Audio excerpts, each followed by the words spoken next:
हाँ जी, सो ਆਪਾਂ ਨੈਕਸਟ 14 ਤੋਂ ਅੱਗੇ ਆਰਟੀਕਲਸ ਕਰਦੇ ਹਾਂ। ਦੇਖੋ ਆਪਾਂ ਹੁਣ ਤੱਕ ਪੜ੍ਹਿਆ ਕੀ ਸੀ ਕਿ ਫੰਡਾਮੈਂਟਲ ਰਾਈਟਸ ਜਿਹੜੇ ਆ ਉਹ ਸੰਵਿਧਾਨ ਦੇ ਵਿੱਚ ਕਿਵੇਂ ਐਡ ਹੋਏ। ਠੀਕ ਆ, ਫੰਡਾਮੈਂਟਲ ਰਾਈਟਸ ਦੀ ਪੂਰੀ ਸਟੋਰੀ ਸਮਝਣ ਦੀ ਕੋਸ਼ਿਸ਼ ਕੀਤੀ ਸੀ। ਫਿਰ ਅਸੀਂ ਸਮਝਿਆ ਸੀ ਆਰਟੀਕਲ 12 ਕੀ ਆ, ਆਰਟੀਕਲ 13 ਕੀ ਆ। ਉਸ ਤੋਂ ਬਾਅਦ ਮੈਂ ਸ਼ੁਰੂ ਕਰਨੇ ਸੀ ਤੁਹਾਨੂੰ ਰਾਈਟਸ ਪੜ੍ਹਾਉਣੇ ਤੇ ਮੈਂ ਪਹਿਲਾ ਬੁਨਿਆਦੀ ਅਧਿਕਾਰ ਸਾਨੂੰ ਜੋ ਮਿਲਿਆ ਹੈ ਉਹ ਸਮਾਨਤਾ ਦੇ ਰੂਪ ਦੇ ਵਿੱਚ ਮਿਲਿਆ ਹੈ, ਭਾਵ ਇਕੁਐਲਿਟੀ। ਪਰ ਉਸ ਇਕੁਐਲਿਟੀ ਨੂੰ ਐਲੈਬੋਰੇਟ ਕੀਤਾ ਗਿਆ ਹੈ 14 ਤੋਂ ਲੈ ਕੇ 18 ਚ ਸਟੈਪ ਬਾਏ ਸਟੈਪ। एग्जाम्पल के तौर पर कहता है right to equality and equal कानून अगे सारे बराबर हैं तो कानून सब नूं बराबर सुरक्षा दिंदा है। इस आर्टिकल 14 नूं फुल फ्लैज एलैबोरेट करता सी आपां।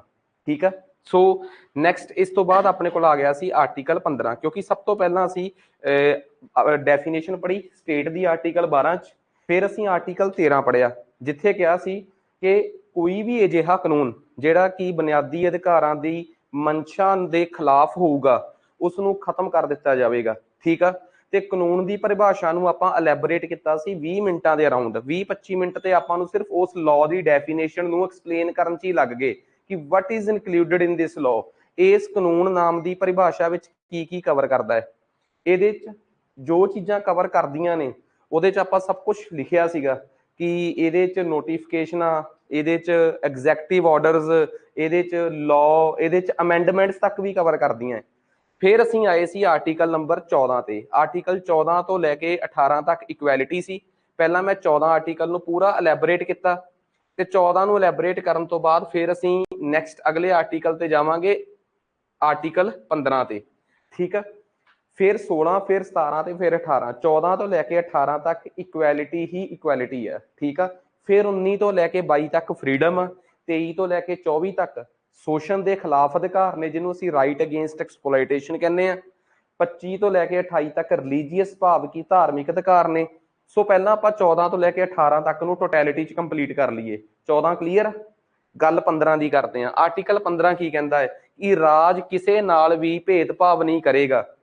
राज किसी भी नागरिक नाल भेदभाव नहीं करेगा। समझण की कोशिश करियो, भारत के संविधान दे विच मिले हुए फंडामेंटल राइट्स भाव की बुनियादी अधिकार दो हिस्सियां च वंडे हुए आ। किहड़े-किहड़े दो हिस्सियां च वंडे हुए आ? एक तां तुहाडे दिमाग च भी गल आऊगी कि भारत के संविधान दे विच मिले हुए बुनियादी अधिकार किहड़े-किहड़े दो हिस्सियां च वंडे आ। कुछ अधिकार इस देश के नागरिकां नूं मिले आ, ओबीअस जी गल आ, मिलने चाहिए आ। सारे अधिकार इस देश के नागरिकां नूं मिले आ जे मैं सही गल कहां तां, पर कुछ अधिकार इस देश के बशिंदियां नूं भी मिले आ। तुसीं कहोगे थोड़ी जी कन्फ्यूजन करती है, इहनूं क्लीयर किया जाए। सारे दे सारे राइट्स इस देश के सिटीजनस कोल अवेलेबल ने, बट कुछ राइट्स इहो जिहे ने जिहड़े सिटीजनस दे नाल नाल रेजिडेंट्स कोल भी ने। कौन हुंदा है रेजिडेंट? बशिंदा कौन हुंदा है? जिहड़ा बेशक इस देश का नागरिक नहीं पर बाहरों भी रहन आया है। इट मीनस इस देश के विच जिहड़े राइट्स ने वो दो टाइप नाल वंडे होए आ। किहड़े-किहड़े?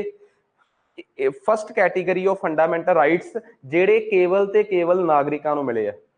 Second category of fundamental rights जिहड़े सिर्फ ते सिर्फ नागरिकां नूं नहीं मेरे देश च रहण वाले हर बंदे नूं मिलने भी चाहिए आ। उदाहरण के तौर पर जीण का हक आ, राइट टू इक्वैलिटी आ, सॉरी राइट टू लाइफ आ, जीण का हक आ। कि ये सिर्फ देश के नागरिकां नूं मिलना चाहिए? नहीं। कि तुसीं देश च आए हुए बाहरले बंदे नूं एवें टंग दोगे? नहीं कर सकते ना। It means right to life is available to person. वो परसन मतलब किसी भी इंसान नूं मिलिया है।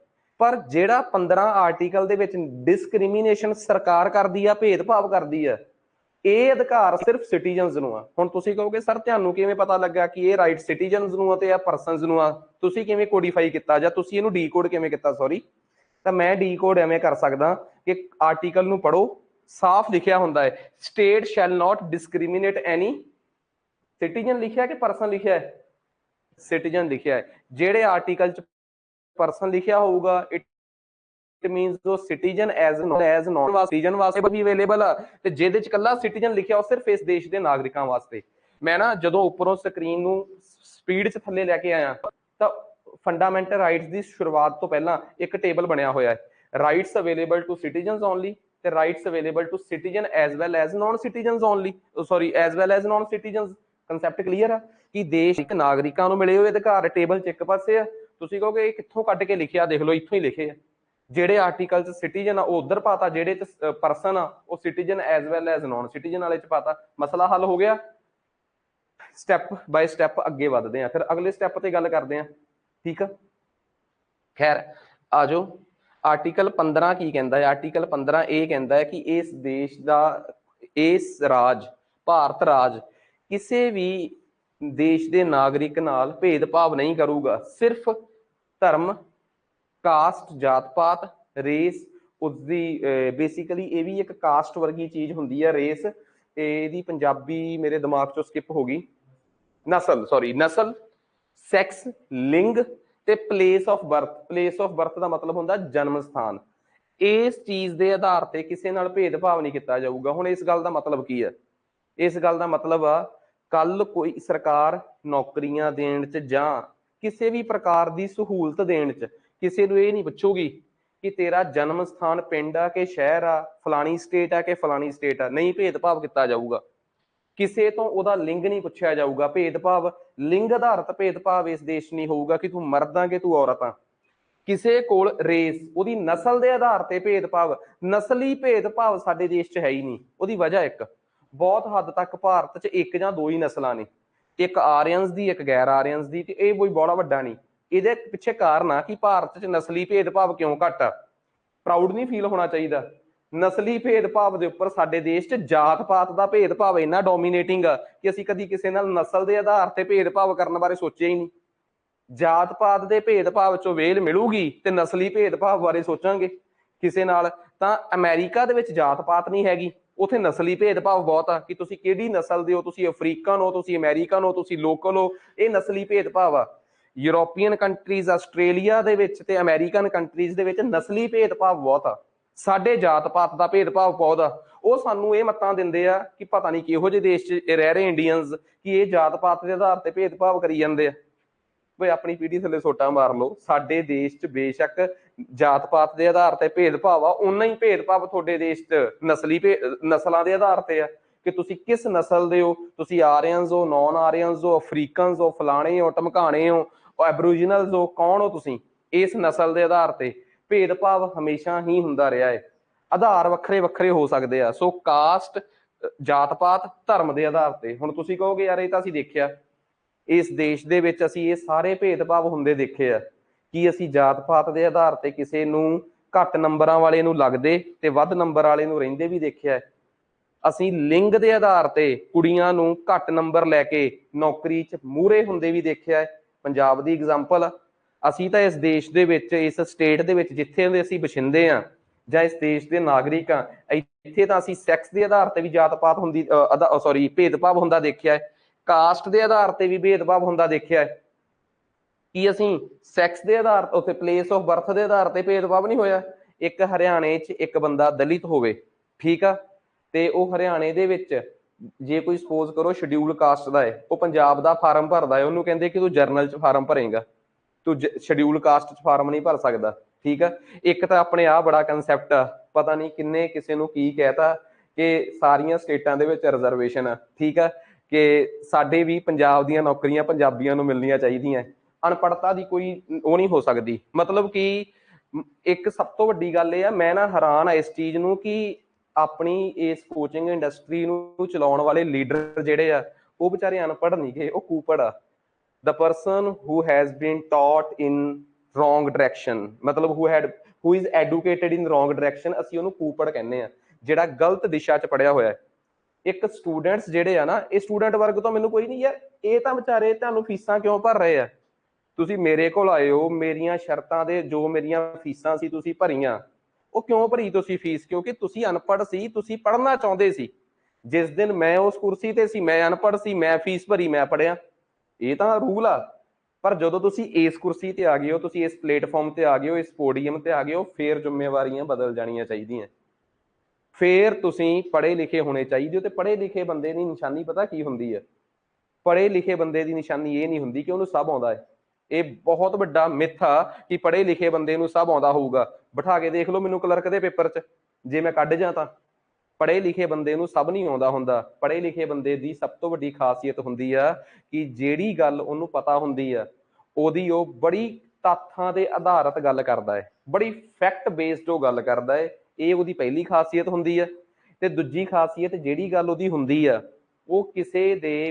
ਉਹ ਕਿਸੇ ਨੂੰ ਭੜਕਾਉਣ ਦੀ ਖਾਤਰ ਨਹੀਂ, ਉਹ ਲੀਡ ਕਰਨ ਦੀ ਖਾਤਰ ਹੁੰਦੀ ਆ। ਤੇ ਤੀਸਰੀ ਉਹਦੀ ਖਾਸੀਅਤ ਇਹ ਹੁੰਦੀ ਆ ਕਿ ਉਹਨੂੰ ਆਪਣੀ ਗੱਲ ਚੰਗੀ ਤਰ੍ਹਾਂ ਸਮਝਾਉਣੀ ਆਉਣੀ ਚਾਹੀਦੀ ਹੈ। ਉਹ ਜਜ਼ਬਾਤੀ ਹੋ ਕੇ, ਰੋ ਕੇ, ਇਮੋਸ਼ਨਲ ਹੋ ਕੇ ਇਸ ਤਰੀਕੇ ਨਾਲ ਤਰਕ ਨੂੰ ਛੱਡ ਕੇ ਤੇ ਜਜ਼ਬਾਤਾਂ ਨੂੰ ਅੱਗੇ ਲੈ ਕੇ ਗੱਲ ਕਰਨ ਵਾਲਾ ਬੰਦਾ ਪੜ੍ਹਿਆ ਲਿਖਿਆ ਨਹੀਂ ਹੋ ਸਕਦਾ। ਇਹ ਗੈਰ ਪੜ੍ਹੇ ਲਿਖੇ ਬੰਦੇ ਦੀ ਨਿਸ਼ਾਨੀ ਹੁੰਦੀ ਹੈ। ਸਾਡੇ ਇੱਥੇ ਜਿਹੜੇ ਲੀਡਰ ਨੇ ਉਹ ਬੱਚੇ ਅਣਜਾਣ ਨੇ ਵਿਚਾਰੇ ਆਪ, ਕਿਉਂਕਿ ਉਹਨਾਂ ਚੋਂ ਬਹੁਤੇ ਤਾਂ ਹਜੇ ਹੁਣੇ ਪੜ੍ਹ ਕੇ ਟੀਚਰ ਲੱਗੇ ਆ। ਉਹਨਾਂ ਨੂੰ ਪੂਰੀ ਨੌਲੇਜ ਹੋਣੀ ਚਾਹੀਦੀ ਆ ਕਿ ਭਾਰਤ ਦਾ ਸੰਵਿਧਾਨ ਜਿਹੜਾ ਹੈ ਉਹ ਸਾਫ਼ ਤੇ ਸਪਸ਼ਟ ਆ। ਕਈ ਵਾਰੀ ਮੈਨੂੰ ਫੋਨ ਆਉਂਦੇ ਹੁੰਦੇ ਆ, ਠੀਕ ਆ, ਮੈਂ ਤਾਂ ਬਿਲਕੁਲ ਮਤਲਬ ਕਿ ਹੁਣ ਮੈਂ ਕੀ ਕਵਾਂ ਕਿ ਕਿਸੇ ਨੂੰ ਮੈਂ ਕੀ ਕਹਿਦਾ, ਕਿਉਂਕਿ ਦੇਖੋ ਓਬਵੀਅਸ ਜੀ ਗੱਲ ਆ, ਸ਼ਹਿਰ ਚ ਆਇਆ ਨੂੰ ਤੇ ਮੈਨੂੰ ਥੋੜਾ ਹੀ ਟਾਈਮ ਹੋਇਆ, ਪਿੰਡਾਂ ਵਾਲਾ ਦਿਮਾਗ ਹੀ ਆ, ਕਈ ਵਾਰੀ ਖਪ ਹੀ ਜਾਂਦਾ ਕਿ ਯਾਰ ਕਿਹੋ ਜਿਹੇ ਨਕੰਮੇ ਬੰਦੇ ਨਾਲ ਵਾਹ ਪੈ ਰਿਹਾ ਜਿਹੜਾ ਸਾਹਮਣੇ ਉਹ ਪੁੱਛ ਰਿਹਾ ਹੈ ਕਿ ਤੁਸੀਂ ਗ੍ਰੈਜੂਏਟ ਹੋ ਚੁੱਕੇ ਹੋ ਤੇ ਤੁਸੀਂ ਘੱਟੋ ਘੱਟ ਈਵਨ ਕਿ ਉਹਨਾਂ ਚੋਂ ਕਈ ਤਾਂ ਤਿਆਰੀ ਕਰਕੇ ਅੱਧੀਓਂ ਜ਼ਿਆਦਾ ਤਿਆਰੀ ਕਰੀ ਬੈਠੇ ਹੁੰਦੇ ਆ। ਯਾਰ ਤੁਸੀਂ ਸਿਟੀਜ਼ਨਸ਼ਿਪ, ਤੁਸੀਂ ਫੰਡਾਮੈਂਟਲ ਰਾਈਟਸ ਪੜ੍ਹਿਆ ਨਹੀਂ? ਪੜ੍ਹਿਆ ਹੋਣਾ ਚਾਹੀਦਾ ਹੈ। ਜੇ ਨਹੀਂ ਪੜ੍ਹਿਆ ਤਾਂ ਫਿਰ ਤੁਸੀਂ ਕੀ ਪੜ੍ਹਿਆ, ਇਹ ਵੀ ਗੱਲ ਕਲੀਅਰ। ਤੁਹਾਨੂੰ ਸਾਫ਼ ਤੇ ਸਪਸ਼ਟ ਪਤਾ ਹੋਣਾ ਚਾਹੀਦਾ ਕਿ ਇਸ ਦੇਸ਼ ਦਾ ਸੰਵਿਧਾਨ ਕਿਸੇ ਵੀ ਸਟੇਟ ਦੇ ਵਿੱਚ ਰਿਜ਼ਰਵੇਸ਼ਨ ਦੇ, ਜਿਹੜੀ ਸਟੇਟ ਬੇਸਡ ਰਿਜ਼ਰਵੇਸ਼ਨ ਆ ਉਹਦੇ ਖਿਲਾਫ ਆ। ਤੇ ਅੱਜ ਤੱਕ ਕਿਸੇ ਸਟੇਟ ਨੇ ਹਿੰਮਤ ਤੱਕ ਨਹੀਂ ਕੀਤੀ। ਡਾਇਰੈਕਟ ਹਰਿਆਣੇ ਨੇ ਇੱਕ ਹਿੰਮਤ ਕੀਤੀ ਸੀ ਇੰਡਾਇਰੈਕਟ ਰਿਜ਼ਰਵੇਸ਼ਨ ਦੇਣ ਦੀ, ਬੜੀ ਚਲਾਕੀ ਜੀ ਨਾਲ। ਉਹਨਾਂ ਨੇ ਕਿਹਾ ਕਿ ਜਿਹੜੇ ਬੱਚਿਆਂ ਦੇ ਮਾਪੇ ਪੜ੍ਹੇ ਲਿਖੇ ਨਹੀਂ ਗੇ ਜਾਂ ਸਰਕਾਰੀ ਨੌਕਰੀ ਨਹੀਂ, ਉਹਨਾਂ ਨੂੰ 5 ਨੰਬਰ ਦੇਵਾਂਗੇ। ਜਿਨ੍ਹਾਂ ਦੇ ਮਾਂ ਪਿਓ ਚੋਂ ਕੋਈ ਹੈ ਨਹੀਂ ਉਹਨਾਂ ਨੂੰ 5 ਨੰਬਰ ਦੇਵਾਂਗੇ। ਤੇ ਥੱਲੇ ਕੰਡੀਸ਼ਨ ਪਾਤੀ ਕਿ ਇਹ 5 ਨੰਬਰ ਜਾਂ 10 ਨੰਬਰ ਜਿਹੜੇ ਆ ਸਿਰਫ ਤੇ ਸਿਰਫ ਹਰਿਆਣੇ ਦੇ ਰੈਜ਼ੀਡੈਂਟਸ ਨੂੰ ਦਿੱਤੇ ਜਾਣਗੇ। ਰਿਜ਼ਰਵੇਸ਼ਨ ਡਾਇਰੈਕਟ ਨਹੀਂ ਇੰਡਾਇਰੈਕਟ ਸੀ। ਪੰਜਾਬ ਐਂਡ ਹਰਿਆਣੇ ਹਾਈ ਕੋਰਟ ਨੇ ਕੁਐਸ਼ ਹੀ ਕਰਤੀ। ਸਾਨੂੰ ਕਹਿੰਦੇ ਨਾ ਜੀ ਉਹਨਾਂ ਨੇ ਤਾਂ ਦਿੱਤੀ ਆ ਰਿਜ਼ਰਵੇਸ਼ਨ। ਉਹ ਭਾਈ ਜਿਹੜੀ ਰਿਜ਼ਰਵੇਸ਼ਨ ਤੇ ਜਿਹੜੀ ਭਰਤੀ ਚ ਦਿੱਤੀ ਆ ਉਹ ਭਰਤੀ ਅੱਜ ਤੱਕ ਕੋਰਟ ਚ ਲਟਕੀ ਹੋਈ ਹੈ। ਜੇ ਚਾਹੁੰਦੇ ਹੋ ਕਿ ਉਵੇਂ ਦਾ ਹਸ਼ਰ ਹੋਣਾ ਚਾਹੀਦਾ ਤੁਹਾਡੀਆਂ ਭਰਤੀਆਂ ਦਾ, ਕਰਵਾ ਲਓ, ਮੈਨੂੰ ਤਾਂ ਕੀ ਆ। ਤੁਸੀਂ ਸਿਰਫ ਕਿਸੇ ਦਾ ਸਟੇਟਮੈਂਟ ਦੇਖਦੇ ਹੋ, ਉਹਦੇ ਕੌਨਸੀਕੁਐਂਸਿਸ। ਚਲੋ ਉਹਨਾਂ ਨੂੰ ਪੁੱਛੋ ਕਿ ਜਿਨ੍ਹਾਂ ਨੂੰ ਇਹ ਰਿਜ਼ਰਵੇਸ਼ਨ ਮਿਲੀ ਸੀ ਜਾਂ ਜਿਹੜੀ ਭਰਤੀ ਚ ਉਹ ਇਸ ਟਾਈਮ ਕਿੰਨੀ ਕੁ ਤਨਖਾਹ ਲੈ ਰਹੇ ਆ। ਮੈਂ ਤੁਹਾਨੂੰ ਦੁਆ ਕਰਦਾ ਕਿ ਰੱਬ ਕਰੇ ਤੁਹਾਡੀ ਭਰਤੀ ਚ ਵੀ ਤੁਸੀਂ ਵੀ ਜ਼ੋਰ ਲਾ ਕੇ ਇਹੋ ਜਿਹੀ ਰਿਜ਼ਰਵੇਸ਼ਨ ਕਰਵਾਓ ਤੇ ਜੋ ਉਹਨਾਂ ਨਾਲ ਬਣਿਆ ਤੁਹਾਡੇ ਨਾਲ ਬਣ ਜੇ। ਤੁਸੀਂ ਰੱਬ ਕੋਲ ਮੰਗ ਲਓ ਇਹ ਗੱਲ ਕਿ ਜਿਵੇਂ ਦੇ ਹੱਕ ਉਹਨਾਂ ਨੂੰ ਮਿਲੇ ਉਵੇਂ ਦੇ ਤੁਹਾਨੂੰ ਮਿਲ ਜਾਣ। ਸੱਚੇ ਮਨੋ ਜਾ ਕੇ ਰੱਬ ਤੋਂ ਮੰਨਿਓ, ਜਲੂਸ ਨਿਕਲ ਜੂਗਾ ਤੁਹਾਡਾ। ਅਨਪੜ੍ਹਤਾ ਦੀ ਕੋਈ ਹੱਦ ਹੁੰਦੀ ਹੈ ਯਾਰ। ਮਤਲਬ ਆਪਾਂ ਨੂੰ ਪਤਾ ਹੀ ਨਹੀਂ ਇਸ ਚੀਜ਼ ਦਾ ਕਿ ਅਸੀਂ ਕਰ ਕੀ ਰਹੇ ਹਾਂ। ਸਾਡੇ ਕੋਲ ਗਰਾਊਂਡ ਕੀ ਆ, ਸੰਵਿਧਾਨ ਕੀ ਕਹਿੰਦਾ ਹੈ। ਖੈਰ ਇਹ ਗੱਲਾਂ ਤਾਂ ਤੁਰੀਆਂ ਕਿਉਂਕਿ ਆਪਾਂ 15 ਤੇ 16 ਪੜ੍ਹਨੇ ਆ, ਇਹਦੇ ਚ ਰਿਜ਼ਰਵੇਸ਼ਨ ਦਾ ਜ਼ਿਕਰ ਵੀ ਆਉਣਾ ਹੈ, ਠੀਕ ਆ। ਸੋ ਥੋੜੇ ਜਿਹੇ ਦੇਖੋ, ਮੈਂ ਇੱਕ ਗੱਲ ਤਾਂ ਮੈਂ ਕਹਿ ਰਿਹਾ ਕਿ ਜੇ ਤੁਸੀਂ ਮੇਰੇ ਕੋਲ ਪੜ੍ਹਨ ਆਏ ਹੋ, ਮੈਨੂੰ ਇਹ ਜ਼ਰੂਰੀ ਨਹੀਂ ਕਿ ਪੜ੍ਹ ਕੇ ਨੌਕਰੀ ਮਿਲੇ ਨਾ ਮਿਲੇ। ਘੱਟੋ ਘੱਟ 4 ਬੰਦਿਆਂ ਚ ਖੜ ਕੇ ਧੌਣ ਤਾਂ ਚੱਕ ਕੇ ਗੱਲ ਕਰਨ ਜੋਗੇ ਤਾਂ ਹੋ ਜਾਓਗੇ। ਸੋ ਇਹ ਐਟੀਟਿਊਡ ਜਿੱਦਣ ਕਿਸੇ ਚ ਆ ਗਿਆ, ਮੈਂ ਤੁਹਾਨੂੰ ਇੱਕ ਗੱਲ ਕਹਿਣਾ, ਲੱਗ ਭਾਵੇਂ ਕੋਈ ਬੰਦਾ ਕਲਰਕ ਹੀ ਜਾਵੇ ਪਰ ਉਹ ਆਪਣੇ ਮਹਿਕਮੇ ਚ ਅਫਸਰ ਹੀ ਹੁੰਦਾ ਹੈ ਜਿਹਦੇ ਕੋਲ ਜਾਣਕਾਰੀ ਹੈ। ਇਹ ਨਹੀਂ ਕਿ ਸਿਰਫ ਤੇ ਸਿਰਫ ਇੱਕ ਗੁੱਦੇਦਾਰ ਕੁਰਸੀ ਤੇ ਬਹਿਣ ਵਾਲਾ ਹੀ ਅਫਸਰ ਹੋ ਸਕਦਾ ਹੈ। ਹੈਸੀਅਤ ਬੰਦੇ ਦੀ ਉਹਦੀ ਕੁਰਸੀ ਤੋਂ ਤਾਂ ਬਾਅਦ ਚ ਮਾਪੀ ਜਾਊਗੀ। ਠੀਕ ਆ, ਇੱਕ ਵਾਰੀ ਤਾਂ ਲੋਕ ਉਹਨੂੰ ਆਫਿਸਰ ਕਹਿ ਦੇਣਗੇ ਤੇ ਤੁਹਾਨੂੰ ਇੱਕ ਮੁਲਾਜ਼ਮ ਕਹਿ ਦੇਣਗੇ, ਬਟ ਜਿਵੇਂ ਜਿਵੇਂ ਵਕਤ ਬੀਤਦਾ ਹੈ ਇੱਕ ਬੰਦੇ ਦੇ ਅੰਦਰੋਂ ਅਫਸਰਾਂ ਵਾਲਾ ਗਿਆਨ ਜਿਹਦੇ ਚੋਂ ਨਿਕਲਦਾ, ਲੋਕ ਉਹਨੂੰ ਹੀ ਅਫਸਰ ਕਹਿਣਾ ਸ਼ੁਰੂ ਕਰ ਦਿੰਦੇ ਆ। ਇਹ ਹਰ ਮਹਿਕਮੇ ਦਾ ਦਸਤੂਰ ਰਿਹਾ ਹੈ। ਜਾ ਕੇ ਦੇਖੋਗੇ ਤਜਰਬਾ, ਤੁਹਾਨੂੰ ਆਪ ਸਮਝ ਆ ਜਾਊਗਾ ਇਸ ਚੀਜ਼ ਦਾ। ਖੈਰ ਆਪਾਂ ਆਪਣੇ ਮਸਲੇ ਤੇ ਚੱਲਦੇ ਹਾਂ ਕਿ ਭਾਰਤ ਵਿੱਚ ਤਾਂ ਤੁਸੀਂ ਧਰਮ ਦੇ ਆਧਾਰ ਤੇ ਵੀ ਪੱਖਪਾਤ ਹੁੰਦਾ ਦੇਖ ਸਕਦੇ ਹੋ। ਕਈ ਵਾਰੀ ਕਿਸੇ ਧਰਮ ਵਾਲਿਆਂ ਨੂੰ ਗ੍ਰਾਂਟ ਮਿਲ ਜਾਂਦੀ ਹੈ ਤੇ ਕਿਸੇ ਧਰਮ ਵਾਲਿਆਂ ਨੂੰ ਰਹਿ ਜਾਂਦੀ ਹੈ। ਅਸੀਂ ਸੈਕਸ ਦੇ ਆਧਾਰ ਤੇ, ਲਿੰਗ ਦੇ ਆਧਾਰ ਤੇ ਵੀ ਜਾਤ ਪਾਤ ਹੁੰਦੀ ਭੇਦਭਾਵ ਹੁੰਦਾ ਦੇਖਿਆ ਹੈ। ਕਾਸਟ ਦੇ ਬੇਸ ਤੇ ਤਾਂ ਅਸੀਂ ਮਤਲਬ ਕਿ ਰਿਜ਼ਰਵੇਸ਼ਨ ਹੀ ਬਹੁਤ ਵੱਡੇ ਪੱਧਰ ਤੇ ਦੇਖੀ ਆ। ਫਿਰ ਆਰਟੀਕਲ 15 ਦੀ ਉਲੰਘਣਾ ਕਰਕੇ ਦਿੱਤਾ ਕਿਉਂ ਗਿਆ? ਇਹਦੇ ਚ ਇੱਕ ਸ਼ਬਦ ਆ ਓਨਲੀ, ਸੋਲੀ ਔਰ ਓਨਲੀ, ਮਤਲਬ ਕੇਵਲ ਇਹਨਾਂ ਚੀਜ਼ਾਂ ਦੇ ਆਧਾਰ ਤੇ ਭੇਦਭਾਵ ਨਹੀਂ ਕੀਤਾ ਜਾ ਸਕਦਾ। ਇਹਦਾ ਕੀ ਮਤਲਬ ਆ? ਉਹ ਕੇਵਲ ਸ਼ਬਦ ਜਿਹੜਾ ਲਿਖਿਆ ਹੋਇਆ ਹੈ ਇਹਦਾ ਕੀ ਮਤਲਬ ਆ? ਕਿਸੇ ਵੀ ਨਾਗਰਿਕ ਨਾਲ ਕੇਵਲ ਕਹਿ ਲਓ ਜਾਂ ਪੰਜਾਬੀ ਚ ਇੱਕ ਸ਼ਬਦ ਕਹਿ ਲਓ, ਸਿਰਫ ਇੰਗਲਿਸ਼ ਚ ਕਹਿ ਲਓ ਸੋਲੀ ਔਰ ਓਨਲੀ, ਕੁਛ ਵੀ ਕਹਿ ਸਕਦੇ ਹੋ ਤੁਸੀਂ। ਆਖਰ ਇਹ ਕੇਵਲ ਸ਼ਬਦ ਨੇ ਸਿਰਫ ਤੇ ਸਿਰਫ ਸਾਰੀ ਕਹਾਣੀ ਹੀ ਕਿਉਂ ਪਲਟ ਕੇ ਧਰਤੀ? ਕਹਿੰਦਾ ਇੱਕ ਕਿਸੇ ਨਾਲ ਸਿਰਫ ਸੈਕਸ ਦੇ ਆਧਾਰ ਤੇ ਭੇਦਭਾਵ ਨਹੀਂ ਕੀਤਾ ਜਾ ਸਕਦਾ। ਸਿਰਫ ਇਸ ਕਰਕੇ ਭੇਦਭਾਵ ਕਰ ਲਿਆ ਕਿ ਇਹ ਮਰਦ ਆ, ਇਸ ਕਰਕੇ ਇਹਨੂੰ ਨੌਕਰੀ ਨਹੀਂ ਦੇਣੀ, ਪਹਿਲਾਂ ਪਹਿਲਾਂ ਔਰਤ ਨੂੰ ਦੇਣੀ ਹੈ। ਕੋਈ ਹੋਰ ਗਰਾਊਂਡ ਵੀ ਹੋਣਾ ਚਾਹੀਦਾ ਹੈ, ਸਿਰਫ ਉਹਦਾ ਔਰਤ ਹੋਣਾ ਜ਼ਰੂਰੀ ਨਹੀਂਗਾ। ਤੇ ਜੇ ਤੁਹਾਡੇ ਕੋਲ ਕੇਵਲ ਤੋਂ ਬਿਨਾ, ਕੇਵਲ ਔਰਤ ਤੋਂ ਬਿਨਾ ਕੋਈ ਹੋਰ ਗਰਾਊਂਡ ਆ, ਫੇਰ ਤੁਸੀਂ ਭੇਦਭਾਵ ਕਰ ਸਕਦੇ ਹੋ। ਤਾਂ ਹੁਣ ਇੱਕ ਗੱਲ ਦੇਖੋ, ਜੇ ਔਰਤ ਤੋਂ ਬਿਨਾ ਕੋਈ ਹੋਰ ਗਰਾਊਂਡ ਹੈਗਾ ਹੈ ਦੱਸ ਦੋ, ਤਾਂ ਉਹ ਗਰਾਊਂਡ ਕੀ ਸੀਗਾ? ਜੋ ਸਰਕਾਰ ਨੇ ਕੋਰਟ ਨੂੰ ਦੱਸਿਆ ਕਿ ਅਸੀਂ ਰਿਜ਼ਰਵੇਸ਼ਨ, ਅਸੀਂ ਭੇਦਭਾਵ, ਅਸੀਂ ਰਾਜ ਨੇ ਜੋ ਸਰਕਾਰ ਨੂੰ, ਕੋਰਟ ਨੂੰ ਦੱਸਿਆ ਕਿ ਅਸੀਂ ਭੇਦਭਾਵ ਤਾਂ ਕੀਤਾ ਹੈ ਕਿਉਂਕਿ ਜਿਸ ਤਬਕੇ ਨੂੰ ਰਿਜ਼ਰਵੇਸ਼ਨ ਦਿੱਤੀ ਜਾ ਰਹੀ ਹੈ ਇਹ ਵਾਕਈ ਆਰਥਿਕ ਤੌਰ ਤੇ ਪਿਛੜਿਆ ਹੋਇਆ ਤਬਕਾ ਹੈ। ਇਹਨਾਂ ਨੂੰ ਘਰਾਂ ਦੇ ਵਿੱਚ ਉਹਨਾਂ ਦੇ ਬਣਦੇ ਹੱਕਾਂ ਤੋਂ ਵਾਂਝੇ ਰੱਖਿਆ ਗਿਆ ਹੈ। ਇਸ ਕਰਕੇ ਆਪਣੇ ਹੀ ਪਰਿਵਾਰ ਦੇ ਵਿੱਚ ਆਪਣੇ ਆਪ ਨੂੰ ਠੱਗਿਆ ਹੋਇਆ ਮਹਿਸੂਸ ਕਰਦੀਆਂ ਹੈ। ਇਸ ਕਰਕੇ ਸਾਨੂੰ ਇਹਨਾਂ ਦੀ ਅਪਲਿਫਟਮੈਂਟ ਦੀ ਲੋੜ ਆ। ਕੇਵਲ ਔਰਤ ਹੋਣਾ ਇਹਨਾਂ ਵਾਸਤੇ ਰਿਜ਼ਰਵੇਸ਼ਨ ਦਾ ਕਾਰਨ ਨਹੀਂ ਬਣਿਆ। ਉਸ ਤਰਕ ਨੂੰ ਹੁਣ ਕੋਰਟ ਤੈਅ ਕਰੂਗੀ ਕਿ ਇਹ ਕੇਵਲ ਤੋਂ ਬਾਅਦ ਵਾਲਾ ਦੂਜਾ ਤਰਕ ਸੋਲਿਡ ਹੈ ਕਿ ਨਹੀਂ। ਜਦੋਂ ਜੁਡੀਸ਼ਰੀ ਨੇ ਇਹ ਮੰਨ ਲਿਆ ਕਿ ਇਹ ਤਰਕ ਸੋਲਿਡ ਆ, ਇਟ ਮੀਨਸ ਰਿਜ਼ਰਵੇਸ਼ਨ ਦਿੱਤੀ ਜਾ ਸਕਦੀ ਹੈ। ਆ ਜਾਓ ਅੱਗੇ। ਹੁਣ ਕਾਸਟ ਦੇ ਆਧਾਰ ਤੇ ਰਿਜ਼ਰਵੇਸ਼ਨ, ਬਿਲਕੁਲ ਇਹੀ ਚੀਜ਼ ਉੱਥੇ ਬਣੀ ਕਿ ਕੇਵਲ ਸਿਰਫ ਇਹ ਬੰਦਾ ਫਲਾਣੀ ਕੈਟੇਗਰੀ ਜਾਂ ਫਲਾਣੀ ਕਾਸਟ ਦਾ ਹੈ, ਸਿਰਫ ਇਹੀ ਆਧਾਰ ਬਣ ਕੇ ਇਹਨੂੰ ਰਿਜ਼ਰਵੇਸ਼ਨ ਦੇ ਦਈਏ ਆਪਾਂ? ਨਹੀਂ, ਸਿਰਫ ਕਾਸਟ ਆਧਾਰ ਨਹੀਂ ਬਣੀ, ਉਸ ਕਾਸਟ ਦਾ ਪਿਛਲੇ ਕਈ ਹਜ਼ਾਰ ਸਾਲਾਂ ਤੋਂ ਪਿਛੜਿਆ ਰਹਿਣਾ ਕਾਰਨ ਬਣਿਆ ਸੀਗਾ ਉਹਦੀ ਰਿਜ਼ਰਵੇਸ਼ਨ ਦਾ। ਫੇਰ ਆ ਜਾਓ ਪਲੇਸ ਆਫ ਬਰਥ, ਕਿਸੇ ਬੱਚੇ ਦਾ ਜਨਮ ਕਿਸੇ ਸਥਾਨ ਤੇ ਹੋਇਆ ਹੈ। ਕਈ ਸਟੇਟਾਂ ਦੇ ਵਿੱਚ ਰਿਜ਼ਰਵੇਸ਼ਨ ਹੈਗੀ ਸੀ, ਜਿਵੇਂ ਜੰਮੂ ਕਸ਼ਮੀਰ, ਜਾਂ ਕਿਸੇ ਵਾਰੀ ਕਈ ਜਗ੍ਹਾ ਤੇ ਪਹਾੜੀ ਸਟੇਟਾਂ ਦੇ ਵਿੱਚ ਪਹਾੜਾਂ ਨਾਲ ਸੰਬੰਧਿਤ ਨੌਕਰੀਆਂ ਦੇ ਵਿੱਚ ਪਹਾੜੀ ਬੱਚਿਆਂ ਨੂੰ ਕੁਝ ਰਿਜ਼ਰਵੇਸ਼ਨ ਦਿੱਤੀ ਜਾਂਦੀ ਹੈ। ਕਿਉਂ? ਕਿਉਂਕਿ ਆਪਾਂ ਨੂੰ ਪਤਾ ਹੈ ਕਿ ਉਹ ਲੋਕ ਜਿਹੜੇ ਆ ਪਲੇਨ ਏਰੀਏ 'ਚ ਆ ਕੇ ਵਸ ਨਹੀਂ ਸਕਦੇ, ਉਹਨਾਂ ਦਾ ਜੀਵਨ ਯਾਪਨ ਉਹਦੇ ਨਾਲ ਸੰਬੰਧਿਤ ਆ। ਇੱਥੇ ਸਰਕਾਰ ਕਾਨੂੰਨ ਬਣਾ ਕੇ, ਪਰ ਉਸ ਕਾਨੂੰਨ 'ਚ ਤਰਕ ਹੋਣਾ ਚਾਹੀਦਾ ਹੈ। ਹਰਿਆਣੇ ਵਾਲਾ ਤਰਕ ਨਹੀਂ ਹੋਣਾ ਚਾਹੀਦਾ ਕਿ ਬਈ ਇਹ ਐਸੀ ਬੱਚਿਆਂ ਨੂੰ 5 ਨੰਬਰ ਦੇ ਰਹੇ ਆ, ਆਹ ਦੇ ਰਹੇ ਆ, ਆਹ ਦੇ ਰਹੇ ਆ, ਸਿਰਫ ਹਰਿਆਣੇ ਦੇ ਰੈਜ਼ੀਡੈਂਟਸ ਨੂੰ ਆ। ਤੁਹਾਨੂੰ ਕੋਰਟ 'ਚ ਜਾ ਕੇ ਇਹ ਜਾਇਜ਼ ਠਹਿਰਾਉਣਾ ਪਊਗਾ ਕਿ ਸਿਰਫ ਉਹਨਾਂ ਨੂੰ ਇਸ ਆਧਾਰ ਤੇ ਕਿ ਉਹਨਾਂ ਦਾ ਪਲੇਸ ਆਫ ਬਰਥ ਹਰਿਆਣਾ ਹੈ, ਉਹ ਰਿਜ਼ਰਵੇਸ਼ਨ ਲੈ ਲੈਣਗੇ। ਰਿਜ਼ਰਵੇਸ਼ਨ ਕੱਲੀ ਸੀਟਾਂ ਦੇ ਫਾਰਮ 'ਚ ਥੋੜਾ ਮਿਲਦੀ ਹੈ, ਨੰਬਰਾਂ ਦੇ ਫਾਰਮ 'ਚ ਵੀ ਤਾਂ ਮਿਲ ਹੀ ਸਕਦੀ ਹੈ। ਪਲੇਸ ਆਫ ਬਰਥ ਦੇ ਆਧਾਰ ਤੇ ਜੋ ਇਨਡਾਇਰੈਕਟ ਰਿਜ਼ਰਵੇਸ਼ਨ ਸੀਗੀ, ਜਿਹੜੀ ਸਟੇਟ ਨੇ, ਕਿਹੜੀ ਸਟੇਟ ਨੇ? ਹਰਿਆਣਾ ਨੇ ਦੇਣ ਦੀ ਕੋਸ਼ਿਸ਼ ਕੀਤੀ, ਉਹਨੂੰ ਕੋਰਟ ਨੇ ਕੈਂਸਲ ਕਰਤਾ ਸੀ। ਤੋ ਇਹ ਚੀਜ਼ਾਂ ਸਿਰਫ ਪਲੇਸ ਆਫ ਬਰਥ ਨਹੀਂ, ਉਹਦੇ ਮਗਰ ਲੌਜਿਕ ਹੋਣਾ ਚਾਹੀਦਾ ਹੈ।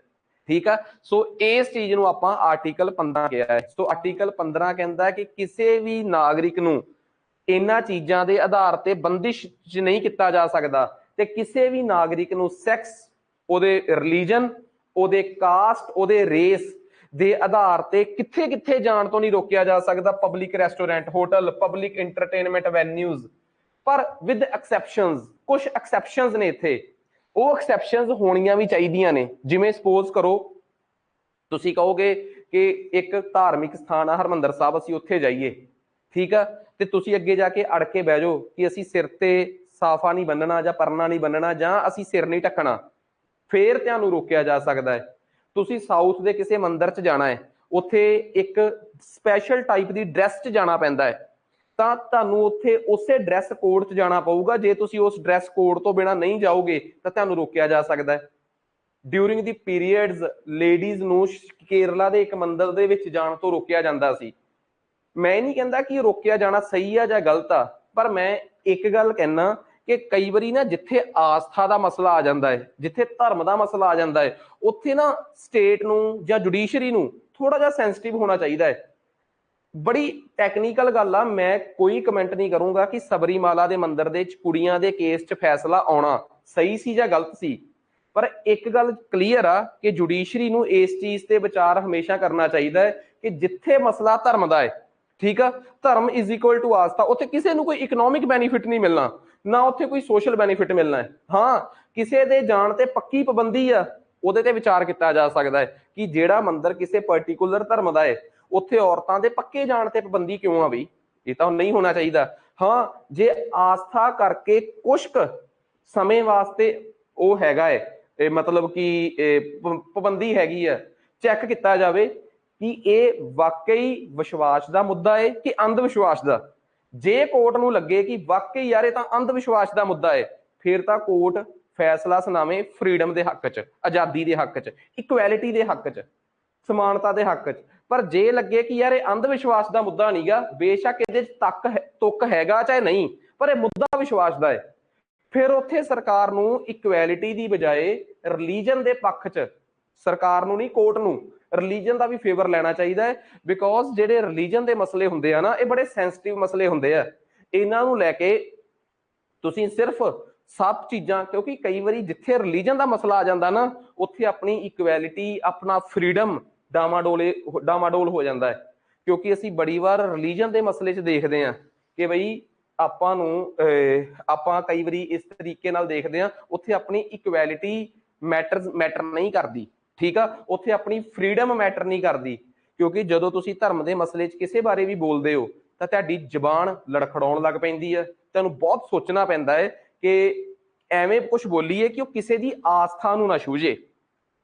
तो इहो जे मसलिਆਂ ਦੇ ਵਿੱਚ सरकार कहती है कि किसी नूं भी public place, public toilets, public washrooms किते जाण तो नहीं रोकिया जा सकता। पर कुछ एक्सैप्शनस आर्टिकल 15 ਦੇ ਵਿੱਚ ਹੈਗੇ ਆ, ठीक है। नैक्सट इस तो बाद मेन आ गया, पर इस ਇਹਦੇ ਚ साफ लिखिया होया है कि इस आर्टिकल 15 ਜਿਹੜਾ ਸੀਗਾ ਇਹਨੂੰ ਲੈ ਕੇ ਕੋਈ ਇਹ ਭੁਲੇਖੇ ਚ ਨਾ ਰਵੇ कि ਧੱਕਾ है जी, कोई चक्कर नहीं जी, ਅਸੀਂ ਤਾਂ ਕਿਸੇ ਨਾਲ ਕਿਸੇ ਵੀ ਆਧਾਰ ਤੇ ਕਾਸਟ, ਰਿਲੀਜਨ, ਸੈਕਸ ਦੇ ਆਧਾਰ ਤੇ ਭੇਦਭਾਵ ਕਰ ਹੀ ਨਹੀਂ ਸਕਦੇ। पर थल्ले साफ ते स्पष्ट मैंशन एक गल कि यह आर्टिकल सरकार नूं औरतां ते बच्चियां वास्ते जां सोशली ते एजुकेशनली पिछड़े हुए लोकां वास्ते कानून बनाउण तो नहीं रोकदा।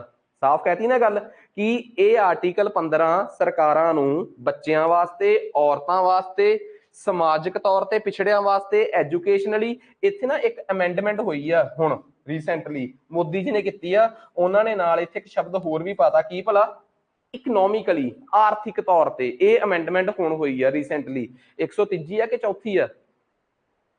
130वीं 103rd कॉन्स्टिट्यूशनल, कंफर्म कर लियो 130 है कि चौथी है? 130वीं हुई है वैसे। 103rd कॉन्स्टिट्यूशनल अमेंडमेंट 130 है कि दूजी है? तीजी है ना, श्योर आ। तो एजुकेशनल ते सोशल बैकवर्डनैस दे नाल एक शब्द नवा ऐड करता, किहड़ा भला? इकनॉमिक। ਇਹਦਾ मतलब ਅੱਜ ਤੋਂ ਬਾਅਦ आर्टिकल 15 की कह रहा है कि सरकार धर्म, जात पात, नस्ल, प्लेस ऑफ बर्थ, लिंग के आधार पर किसी नाल भेदभाव नहीं करूगी, सिर्फ इन्हां चीज़ों के आधार पर। हाँ कोई होर आधार हैगा है इन्हां दे नाल ऐड करके फिर भेदभाव करके किसी एक तबके नूं रिजर्वेशन दी जा सकती है। सरकार इस आर्टिकल 15 नूं पढ़दे हुए इस गल की चिंता ही ना करे, की ना चिंता करे कि वो बच्चों वास्ते, वो कुड़ियां वास्ते, वो समाजिक तौर के पिछड़ियां वास्ते, वो विद्यक तौर पर पिछड़ियां वास्ते, वो आर्थिक तौर पर पिछड़ियां वास्ते कानून नहीं बना सकते। खुल के बनाओ, पर तुहाडे कोल तर्क होना चाहिए है कि वो वाकई किसी ना किसी तरीके नाल पीड़ित ने, फिर ही तुसीं भेदभाव कर सकते हो। सो आ तां मैं तुहानूं गल बिल्कुल क्लीयर ही करती कि कहानी की है। इस तो बाद नैक्सट अगे आ गया अपने कोल मेन कंसैप्ट फिर समझाउणा। नैक्सट अगे अपने कोल आ गया आर्टिकल 16। आर्टिकल 16 की कहता है? What is article 16 of the constitution? Article 14 equality बारे दसदा, पढ़ लिया। आर्टिकल 15 भी आपां नूं दसदा है कि स्टेट शैल नॉट डिस्क्रिमिनेट, राज किसी नाल भेदभाव नहीं करेगा। किस आधार ते मैं दस ही दिता। हुण आपां गल करदे हां आर्टिकल 16 की कहता है।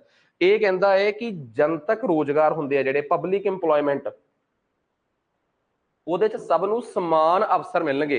समान मतलब इक्वल, अवसर मतलब अपॉर्चुनिटीज। आर्टिकल 16 ਤੇ 15 ਇੱਕੋ ਜਿਹੀ आर्टिकल आ। 15 ਤਾਂ ਸਰਕਾਰ ਨੂੰ ਕਹਿੰਦਾ ਹੈ ਕਿ ਤੁਸੀਂ ਕਿਸੇ ਨੂੰ ਵੀ ਧਾਰਮਿਕ ਸਥਾਨਾਂ ਤੇ, ਮੰਦਰਾਂ ਤੇ, ਪਬਲਿਕ ਪਲੇਸ ਤੇ ਜਾਣ ਤੋਂ ਨਹੀਂ ਵਰਜ ਸਕਦੇ। ਆਰਟੀਕਲ 16 ਕਹਿੰਦਾ ਹੈ ਕਿ ਸਮਾਜ ਦੇ ਕਿਸੇ ਤਬਕੇ ਨੂੰ ਵੀ ਬਰਾਬਰ ਹੱਕ ਮਿਲਣੇ ਚਾਹੀਦੇ ਆ, ਅਫਸਰਾਂ ਦੇ, ਸਰਕਾਰੀ ਅਫਸਰਾਂ ਦੇ।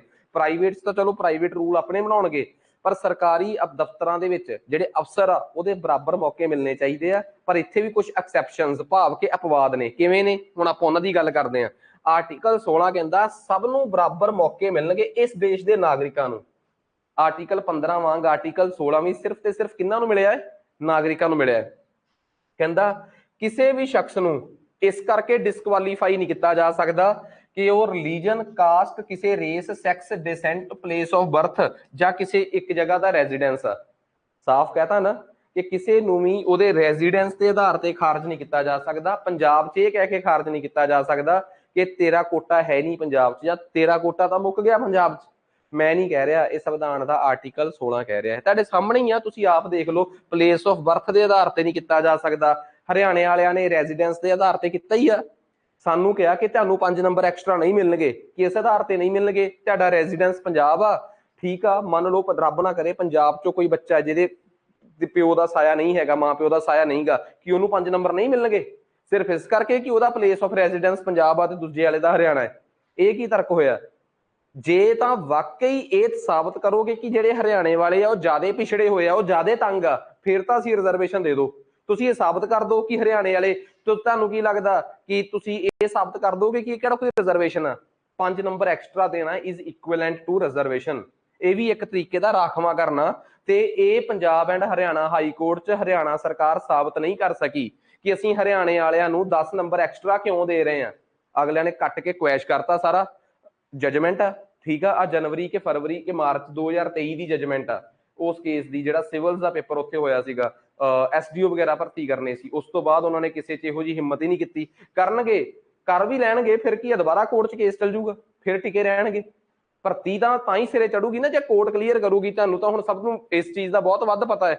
ਸੋ ਕਹਿਣ ਦਾ ਮਤਲਬ ਇਹ ਆ ਕਿ ਕਿਸੇ ਆਧਾਰ ਤੇ ਕਿਸੇ ਨੂੰ ਇਕੁਅਲ ਓਪਰਚੁਨਿਟੀ ਤੋਂ ਰੋਕਿਆ ਹੀ ਨਹੀਂ ਜਾ ਸਕਦਾ, ਇਹ ਆਰਟੀਕਲ 16 ਕਹਿੰਦਾ ਹੈ। ਪਰ ਇਹਦੇ ਚ ਵੀ ਉਹੀ ਗੱਲ ਆ ਕਿ ਸਰ ਸਾਡੀ ਜਿਹੜੀ ਰਿਜ਼ਰਵੇਸ਼ਨ ਆ ਉਹ ਕਿਹੜੇ ਆਧਾਰ ਤੇ ਆ, ਠੀਕ ਆ। ਸੋ ਅਸਲ ਦੇ ਵਿੱਚ ਜਿਹੜੀਆਂ ਨੌਕਰੀਆਂ ਨੇ, ਠੀਕ ਆ, ਇਹਦੇ ਚ ਕੁਝ ਐਕਸੈਪਸ਼ਨਸ ਨੇ। ਉਹ ਐਕਸੈਪਸ਼ਨਸ ਕੀ ਨੇ? ਸਭ ਤੋਂ ਪਹਿਲੀ ਐਕਸੈਪਸ਼ਨ ਤਾਂ ਇਹ ਆ ਕੁਆਲੀਫਿਕੇਸ਼ਨ। ਮੰਨ ਲਓ ਕੋਈ ਬੰਦਾ ਕਵੇ ਕਿ ਜੀ ਮੈਨੂੰ ਫਾਰਮ ਭਰਨ ਤੋਂ ਰੋਕਿਆ ਗਿਆ, ਸਰਕਾਰ ਨੇ ਕਿਹਾ ਕਿ ਆ ਜਿਹੜਾ ਆਰਟੀਕਲ 16 ਹੈ ਨਾ, ਇਹਦੇ ਚ ਕੁਝ ਐਕਸੈਪਸ਼ਨਸ ਵੀ ਨੇ। ਇੱਕ ਐਕਸੈਪਸ਼ਨ ਕੀ ਆ? ਕੁਆਲੀਫਿਕੇਸ਼ਨ, ਕਿ ਕੀ ਤੂੰ ਉਨੇ ਸਾਲ ਤੋਂ ਲੈ ਕੇ ਉਨੇ ਸਾਲ ਦੇ ਵਿੱਚ ਐਲੀਜੀਬਲ ਹੈਗਾ, ਕੀ ਤੂੰ ਉਹ ਵਾਲੀ ਪੜ੍ਹਾਈ ਕੀਤੀ ਆ। ਕੱਲ ਨੂੰ ਤੂੰ ਕੋਰਟ 'ਚ ਜਾ ਕੇ ਚੱਲ ਜੇ ਕਿ ਵੀ ਮੈਨੂੰ ਜੇਈ ਦਾ ਫਾਰਮ ਨਹੀਂ ਭਰਨਾ ਦਿੱਤਾ, ਕੀਤਾ ਕੀ ਆ? BA। ਹੁਣ BA ਕਰਕੇ ਤੇ ਤੈਨੂੰ ਜੇਈ ਦਾ ਫਾਰਮ ਥੋੜਾ ਭਰਾਉਣਗੇ। ਇਟ ਮੀਨਸ ਸਰਕਾਰ ਕੁਝ ਐਕਸੈਪਸ਼ਨਸ ਲਾ ਸਕਦੀ ਆ। ਜਿਹੜੀਆਂ ਸਰਕਾਰ ਨੇ ਤੁਹਾਡੇ ਤੇ ਸ਼ਰਤਾਂ ਲਾਈਆਂ, ਕੰਡੀਸ਼ਨਸ ਲਾਈਆਂ, ਉਹ ਜਾਇਜ਼ ਹੋਣੀਆਂ ਚਾਹੀਦੀਆਂ, ਨਜਾਇਜ਼ ਨਹੀਂ ਹੋਣਗੀਆਂ। ਨਜਾਇਜ਼ ਸ਼ਰਤਾਂ ਨੂੰ ਤੁਸੀਂ ਕੋਰਟ 'ਚ ਚੈਲੰਜ ਕਰ ਸਕਦੇ ਹੋ ਆਰਟੀਕਲ 16 ਦੇ ਤਹਿਤ। ਹੁਣ ਕੀ ਹੋਇਆ ਪਿੱਛੇ ਜੇ ਸਰਕਾਰ ਨੇ ਕੀ ਕੀਤਾ ਕਿ ਆਪਣਾ ਜੇਈ ਦਾ ਇੱਕ ਪੇਪਰ ਆਇਆ ਸੀਗਾ, ਠੀਕ ਆ, ਉਹਦਾ ਸੌਰੀ ਜੇਈ ਦਾ, ਪੰਜਾਬ ਸਰਕਾਰ ਨੇ ਕਿਹਾ ਕਿ ਉਹੀ ਬੰਦੇ ਪੇਪਰ ਭਰਨਗੇ ਜਿਨ੍ਹਾਂ ਨੇ ਡਿਪਲੋਮਾ ਕੀਤਾ, ਠੀਕ ਆ। ਜਿਨ੍ਹਾਂ ਨੇ ਡਿਪਲੋਮਾ ਕੀਤਾ ਉਹ ਫਾਰਮ ਭਰ ਸਕਦੇ ਆ। ਕਹਿੰਦੇ ਜਿਨ੍ਹਾਂ ਨੇ ਡਿਗਰੀ ਕੀਤੀ ਹੈ ਮਕੈਨੀਕਲ ਦੀ ਜਾਂ ਸਿਵਲ ਦੀ, ਸੌਰੀ, ਉਹ ਨਹੀਂ ਭਰ ਸਕਦੇ। ਕਹਿੰਦੇ ਨਹੀਂ, ਜੇਈ ਦਾ ਫਾਰਮ ਜਿਹੜਾ ਹੈ ਉਹ ਬੰਦਾ ਡਿਪਲੋਮੇ ਵਾਲਾ ਭਰੂਗਾ। ਤੇ ਜੇਈ ਨੇ ਕੱਲ ਨੂੰ ਪ੍ਰਮੋਟ ਹੋ ਕੇ ਬਣਨਾ ਹੈ ਆਪਣਾ SDO, ਠੀਕ ਆ। SDO ਵਾਸਤੇ ਉਸੇ ਪੜ੍ਹਾਈ ਦੀ ਡਿਗਰੀ ਹੋਣੀ ਚਾਹੀਦੀ ਹੈ। ਡਿਪਲੋਮਾ ਤੇ ਡਿਗਰੀ ਸਮਝਦੇ ਹੋ ਨਾ, ਦੋ ਸ਼ਬਦ, ਕਿ ਜਿੰਨੇ ਜੇਈ ਬਣਨਾ ਹੈ ਉਹਨੇ ਡਿਪਲੋਮਾ ਕੀਤਾ ਹੋਣਾ ਚਾਹੀਦਾ ਹੈ। ਹੁਣ ਤੁਸੀਂ ਇਹ ਦੱਸੋ ਕਿ ਕੱਲ ਨੂੰ ਉਹ ਬੰਦਾ ਜਦੋਂ ਡਿਪਲੋਮਾ ਕਰੂਗਾ, ਡਿਪਲੋਮਾ ਕਰਕੇ ਜੇਈ ਲੱਗ ਗਿਆ, ਕੱਲ ਨੂੰ ਪ੍ਰਮੋਟ ਹੋ ਕੇ SDO ਵੀ ਤਾਂ ਬਣੂਗਾ 5 ਸਾਲਾਂ ਬਾਅਦ? ਬਣ ਹੀ ਨਹੀਂ ਸਕਦਾ ਕਿਉਂਕਿ ਉਹਨੇ ਡਿਗਰੀ ਨਹੀਂ ਕੀਤੀ ਹੋਈ। ਕਿੰਨੇ ਕੁ ਬੱਚੇ ਹੋਣਗੇ ਇਹੋ ਜਿਹੇ ਜਿਨ੍ਹਾਂ ਨੇ ਡਿਪਲੋਮੇ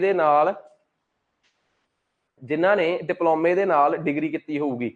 ਤੁਸੀਂ ਆਪ ਦੱਸੋ ਕਿ ਡਿਪਲੋਮੇ ਦੇ ਨਾਲ ਡਿਗਰੀ ਕਰਨ ਵਾਲੇ ਸਟੂਡੈਂਟਸ ਜਿਹੜੇ ਆ ਉਹ ਕਿੰਨੇ ਕੁ ਹੋਣਗੇ? ਸਰਕਾਰ ਨੇ ਕੀ ਕੀਤਾ? ਸਰਕਾਰ ਨੇ ਕਿਹਾ ਕਿ ਡਿਪਲੋਮਾ ਹੋਣਾ ਜ਼ਰੂਰੀ ਆ। ਹੁਣ ਜਿਹੜੇ ਬੱਚਿਆਂ ਨੇ ਤੇ ਡਿਪਲੋਮਾ ਕੀਤਾ ਹੈ ਤੇ ਡਿਪਲੋਮੇ ਦੇ ਨਾਲ ਡਿਗਰੀ ਕੀਤੀ ਆ ਉਹ ਤਾਂ ਐਲੀਜੀਬਲ ਹੋ ਜਾਣਗੇ, ਪਰ ਜਿਹੜੇ ਸਟੂਡੈਂਟਸ ਨੇ ਸਿਰਫ ਤੇ ਸਿਰਫ ਡਿਗਰੀ ਕੀਤੀ ਆ ਉਹ ਉਸ ਪੇਪਰ 'ਚ ਐਲੀਜੀਬਲ ਨਹੀਂ ਗੇ। ਸੋ ਇਹ ਕੇਸ ਕੋਰਟ 'ਚ ਗਿਆ ਤੇ ਕੋਰਟ ਨੇ ਜਾ ਕੇ ਕਹਿਤਾ ਕਿ ਡਿਪਲੋਮਾ ਦੇ ਨਾਲ ਜਿਨ੍ਹਾਂ ਨੇ ਕੇਵਲ ਡਿਗਰੀ ਕੀਤੀ ਆ ਉਹ ਵੀ ਇਸ ਜੇਈ ਦੀ ਭਰਤੀ 'ਚ ਐਲੀਜੀਬਲ ਹੋਣਗੇ।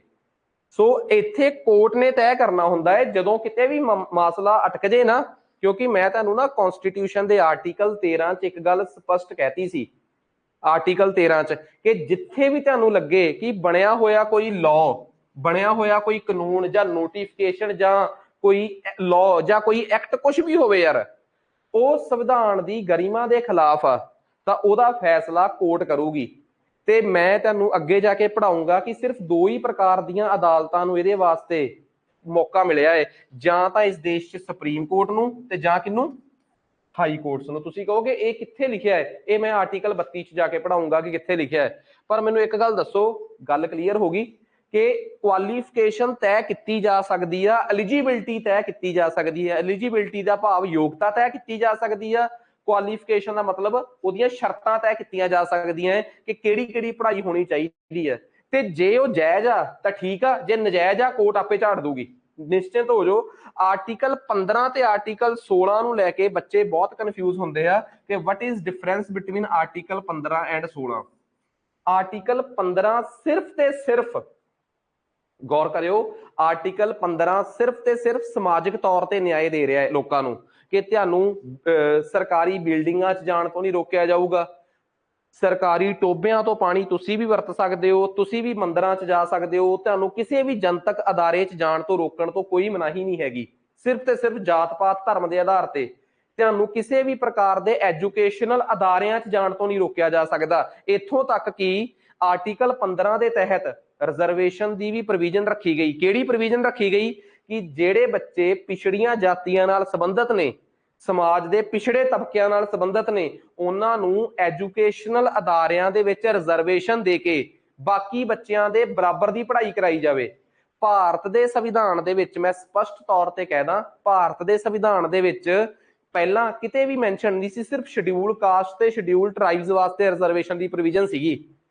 ਫਿਰ ਇਸੇ ਆਰਟੀਕਲ 15 ਨੂੰ ਆਧਾਰ ਬਣਾ ਕੇ ਕਿਹਾ ਗਿਆ ਕਿ ਕਿਉਂ ਨਾ ਇਸ ਦੇਸ਼ 'ਚ ਬੈਕਵਰਡ ਕਲਾਸ ਨੂੰ ਵੀ ਰਿਜ਼ਰਵੇਸ਼ਨ ਦੇ ਦਿੱਤੀ ਜਾਵੇ। ਸੋ ਜਿਹੜੀ ਰਿਜ਼ਰਵੇਸ਼ਨ ਐਜੂਕੇਸ਼ਨਲ ਅਦਾਰਿਆਂ 'ਚ, ਗੌਰ ਕਰਿਓ, ਪੜ੍ਹਾਈ ਵਾਸਤੇ ਆ, ਜਿਹੜੀ ਰਿਜ਼ਰਵੇਸ਼ਨ ਤੁਹਾਨੂੰ ਦਫ਼ਤਰਾਂ 'ਚ ਜਾਣ ਵਾਸਤੇ ਮਿਲੀ ਆ, ਜਿਹੜੀ ਰਿਜ਼ਰਵੇਸ਼ਨ ਤੁਹਾਨੂੰ ਪਬਲਿਕ ਪਲੇਸਿਸ ਤੇ ਘੁੰਮਣ ਵਾਸਤੇ ਜੋ ਹੱਕ ਮਿਲੇ ਆ, ਉਹ ਸਾਰੇ ਆਰਟੀਕਲ 15 ਦੇ ਅੰਡਰ ਆਉਂਦੇ ਆ। ਤੇ ਜਿਹੜੇ ਤੁਹਾਡੇ ਸਰਵਿਸਿਜ਼ ਦੇ ਹੱਕ ਆ, ਨੌਕਰੀਆਂ ਦੇ ਹੱਕ ਆ, ਇਕੁਅਲ ਓਪਰਚੁਨਿਟੀਜ਼, ਅਫਸਰ ਦੇ ਹੱਕ ਆ, ਮੌਕਿਆਂ ਦੇ ਹੱਕ ਆ, ਉਹ ਸਾਰੇ ਆਰਟੀਕਲ 16 ਦੇ ਤਹਿਤ ਆਉਂਦੇ ਆ। ਗੱਲ ਕਲੀਅਰ ਹੋ ਗਈ? ਆਰਟੀਕਲ 15 ਤੇ ਆਰਟੀਕਲ 16 ਕਿਵੇਂ ਇੱਕ ਦੂਜੇ ਤੋਂ ਵੱਖੋ ਵੱਖ ਨੇ। what is difference between article 15 and article 16? Clear ਹੈ ਗੱਲ?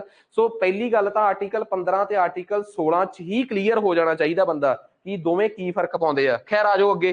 ਹੁਣ ਆਪਾਂ ਗੱਲ ਕਰਦੇ ਆ ਭਾਰਤ ਦੇ ਵਿੱਚ ਆਰਟੀਕਲ 15 ਤੇ 16 ਤਾਂ ਬਿਲਕੁਲ ਹੀ ਕਲੀਅਰ ਕਰ ਗਏ ਕਿ ਆਰਟੀਕਲ 15 ਕੀ ਆ। ਆਰਟੀਕਲ 15 ਤੇ ਇੱਕ ਮੂਵੀ ਵੀ ਆਈ ਸੀ ਪਿੱਛੇ ਜੇ, ਜਿਹੜੀ ਸਮਾਜ 'ਚ ਪਿਛੜੇ ਹੋਏ ਤਬਕੇ ਦੇ ਨਾਲ ਕਿਵੇਂ ਧੱਕਾ ਹੁੰਦਾ ਹੈ ਯੂਪੀ 'ਚ, ਤੇ ਯੂਪੀ ਦੇ ਨੂੰ ਰੈਫਰੈਂਸ ਮੰਨ ਕੇ ਉਹ ਮੂਵੀ ਬਣਾਈ ਗਈ ਸੀ। ਆਰਟੀਕਲ 16 ਤੁਹਾਡੀਆਂ ਨੌਕਰੀਆਂ ਦੀਆਂ ਰਿਜ਼ਰਵੇਸ਼ਨਸ ਨੇ। ਭਾਰਤ ਦੇ ਵਿੱਚ ਆਰਟੀਕਲ 15 ਤੇ 16 ਬਾਰੇ ਮੈਨੂੰ ਲੱਗਦਾ ਤੁਹਾਨੂੰ ਕਲੈਰਿਟੀ ਹੋ ਗਈ। ਹੁਣ ਰੌਲਾ ਇਹ ਆ ਕਿ ਭਾਰਤ ਦੇ ਵਿੱਚ ਜੇ ਸੰਵਿਧਾਨ ਜਦੋਂ ਬਣਿਆ ਉਦੋਂ ਸਿਰਫ ਸ਼ਡਿਊਲ ਕਾਸਟ ਤੇ ਸ਼ਡਿਊਲ ਟ੍ਰਾਈਬਸ ਦੀ ਰਿਜ਼ਰਵੇਸ਼ਨ ਦਾ ਜ਼ਿਕਰ ਸੀ। ਇਹ ਫਿਰ ਬੈਕਵਰਡ ਕਲਾਸ ਕਿੱਥੋਂ ਆ ਗਈ? ਇਹ BC ਰਿਜ਼ਰਵੇਸ਼ਨ ਦਾ ਕੀ ਕਨਸੈਪਟ ਆ? ਸੋ ਹੁਣ ਆਪਾਂ ਗੱਲ BC ਰਿਜ਼ਰਵੇਸ਼ਨ ਤੇ ਕਰਦੇ ਹਾਂ।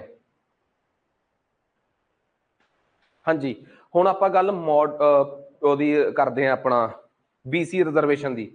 ਭਾਰਤ ਦੇ ਵਿੱਚ ਪਹਿਲਾਂ ਸਿਰਫ ਤੇ ਸਿਰਫ ਸ਼ਡਿਊਲ ਕਾਸਟ ਤੇ ਸ਼ਡਿਊਲ ਟ੍ਰਾਈਬ ਨੂੰ ਪਿਛੜੀਆਂ ਜਾਤੀਆਂ 'ਚ, ਵੀਕਰ ਸੈਕਸ਼ਨ 'ਚ ਮੰਨਿਆ ਜਾਂਦਾ ਸੀ ਤੇ ਸਮਾਜਿਕ ਤੌਰ ਤੇ ਪਿਛੜੇ ਵੀ ਉਹੀ ਸੀ। ਪਰ ਸਮੇਂ ਦੇ ਨਾਲ ਨਾਲ ਨਾ ਮੁਗਲਾਂ ਦਾ ਕਾਲ ਆਇਆ, ਮੁਗਲਾਂ ਤੋਂ ਬਾਅਦ ਵਾਲਾ ਸਮਾਂ ਆਇਆ, ਭਾਰਤ ਦੇ ਵਿੱਚ ਕੁਝ ਕਾਸਟ ਇਹੋ ਜਿਹੀਆਂ ਸੀ ਜਿਹੜੀਆਂ ਬ੍ਰਾਹਮਣਸ, ਛਤਰੀਆ ਤੋਂ ਬਾਅਦ ਇਸ ਜਮਾਤ ਨਾਲ ਬਿਲੋਂਗ ਕਰਦੀਆਂ ਸੀ, ਭਾਵ ਵੈਸ਼ਿਆ। ਇਹਨਾਂ ਚੋਂ ਬਹੁਤ ਸਾਰੀਆਂ ਕਾਸਟਾਂ ਇਹੋ ਜਿਹੀਆਂ ਸੀ ਜਿਹੜੀਆਂ ਇਕਨੋਮਿਕਲੀ ਪਿਛੜ ਗਈਆਂ ਸੀ ਤੇ ਪਿਛੜੇਪਨ ਕਰਕੇ ਬਾਅਦ ਚੋਂ ਸਮਾਜ ਵੱਲੋਂ ਥੋੜੀਆਂ ਥੋੜੀਆਂ ਉਹਨਾਂ ਨੂੰ ਸਮਾਜ ਨੇ ਖਾਰਜ ਨਹੀਂ ਕੀਤਾ, ਜਿਵੇਂ ਸ਼ੂਦਰਸ ਨੂੰ ਕਰਤਾ। ਉਹਨਾਂ ਨੂੰ ਸਮਾਜ ਨੇ ਥੋੜਾ ਜਿਹਾ ਪਿੱਛੇ ਧੱਕਤਾ ਤੇ ਉਹਨਾਂ ਇੰਨੇ ਕੁ ਜ਼ਿਆਦੇ ਕੰਮਾਂ 'ਚ ਵਿਚਰ ਗਏ, ਉਹ ਮੋਚੀ ਬਣ ਗਏ, ਕੁਛ ਨਾਈ ਬਣ ਗਏ, ਕੋਈ ਕਿਸੇ ਸਮਾਜ ਨਾਲ ਕੋਈ ਉਹ ਛੋਟੇ ਪੱਧਰ ਦੇ ਕੰਮਾਂ 'ਚ ਉਲਝ ਗਏ, ਠੀਕ ਆ। ਤੇ ਉਹਦੇ ਕਰਕੇ ਉਹ ਆਪਣੇ ਸਮਾਜਿਕ ਤੇ ਐਜੂਕੇਸ਼ਨਲ ਜਿਹੜਾ ਉਹਨਾਂ ਦਾ ਪ੍ਰੋਫੈਸ਼ਨ ਉਹ ਸੀਗਾ, ਜ਼ਿੰਮੇਵਾਰੀ ਆਪਣੇ ਬੱਚਿਆਂ ਦੀ, ਉਹ ਭੁੱਲ ਗਏ ਵਿਚਾਰੇ, ਕਿਉਂਕਿ ਪੈਸਿਆਂ ਦੀ ਕਮੀ ਸੀ। ਇਹੋ ਜਿਹੀਆਂ ਕਾਸਟਾਂ ਨੂੰ 1950 ਤੋਂ ਬਾਅਦ ਜਵਾਹਰ ਲਾਲ ਨਹਿਰੂ ਦੇ ਵੇਲੇ ਇੱਕ ਕਮੇਟੀ ਬਣਦੀ ਆ, ਕਾਕਾ ਕੇਲਕਰ ਕਮੇਟੀ। ਕੀ ਨਾਮ ਸੀਗਾ? ਕਾਕਾ ਕੇਲਕਰ ਕਮੇਟੀ। ਸੋ ਇਹਨੂੰ ਕਹਿੰਦੇ ਆ first backward class commission. Bharat 'ਚ ਪਹਿਲਾ ਪਿਛੜੀ ਜਾਤੀਆਂ ਦਾ ਕਮਿਸ਼ਨ ਇਹ ਬਣਿਆ 1953 'ਚ। ਇਸ ਕਮਿਸ਼ਨ ਨੇ ਆਪਣੀ ਰਿਪੋਰਟ ਦਿੱਤੀ ਤੇ ਭਾਰਤ 'ਚ ਕਈ ਕਾਸਟਾਂ ਨੂੰ ਬੈਕਵਰਡ ਕਲਾਸ ਕਾਸਟਾਂ ਵੱਲੋਂ ਪਹਿਚਾਨ ਲਿਆ, ਚਿੰਨ੍ਹਿਤ ਕਰ ਲਿਆ। ਵਕਤ ਬਦਲਿਆ ਤੇ ਥੋੜੇ ਸਮੇਂ ਬਾਅਦ ਜਾ ਕੇ ਅੱਗੇ ਜਾ ਕੇ ਫਿਰ ਇੱਕ ਹੋਰ ਕਮਿਸ਼ਨ ਬਣਿਆ BP ਮੰਡਲ।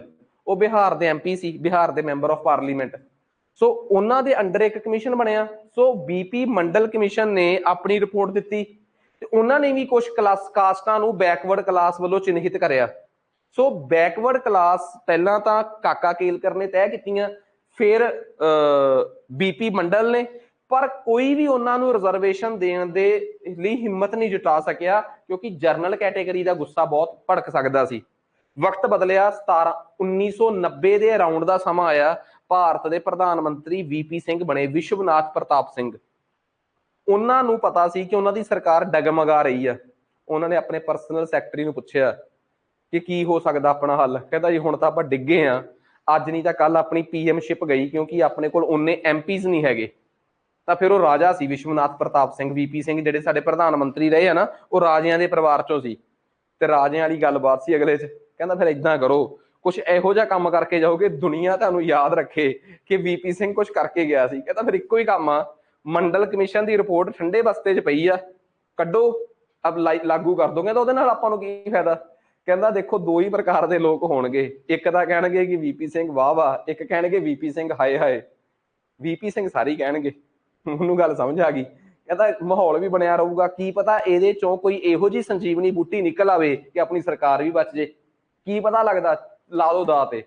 ਤਾਂ ਉਹਨਾਂ ਨੇ ਬੈਕਵਰਡ ਕਲਾਸ ਦੀ ਜਿਹੜੀ ਰਿਪੋਰਟ ਸੀ ਉਹ ਲਾਗੂ ਕਰਤੀ, ਤੇ ਸਿੱਧੇ ਤੌਰ ਤੇ 27% ਰਿਜ਼ਰਵੇਸ਼ਨ ਇਸ ਦੇਸ਼ ਦੀਆਂ ਨੌਕਰੀਆਂ ਦੇ ਵਿੱਚ ਸ਼ਡਿਊਲ ਕਾਸਟ ਤੇ ਟ੍ਰਾਈਬਸ ਤੋਂ ਬਿਨਾਂ ਬੈਕਵਰਡ ਕਲਾਸ ਨੂੰ ਦੇ ਦਿੱਤਾ ਗਿਆ। ਇੱਥੋਂ ਤੱਕ ਕਿ ਸਿਰੇ ਇੱਕ ਹੋਰ ਲਾਤੀ, ਕਹਿੰਦਾ ਜਿਹੜੇ ਬੈਕਵਰਡ 'ਚ ਨਹੀਂ ਆਏ ਤੇ ਉਹ ਆਰਥਿਕ ਤੌਰ ਤੇ ਪਿਛੜੇ ਹੋਏ ਆ, ਜਰਨਲ ਕੈਟੇਗਰੀ 'ਚ ਹੀ ਰਹਿ ਗਏ, ਉਹਨਾਂ ਨੂੰ ਕਹਿੰਦਾ 10% ਇਕਨੋਮਿਕ ਰਿਜ਼ਰਵੇਸ਼ਨ ਵੀ ਦੇ ਦਿਓ। ਲਓ ਜੀ, ਦੇਤੀ ਉਹਨੇ। ਬੈਕਵਰਡ ਕਲਾਸ ਵਾਸਤੇ ਤਾਂ ਗਰਾਊਂਡ ਬਣਾਇਆ ਕਿ ਇਹ ਪੁਰਾਣੇ ਸਮਿਆਂ ਦੇ ਵਿੱਚ ਇਹ ਵੀ ਸੋਸ਼ਲੀ ਤੇ ਐਜੂਕੇਸ਼ਨਲੀ ਪਿਛੜੇ ਹੋਏ ਆ, ਤੇ ਜਿਹੜੇ ਜਰਨਲ ਦੇ ਵਿੱਚ ਗਰੀਬ ਆ ਉਹਨਾਂ ਨੂੰ ਕਹਿੰਦਾ ਮੈਂ 10% ਰਿਜ਼ਰਵੇਸ਼ਨ ਦੇ ਰਿਹਾ ਐਕਸਟਰਾ ਜਰਨਲ ਦੇ ਵਿੱਚੋਂ, ਇਕਨੋਮਿਕ ਵੀਕਰ ਸੈਕਸ਼ਨਸ ਮੰਨ ਕੇ। ਇਹ ਕੇਸ ਕੋਰਟ 'ਚ ਚਲੇ ਗਿਆ, ਤੇ ਕੋਰਟ 'ਚ ਇਹ ਕੇਸ ਮਸ਼ਹੂਰ ਹੋਇਆ ਇੰਦਰਾ ਸਾਹਨੀ ਕੇਸ ਦੇ ਨਾਮ ਤੋਂ। ਫਿਰ ਇੰਦਰਾ ਸਾਹਨੀ ਕੇਸ 'ਚ ਸੁਪਰੀਮ ਕੋਰਟ ਦਾ ਫੈਸਲਾ ਆਇਆ। ਸੁਪਰੀਮ ਕੋਰਟ ਨੇ ਕਿਹਾ ਕਿ ਬੀਸੀ ਨੂੰ ਦਿੱਤੀ ਗਈ ਰਿਜ਼ਰਵੇਸ਼ਨ ਦਾ ਗਰਾਊਂਡ ਬਿਲਕੁਲ ਸਹੀ ਹੈ, ਇਹ ਵਾਕਈ ਸੋਸ਼ਲੀ ਤੇ ਐਜੂਕੇਸ਼ਨਲ ਗਰਾਊਂਡ ਤੇ ਦਿੱਤੀ ਗਈ ਆ, ਤੇ ਸੰਵਿਧਾਨ ਦੇ ਵਿੱਚ ਸੋਸ਼ਲ ਤੇ ਐਜੂਕੇਸ਼ਨਲ ਗਰਾਊਂਡ ਮੈਂਸ਼ਨ ਵੀ ਆ, ਇਸ ਕਰਕੇ ਰਿਜ਼ਰਵੇਸ਼ਨ ਵੀ ਗਲਤ ਨਹੀਂ। ਤੇ ਜਿਹੜੀਆਂ ਕਾਸਟਾਂ ਨੂੰ ਕਿਹਾ ਗਿਆ ਸੀਗਾ ਕਿ ਇਹਨਾਂ ਨੂੰ ਦਿੱਤੀ ਜਾ ਰਹੀ ਹੈ 3700 3800 ਕਾਸਟਾਂ ਨੂੰ, ਇਹਨਾਂ ਚੋਂ ਬਹੁਤਿਆਂ ਦਾ ਸਰਵੇ ਸੁਪਰੀਮ ਕੋਰਟ ਨੇ ਆਪਣੇ ਇੰਡੀਪੈਂਡੈਂਟ ਬੰਦਿਆਂ ਤੋਂ ਕਰਾਇਆ। ਉਹ ਵਾਕਈ ਪਿਛੜੀਆਂ ਹੋਈਆਂ ਜਾਤੀਆਂ ਹੈਗੀਆਂ ਹੈ, ਬਹੁਤ ਜ਼ਿਆਦੀਆਂ ਪਿਛੜੀਆਂ ਨਹੀਂ, ਬਟ ਹਾਂ ਸਮਾਜਿਕ ਤੌਰ ਤੇ ਉਹ ਪਿਛੜੀਆਂ ਹੋਈਆਂ ਕਾਸਟਾਂ ਨੇ। ਅਸੀਂ ਇਹਨੂੰ ਅਪਹੈਲਡ ਕਰਦੇ ਹਾਂ ਇਸ ਰਿਜ਼ਰਵੇਸ਼ਨ ਨੂੰ, ਕਿ ਜਾਇਜ਼ ਮੰਨਦੇ ਹਾਂ। ਪਰ ਆ ਜਿਹੜੀ ਜਰਨਲ ਕੈਟੇਗਰੀ ਦੇ ਵਿੱਚੋਂ 10% ਇਕਨੋਮਿਕ ਵੀਕਰ ਸੈਕਸ਼ਨਸ ਨੂੰ ਰਿਜ਼ਰਵੇਸ਼ਨ ਦੇਤੀ ਆ, ਇਹਦੇ ਬਾਰੇ ਜਾਂਚ ਤਾਂ ਅਸੀਂ ਬਾਅਦ ਚ ਕਰਦੇ, ਪਹਿਲਾਂ ਹੀ ਅਨਕਨਸਟੀਟਿਊਸ਼ਨਲ ਆ। ਸੰਵਿਧਾਨ ਦੇ ਵਿੱਚ ਇਕਨੋਮਿਕ ਤੌਰ ਆਧਾਰ ਤੇ ਰਿਜ਼ਰਵੇਸ਼ਨ ਦਾ ਕੋਈ ਗਰਾਊਂਡ ਹੀ ਹੈ ਨਹੀਂ, ਤੇ ਸੰਵਿਧਾਨ ਤੋਂ ਬਾਹਰ ਜਾ ਕੇ ਅਸੀਂ ਫੈਸਲਾ ਨਹੀਂ ਦੇ ਸਕਦੇ, ਇਹਨੂੰ ਅਸੀਂ ਅਨਕਨਸਟੀਟਿਊਸ਼ਨਲ ਡਿਕਲੇਅਰ ਕਰਕੇ ਖਤਮ ਕਰਦੇ ਹਾਂ। ਤਾਂ 1992 ਦੇ ਇਸ ਫੈਸਲੇ ਤੋਂ ਤਕਰੀਬਨ 30 ਸਾਲ ਬਾਅਦ ਜਾਂ 20 ਸਾਲ ਬਾਅਦ, 30 ਸਾਲ ਹੀ ਹੋ ਗਏ, 2 12 ਤੇ 22, ਹਾਂ 28 ਸਾਲ ਬਾਅਦ ਭਾਰਤ ਦੇ ਪ੍ਰਧਾਨ ਮੰਤਰੀ, 27 ਸਾਲ ਬਾਅਦ ਭਾਰਤ ਦੇ ਪ੍ਰਧਾਨ ਮੰਤਰੀ ਨਰਿੰਦਰ ਮੋਦੀ ਨੂੰ ਫੇਰ ਖਿਆਲ ਆਇਆ ਕਿ ਕਿਉਂ ਨਾ ਇਕਨੋਮਿਕ ਵੀਕਰ ਸੈਕਸ਼ਨਸ ਨੂੰ ਰਿਜ਼ਰਵੇਸ਼ਨ ਦਿੱਤੀ ਜਾਵੇ। ਪਰ ਉਹਨਾਂ ਨੂੰ ਪਤਾ ਸੀ ਕਿ ਇਹਦਾ ਇੰਦਰਾ ਸਾਹਨੀ ਵਾਲਾ ਹਸ਼ਰ ਹੋਊਗਾ ਇਸ ਰਿਜ਼ਰਵੇਸ਼ਨ ਦਾ। ਪਹਿਲਾਂ ਪੱਕੇ ਪੈਰੀਂ ਇੱਕ ਸੰਵਿਧਾਨ ਦੇ ਵਿੱਚ ਅਮੈਂਡਮੈਂਟ ਕੀਤੀ ਜਾਵੇ, ਆਰਟੀਕਲ 15 ਤੇ 16, ਜਿੱਥੋਂ ਜਾ ਕੇ ਉਹਨਾਂ ਨੂੰ ਝਟਕਾ ਲੱਗ ਸਕਦਾ ਸੀ। ਜਿੱਥੇ ਲਿਖਿਆ ਸੀ ਸੋਸ਼ਲੀ ਐਂਡ ਐਜੂਕੇਸ਼ਨਲੀ, ਉੱਥੇ ਕੀ ਲਿਖਤਾ, ਸੋਸ਼ਲੀ ਐਂਡ ਐਜੂਕੇਸ਼ਨਲੀ ਐਂਡ ਇਕਨੋਮਿਕਲੀ। ਇਹ ਆ ਸੰਵਿਧਾਨ ਦੀ 103 ਸੋਧ। ਇਹਦੇ ਚ ਆਰਟੀਕਲ 15 ਤੇ 16 ਚ ਜਦੋਂ ਤੁਸੀਂ ਇਕਨੋਮਿਕ ਸ਼ਬਦ ਪਾਤਾ, ਉਸ ਤੋਂ ਬਾਅਦ ਤੁਹਾਡੇ ਹੱਥ ਚ ਖੁੱਲ ਗਏ। ਹੁਣ ਕੋਈ ਵੀ ਚੱਕਰ ਨਹੀਂ। ਇਹ ਥੋੜਾ ਹੈ ਜੇ ਕੋਈ ਮੈਨੂੰ ਕਵੇ ਕਿ 103 ਅਮੈਂਡਮੈਂਟ ਨਾਲ EWS ਨੂੰ ਰਿਜ਼ਰਵੇਸ਼ਨ ਦਿੱਤੀ ਆ, ਉਹ ਨਹੀਂ ਦਿੱਤੀ। 103 ਅਮੈਂਡਮੈਂਟ ਨਾਲ ਤਾਂ ਕਨਸਟੀਟਿਊਸ਼ਨ ਦੇ ਆਰਟੀਕਲ 15 ਤੇ 16 ਚ ਬਸ ਇੱਕ ਸ਼ਬਦ ਲਿਖਿਆ ਹੈ, ਕੀ ਭਲਾ, ਇਕਨੋਮਿਕਲੀ, ਬਸ ਹੋਰ ਕੁਝ ਨਹੀਂ ਕੀਤਾ। ਹੁਣ ਤੁਸੀਂ ਜਿਹੜਾ ਮਰਜ਼ੀ ਕਾਨੂੰਨ ਬਣਾ ਲਓ, EWS ਦੀ ਰਿਜ਼ਰਵੇਸ਼ਨ ਸੈਂਟਰ ਨੇ ਆਪ ਬਣਾ ਲਈ ਤੇ ਸਟੇਟਾਂ ਨੂੰ ਕਹਿਤਾ ਤੁਸੀਂ ਆਪਣੇ ਹਿਸਾਬ ਨਾਲ ਆਪਣੀਆਂ ਰਿਜ਼ਰਵੇਸ਼ਨਾਂ ਦੇ ਲਓ। ਫਿਰ ਸਟੇਟਾਂ ਦੇ ਵੀ ਹੱਥ ਖੁੱਲ ਗਏ, ਸੈਂਟਰ ਦੇ ਵੀ ਹੱਥ ਖੁੱਲ ਗਏ। EWS ਦੀ ਰਿਜ਼ਰਵੇਸ਼ਨ ਜਿਹੜੀ ਆ ਉਹ ਆਰਟੀਕਲ 16 ਚ ਨਹੀਂ ਲਿਖੀ, ਉਹਦੇ 'ਚ ਤਾਂ ਬਸ ਇਹ ਲਿਖਿਆ ਕਿ ਜੇ ਰਿਜ਼ਰਵੇਸ਼ਨ ਚੈਲੰਜ ਹੋਵੇ ਤਾਂ ਬਚ ਜੇ। ਸੋ ਉਮੀਦ ਕਰਦਾ ਕਿ ਆਰਟੀਕਲ 16 ਵੀ ਸਮਝ ਆ ਗਿਆ, ਬੈਕਵਰਡ ਕਲਾਸ ਕੀ ਆ, ਉਹਦੇ ਨਾਲ ਸੰਬੰਧਿਤ ਕਮੇਟੀਆਂ ਕਿਹੜੀਆਂ ਹੈ, ਤੇ EWS ਦਾ ਰੌਲਾ ਕੀ ਆ, ਇਹ ਵੀ ਆਪਾਂ ਨੂੰ ਕਲੀਅਰ ਹੋ ਗਿਆ।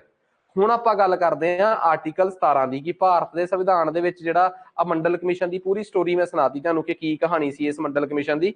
ਸੋ ਆਪਾਂ ਹੁਣ ਗੱਲ ਕਰਦੇ ਹਾਂ ਆਰਟੀਕਲ 17 ਦੀ, ਕਿ what is article 17 of the constitution. ਦੇਖੋ ਆਰਟੀਕਲ 17 ਕਹਿੰਦਾ ਕੀ ਆ, ਹੁਣ ਆਪਾਂ ਥੋੜਾ ਜਿਹਾ ਇਹਦੀ ਡਿਟੇਲ 'ਚ ਜਾਂਦੇ ਹਾਂ। ਕਹਿੰਦਾ ਸਾਡੇ ਦੇਸ਼ 'ਚ ਛੂਆ-ਛੂਤ ਖਤਮ ਆ, ਬੈਨ ਆ, ਅਬੋਲਿਸ਼ ਆ। ਇਹ ਵੀ ਆਪਣੇ ਆਪ 'ਚ ਇੱਕ ਇਕੁਐਲਿਟੀ ਹੈ। ਭਾਰਤ ਦੇ ਸੰਵਿਧਾਨ ਨੇ ਸਾਫ਼ ਕਿਹਾ कि किसी भी निम्न जाति वाले बंदे नाल जे तुसी ओदी जाति आधारित ओदे ते कमेंट कसोगे तां ओह अपने आप दे विच अनकॉन्स्टिट्यूशनल ते संविधान दे उल्ट मन्निया जाऊगा ते अपने देश च कोई भी किसी नूं छूआ-छूत दे जिहड़ा किसी नूं छूत कह के नहीं बुला सकदा, किसी नूं नीवीं कास्ट वाले नूं स्पैशली ओदी कास्ट दा मेहना नहीं मारिया जा सकदा। अपर कास्ट वाले नूं जिवें अपनी कास्ट ते माण हुंदा है, समाज दे विच जिहड़ा नीवें तबके नाल रह रहा बंदा है, ठीक आ वक्त आऊगा अज तो 50 साल बाद 100 साल बाद 150 साल बाद निम्न कास्ट नाल संबंधित बंदा भी अपनी कास्ट ते प्राउड फील करूगा, बट अज हालात इस देश दे एवें दे ने कि वो नहीं फील कर सकता, इस करके मजबूरी है। सो मेन कहानी ये आ कि अज तुसीं ओनू ओहदी जात दे नाम नाल नहीं बुला सकते। पर मैं तुहानूं एक गल साफ दसदा, भारत के संविधान दे विच दो प्रकार के फंडामेंटल राइट्स ने। एक तो वो अधिकार ने भारत के संविधान दे विच जिहड़े सिर्फ जिद्दां जिवें संविधान च लिखे गए अपने आप लागू हो जाते हैं, ते एक वो ने जिन्होंने लागू करने वास्ते बाद च वखरा एक्ट पास करना पैंदा है। तुसीं कहोगे यार हुण तो पहलां तां तुसीं एक होर कैटेगराइजेशन कराई सी कि एक वो राइट्स ने जिहड़े सिर्फ नागरिकां वास्ते आ ते एक वो राइट्स ने जिहड़े नागरिकां दे नाल नाल आम लोकां वास्ते भी आ। ਇਹ ਕਿਹੜੀ दूसरे प्रकार की क्लासिफिकेशन है, इनू क्लीयर किया जाए, एलैबोरेट करो। हुण मैं दूजे इस प्रकार के क्लास दी जिहड़ी क्लासिफिकेशन नूं एलैबोरेट कर रहा। हुण मान लो एक आर्टिकल 17 है, आर्टिकल 17 च लिखिया छूआ-छूत बैन। जे कल नूं कोई किसी नूं जाति सूचक शब्द नाल बुला के चलेगा की बिगाड़ लोगे ओहदा? इट मीनस इस आर्टिकल नूं जे लागू करना है ना, जे इस आर्टिकल नूं लागू करना है कोई एक्ट बनाना पऊगा की भला कि जे किसी ने एवें कहा तो आ सजा है, जे किसी ने एवें कहा तो आ सजा है। मेरी गल नूं स्पष्ट कर गए ना। पर जे मैं कहां कि बच्चे एक आर्टिकल 18 है, आर्टिकल 18 का मतलब है अबॉलिशन ऑफ टाइटल्स, कि जेड़े सानू अपने पुराने जैलदार जगीरदार फलानेदार आदार ओदार टाइटल्स मिले हुए आ, सिरलेख मिले हुए आ, ये खत्म ने। इनू लागू करने वास्ते किसी एक्ट की लोड़ नहीं लोड़। मन लो तुसीं अपने आप नूं कहो कि आ साडे पिंड दा जैलदार आ, वो अपने आप नूं जैलदार रखवावे। जदों संविधान ने कहता कि अबॉलिश हो चुके हैं टाइटल, फिर इहदा की मतलब निकल के आया? इहदा मतलब यह आ कि बेशक वो अपने आप नूं जैलदार रखवाई जावे, पर जदों आधार कार्ड बनाउण जाऊगा ਉਹਦੇ नाम दे के जैलदार फलाना सिंह नहीं लिखिया जाऊगा। वो लख कही जावे मेरे नाम च जैलदार आ, कहंदे टाइटल नहीं लगने क्योंकि अबॉलिश हो चुके हैं। टाइटल्स नूं अबॉलिश करने वास्ते जदों संविधान ने लिख ही दिता कि ये वास्ते कोई वखरा कानून बनाउण दी लोड़ आ, क्योंकि कानून बनाउण दी लोड़ ही है नहीं। जे कोई बंदा कह दे अपने नाम नाल टाइटल लिखवा ले तो उन्हें सजा मिलूगी, वो लिखवा किवें सकदा है? लिखवा सकदा ही नहीं, क्योंकि असल दे विच उहदे सारे सरकारी दस्तावेज बनाउणे किन्ने आ? तुसीं बनाउणे आ, तुसीं लिखिओ ही ना नाम च। इट मीनस ये कानून तां ये वाला आर्टिकल ये अनुच्छेद तां अपने आप च ही लागू हो गया। पर की 17 अनुच्छेद अपने आप च लागू हो सकता? तुहानूं लगदा है कि किसी का छूआ-छूत खत्म ये कह के छूआ-छूत खत्म हो जाऊगी? नहीं खत्म हो सकती। ये वास्ते सानू सख्त कानून बनाउण दी लोड़ आ। इट मीनस कुछ अनुच्छेद कुछ आर्टिकल्स हैगे आ जिन्हां नूं लागू करने वास्ते किसी एक्ट की लोड़ पैंदी है, ते कुछ आर्टिकल्स इहो जिहे जिहड़े अपने आप दे विच ही वर्क कर जांदे आ। सो 17 वाले नूं लागू होण नूं एक एक्ट की लोड़ सी। भारत सरकार ने फिर एक एक्ट पास किया, अबॉलिशन अनटचेबिलिटी क्राइम एक्ट 1955, छूआ-छूत जुर्म अधिनियम 1955। पर इहदी माड़ी गल पता की सी? जिहड़ी छूआ-छूत नूं खत्म करना सी, एक्ट दे नाम च छूआ-छूत शब्द सीगा। सो सरकार नूं आप रियलाइज होया कि एक्ट तां बड़ा वधिया है पर इहदे नाम च ही छूआ-छूत आ। फिर सरकार ने इहदा नाम बदलिया, इहदा नाम रखिया civil rights act 1955, civil rights protection act 1955, जिहदे च सख्त वो करती सजा कि जे कोई किसी नूं जाति सूचक शब्द नाल बुलाऊगा तो उन्होंने 6 महीने की सजा मिलूगी। इस तो बाद होर भी एक सख्त कानून लिआंदा गया बाद च, वो सीगा atrocity prevention of atrocities act, कि किसी भी schedule prevention of atrocities to schedule caste act, कि किसी भी दलित भाईचारे के व्यक्ति नाल कोई धक्केशाही नूं रोकण वाला अधिनियम। सो ये 1989 च आया। सो पिछे जे दो अज तो 5 साल पहला सुप्रीम कोर्ट ने एक बड़ा बलंडर डिसीजन देता सी। सुप्रीम कोर्ट ने एक बड़ा खतरनाक जिहा डिसीजन देता सी। वो डिसीजन ये सी कि जदों भी किसी शेड्यूल कास्ट भाईचारे के व्यक्ति नाल कोई धक्केशाही हुंदी है तां वो शिकायत लिखाउंदा है, उहदी शिकायत के आधारित ਜਿਹੜਾ ਇਹ ਬੰਦੇ ਨੂੰ ਅਰੈਸਟ ਕਰ ਲਿਆ ਜਾਂਦਾ ਹੈ। ਅਰੈਸਟ ਕਰਨ ਤੋਂ ਬਾਅਦ ਫਿਰ ਇਨਕੁਆਇਰੀ ਚੱਲਦੀ ਹੈ। ਠੀਕ ਆ, ਇਹ ਇਨਕੁਆਇਰੀ ਅਰੈਸਟ ਕਰਨ ਤੋਂ ਬਾਅਦ ਨਹੀਂ ਹੋਣੀ ਚਾਹੀਦੀ, ਪਹਿਲਾਂ ਇਨਕੁਆਇਰੀ ਹੋਵੇ, ਕਿਉਂਕਿ ਬਹੁਤ ਸਾਰੇ ਕੇਸਾਂ 'ਚ ਦੇਖਿਆ ਗਿਆ ਹੈ ਕਿ ਝੂਠੀ ਸ਼ਿਕਾਇਤ ਹੁੰਦੀ ਹੈ। ਤੇ ਇਨਕੁਆਇਰੀ ਵੀ ਕੋਈ ਛੋਟੇ ਮੋਟੇ ਲੈਵਲ ਦਾ ਇਨਫੀਰੀਅਰ ਆਫੀਸਰ ਨਾ ਕਰੇ, ਸੁਪੀਰੀਅਰ ਆਫੀਸਰ, ਜਿਹਨੂੰ ਪੰਜਾਬ ਪੁਲਿਸ ਜਾਂ ਜਿਹਨੂੰ ਪੁਲਿਸ ਜਿਹੜੀ ਆ ਪੁਲਿਸ ਇੰਸਪੈਕਟਰ ਲੈਵਲ ਦੇ ਅਫਸਰ ਤੱਕ ਨੂੰ ਇਨਫੀਰੀਅਰ ਆਫੀਸਰ ਮੰਨਦੀ ਹੈ। ਵੈਸੇ ਕਹਿਣਾ ਨਹੀਂ ਚਾਹੀਦਾ, ਹੁਣ ਤਾਂ ਘੱਟੋ ਘੱਟ ਦੇਸ਼ ਬਹੁਤ ਅੱਗੇ ਲੰਘ ਗਿਆ, ਜੂਨੀਅਰ ਤੇ ਸੀਨੀਅਰ ਕਹਿ ਦੇਣਾ ਚਾਹੀਦਾ ਹੈ। ਪਰ ਪੁਰਾਣੇ ਕਾਨੂੰਨ ਆ, ਸ਼ੁਕਰ ਕਰੋ ਮੋਦੀ ਜੀ ਨੇ ਉਹ ਐਕਟ ਹੀ ਬੰਦ ਖਤਮ ਕਰਤੇ ਜਿਹੜੇ ਐਕਟਾਂ 'ਚ ਇਹ ਸ਼ਬਦਾਵਲੀ ਸੀਗੀ। ਸੋ ਆਪਾਂ ਜੂਨੀਅਰ ਤੇ ਸੀਨੀਅਰ ਵਰਤਾਂਗੇ ਕਿ ਕੋਈ ਜੂਨੀਅਰ ਲੈਵਲ ਦਾ ਆਫੀਸਰ ਨਾ ਕਰੇ, ਸੀਨੀਅਰ ਲੈਵਲ ਦਾ ਆਫੀਸਰ ਕਰੇ, ਡੀਐਸਪੀ ਲੈਵਲ ਮਿਨੀਮਮ ਉਹਦੀ ਇਨਕੁਆਇਰੀ ਕਰੇ। ਤਾਂ ਇਹਦਾ ਦਲਿਤ ਭਾਈਚਾਰੇ ਵੱਲੋਂ ਬਹੁਤ ਵਿਰੋਧ ਹੋਇਆ ਸੁਪਰੀਮ ਕੋਰਟ ਦੇ ਫੈਸਲੇ ਦਾ, ਤੇ ਕਿਸੇ ਹੱਦ ਤੱਕ ਜਾਇਜ਼ ਵੀ ਸੀ। ਕਹਿੰਦੇ ਸੁਪਰੀਮ ਕੋਰਟ ਨੇ ਇਹ ਫੈਸਲਾ ਸੁਣਾਉਣ ਤੋਂ ਪਹਿਲਾਂ ਕਿੰਨੇ ਕੁ ਫੈਕਟ ਚੈੱਕ ਕੀਤੇ ਆ ਕਿ ਕਿੰਨੇ ਕੁ ਕੇਸਾਂ ਦੀ ਗੱਲ ਆਈ ਆ, ਉਹਨਾਂ ਚੋਂ ਕਿੰਨੇ ਕੁ ਝੂਠੇ ਪਾਏ ਗਏ ਆ, ਕਿੰਨਿਆਂ ਕੁ ਦੀ ਇਨਕੁਆਇਰੀ ਹੋਈ ਆ, ਕਿ ਸ਼ਡਿਊਲ ਕਾਸਟ ਭਾਈਚਾਰੇ ਦਾ ਕੋਈ ਬੰਦਾ ਜਿਹਦਾ ਸੰਬੰਧ ਕਿਸੇ ਪਿੰਡ ਨਾਲ ਆ, ਕਿ ਉਹ ਏਡੀ ਹੈਸੀਅਤ ਰੱਖਦਾ ਕਿ ਉਹ ਡੀਐਸਪੀ ਤੋਂ ਇਨਕੁਆਇਰੀ ਕਰਾਊਗਾ। ਸੋ ਇਹ 2 ਜਾਂ 4% ਕੇਸਾਂ ਦੇ ਆਧਾਰ ਤੇ ਕਿ ਝੂਠੀਆਂ ਸ਼ਿਕਾਇਤਾਂ ਨੇ, ਉਹਦੇ ਆਧਾਰ ਤੇ ਇਸ ਐਕਟ ਦੀ ਸਪਿਰਿਟ ਨੂੰ, ਇਹਦੀ ਭਾਵਨਾ ਨੂੰ ਖਰਾਬ ਨਾ ਕੀਤਾ ਜਾਵੇ। ਸੋ ਸਰਕਾਰ ਝੁਕੀ ਤੇ ਸੁਪਰੀਮ ਕੋਰਟ ਦਾ ਕੋਈ ਵੀ ਫੈਸਲਾ ਹੋਵੇ ਨਾ, ਸਰਕਾਰ ਐਕਟ ਬਣਾ ਕੇ ਪਲਟ ਸਕਦੀ ਆ। ਤੁਸੀਂ ਕਹੋਗੇ ਆਹ ਬੜੀ ਹੈਰਾਨੀ ਵਾਲੀ ਗੱਲ ਆ, ਸਾਡੇ ਸੰਵਿਧਾਨ ਦੇ ਵਿੱਚ ਬੜਾ ਘੈਂਟ ਕੰਮ ਆ। ਇੱਕ ਪਾਸੇ ਜੁਡੀਸ਼ਰੀ ਦੀ ਆਜ਼ਾਦੀ, ਇੱਕ ਪਾਸੇ ਨਿਆਂ ਉਹਦੀ ਪਾਰਲੀਮੈਂਟ ਦੀ ਪ੍ਰਭੂ ਸੱਤਾ, ਇਹ ਦੋਵੇਂ ਇੱਕ ਦੂਜੇ ਦੇ ਬੈਲੈਂਸ ਬਣਾ ਕੇ ਰੱਖਦੀਆਂ। ਜਿੱਦਣ ਜੁਡੀਸ਼ਰੀ ਰੇਂਜ ਤੋਂ ਬਾਹਰ ਜਾਵੇ, ਪਾਰਲੀਮੈਂਟ ਐਕਟ ਬਣਾ ਕੇ ਉਹਨੂੰ ਪਲਟ ਦਿੰਦੀ ਆ। ਪਾਰਲੀਮੈਂਟ ਕੋਈ ਐਕਟ ਬਣਾਵੇ, ਸੁਪਰੀਮ ਕੋਰਟ ਉਹਨੂੰ ਵੋਇਡ ਡਿਕਲੇਅਰ ਕਰ ਸਕਦਾ ਜੇ ਉਹਨੂੰ ਲੱਗੇ ਕਿ ਸੰਵਿਧਾਨ ਦੀ ਸਪਿਰਿਟ ਦੇ ਖਿਲਾਫ ਆ। ਇਹ ਇੱਕ ਦੂਜੇ ਦੇ ਨਾਲ ਕਨਫਲਿਕਟ ਨਹੀਂਗਾ, ਇਹ ਇੱਕ ਦੂਜੇ ਦੇ ਉੱਪਰ ਰੱਖੇ ਹੋਏ ਚੈੱਕ ਐਂਡ ਬੈਲੈਂਸ ਨੇ। ਸਾਡੇ ਸੰਵਿਧਾਨ ਨੂੰ ਸਮਝਣ ਦੀ ਕੋਸ਼ਿਸ਼ ਕਰੋ, ਅਲਟੀਮੇਟ ਸੰਵਿਧਾਨ ਆ ਯਾਰ, ਐਵੇਂ ਦੀ ਗੱਲ ਹੈ ਹੀ ਨਹੀਂ, ਬਹੁਤ ਸਿਰੇ ਦਾ ਸੰਵਿਧਾਨ ਆ। ਖੈਰ ਆਜੋ ਆਪਾਂ ਆਪਣੇ ਮੁੱਦੇ ਤੇ ਚੱਲਦੇ ਹਾਂ। ਤਾਂ ਮੈਨੂੰ ਇੱਕ ਗੱਲ ਦੱਸੋ, ਇਹ ਅਨਟੱਚੇਬਿਲਿਟੀ ਨੂੰ ਲੈ ਕੇ ਜੋ ਕਹਾਣੀ ਸੀ ਕਲੀਅਰ ਹੋ ਗਈ? ਆਰਟੀਕਲ 18 ਦੀ ਗੱਲ ਕਰਦੇ ਹਾਂ। ਆਰਟੀਕਲ 18 ਕਹਿੰਦਾ ਹੈ ਇਸ ਦੇਸ਼ ਦੇ ਵਿੱਚ ਜਿਹੜੇ ਵੀ ਅੰਗਰੇਜ਼ਾਂ ਦੇ ਵੇਲੇ ਦੇ ਜੈਲਦਾਰ, ਜਗੀਰਦਾਰ, ਫਲਾਣੇਦਾਰ ਸੀਗੇ, ਸਭ ਖਤਮ ਹੋ ਗਏ। ਅਸੀਂ ਕਿਸੇ ਦੇ ਨਾਮ ਨਾਲ ਟਾਈਟਲ ਨਹੀਂ ਲੱਗਣ ਦੇਵਾਂਗੇ। ਇਟ ਮੀਨਸ ਇਸ ਆਰਟੀਕਲ ਨੂੰ, ਇਸ ਅਨੁਛੇਦ ਨੂੰ ਲਾਗੂ ਕਰਨ ਦਾ ਕੋਈ ਮਤਲਬ ਹੀ ਨਹੀਂ, ਆਪਣੇ ਆਪ 'ਚ ਹੀ ਲਾਗੂ ਆ। ਠੀਕ ਆ, ਕਿ ਅੱਜ ਤੋਂ ਬਾਅਦ ਕਿਸੇ ਵੀ ਸਰਕਾਰੀ ਦਸਤਾਵੇਜ਼ ਤੇ ਕਿਸੇ ਦੇ ਨਾਮ ਨਾਲ ਜੈਲਦਾਰ, ਜਗੀਰਦਾਰ, ਜ਼ਮੀਨਦਾਰ ਨਹੀਂ ਆਊਗਾ, ਗੱਲ ਹੀ ਖਤਮ। ਤਾਂ ਕਿ ਸਭ ਕੁਝ ਸਮਾਨਤਾ ਲਿਆਂਦੀ ਜਾ ਸਕੇ। ਅਨਟੱਚੇਬਿਲਿਟੀ ਕਿਉਂ ਖਤਮ ਕੀਤੀ ਆ? ਸਮਾਨਤਾ ਲਿਆਂਦੀ ਜਾ ਸਕੇ। ਟਾਈਟਲਸ ਕਿਉਂ ਖਤਮ ਕੀਤੇ ਆ? ਸਮਾਨਤਾ ਲਿਆਂਦੀ ਜਾ ਸਕੇ। ਤੇ ਸਭ ਨੂੰ ਇਕੁਅਲ ਓਪਰਚੁਨਿਟੀਜ਼ ਕਿਉਂ ਦਿੱਤੀਆਂ ਨੇ? ਬਰਾਬਰ ਦੇ ਅਫਸਰ ਕਿਉਂ ਦੇ ਰਹੇ ਹੋ? ਸਮਾਨਤਾ ਲਿਆਂਦੀ ਜਾ ਸਕੇ। ਕਿਸੇ ਨਾਲ ਭੇਦਭਾਵ ਕਿਉਂ ਨਹੀਂ ਕਰਨਾ 15 ਦੇ ਤਹਿਤ? ਸਮਾਨਤਾ ਲਿਆਂਦੀ ਜਾ ਸਕੇ। ਕਾਨੂੰਨ ਅੱਗੇ ਸਾਰੇ ਬਰਾਬਰ ਨੇ ਤੇ ਕਾਨੂੰਨ ਸਭ ਨੂੰ ਬਰਾਬਰ ਸੁਰੱਖਿਆ ਕਿਉਂ ਦਿੰਦਾ ਆਰਟੀਕਲ 14 ਦੇ ਤਹਿਤ? ਕਿਉਂਕਿ ਸਮਾਨਤਾ ਲਿਆਂਦੀ ਜਾ ਸਕੇ। ਇਸੇ ਕਰਕੇ 14 ਤੋਂ ਲੈ ਕੇ 18 ਤੱਕ ਦੇ ਆਰਟੀਕਲ ਤੋਤੇ ਵਾਂਗ ਰਟੇ ਹੋਣੇ ਚਾਹੀਦੇ ਆ। ਤੇ ਇਹ ਸਾਰੇ ਆਰਟੀਕਲ ਕਿਹਦੇ ਬਾਰੇ ਦੱਸਦੇ ਆ? ਇਕੁਐਲਿਟੀ, ਭਾਵ ਸਮਾਨਤਾ। ਆਜੋ ਹੁਣ ਅੱਗੇ। ਹੁਣ ਆਪਾਂ ਗੱਲ ਕਰਦੇ ਹਾਂ ਆਰਟੀਕਲ 19 ਤੋਂ ਲੈ ਕੇ 22 ਵਾਸਤੇ। 19 ਤੋਂ ਲੈ ਕੇ 22 ਜਿਹੜੀ ਆ, ਇਹਦੇ ਚ ਆਉਂਦੀ ਆ ਫਰੀडम, ਰਾਈਟ ਟੂ ਫਰੀडम, ਮਤਲਬ ਕਿ ਆਜ਼ਾਦੀ ਦਾ ਅਧਿਕਾਰ। 19 ਤੋਂ ਲੈ ਕੇ 22 ਤੱਕ ਸਾਡੇ ਕੋਲ 4 ਆਰਟੀਕਲ ਨੇ, 19, 20, 21, 22। ਕਿਉਂ ਨਾ ਹੁਣ ਆਪਾਂ ਇੱਕ ਇੱਕ ਨੂੰ ਐਲੈਬੋਰੇਟ ਕਰੀਏ। ਪਹਿਲਾਂ ਆਪਾਂ ਆਰਟੀਕਲ 19, ਫਿਰ ਆਪਾਂ ਆਰਟੀਕਲ 20, ਫਿਰ ਆਪਾਂ ਆਰਟੀਕਲ 21 ਤੇ ਫਿਰ ਆਪਾਂ ਆਰਟੀਕਲ 22। ਠੀਕ ਆ, 19, 20, 21 ਤੇ 22 ਆਪਾਂ ਚਾਰੇ ਆਰਟੀਕਲਸ ਨੂੰ ਐਲੈਬੋਰੇਟ ਕਰਦੇ ਹਾਂ। ਹੁਣ ਸਮਝਿਓ, ਬੜਾ ਗੌਰ ਨਾਲ ਸਮਝਣ ਦੀ ਕੋਸ਼ਿਸ਼ ਕਰਿਓ।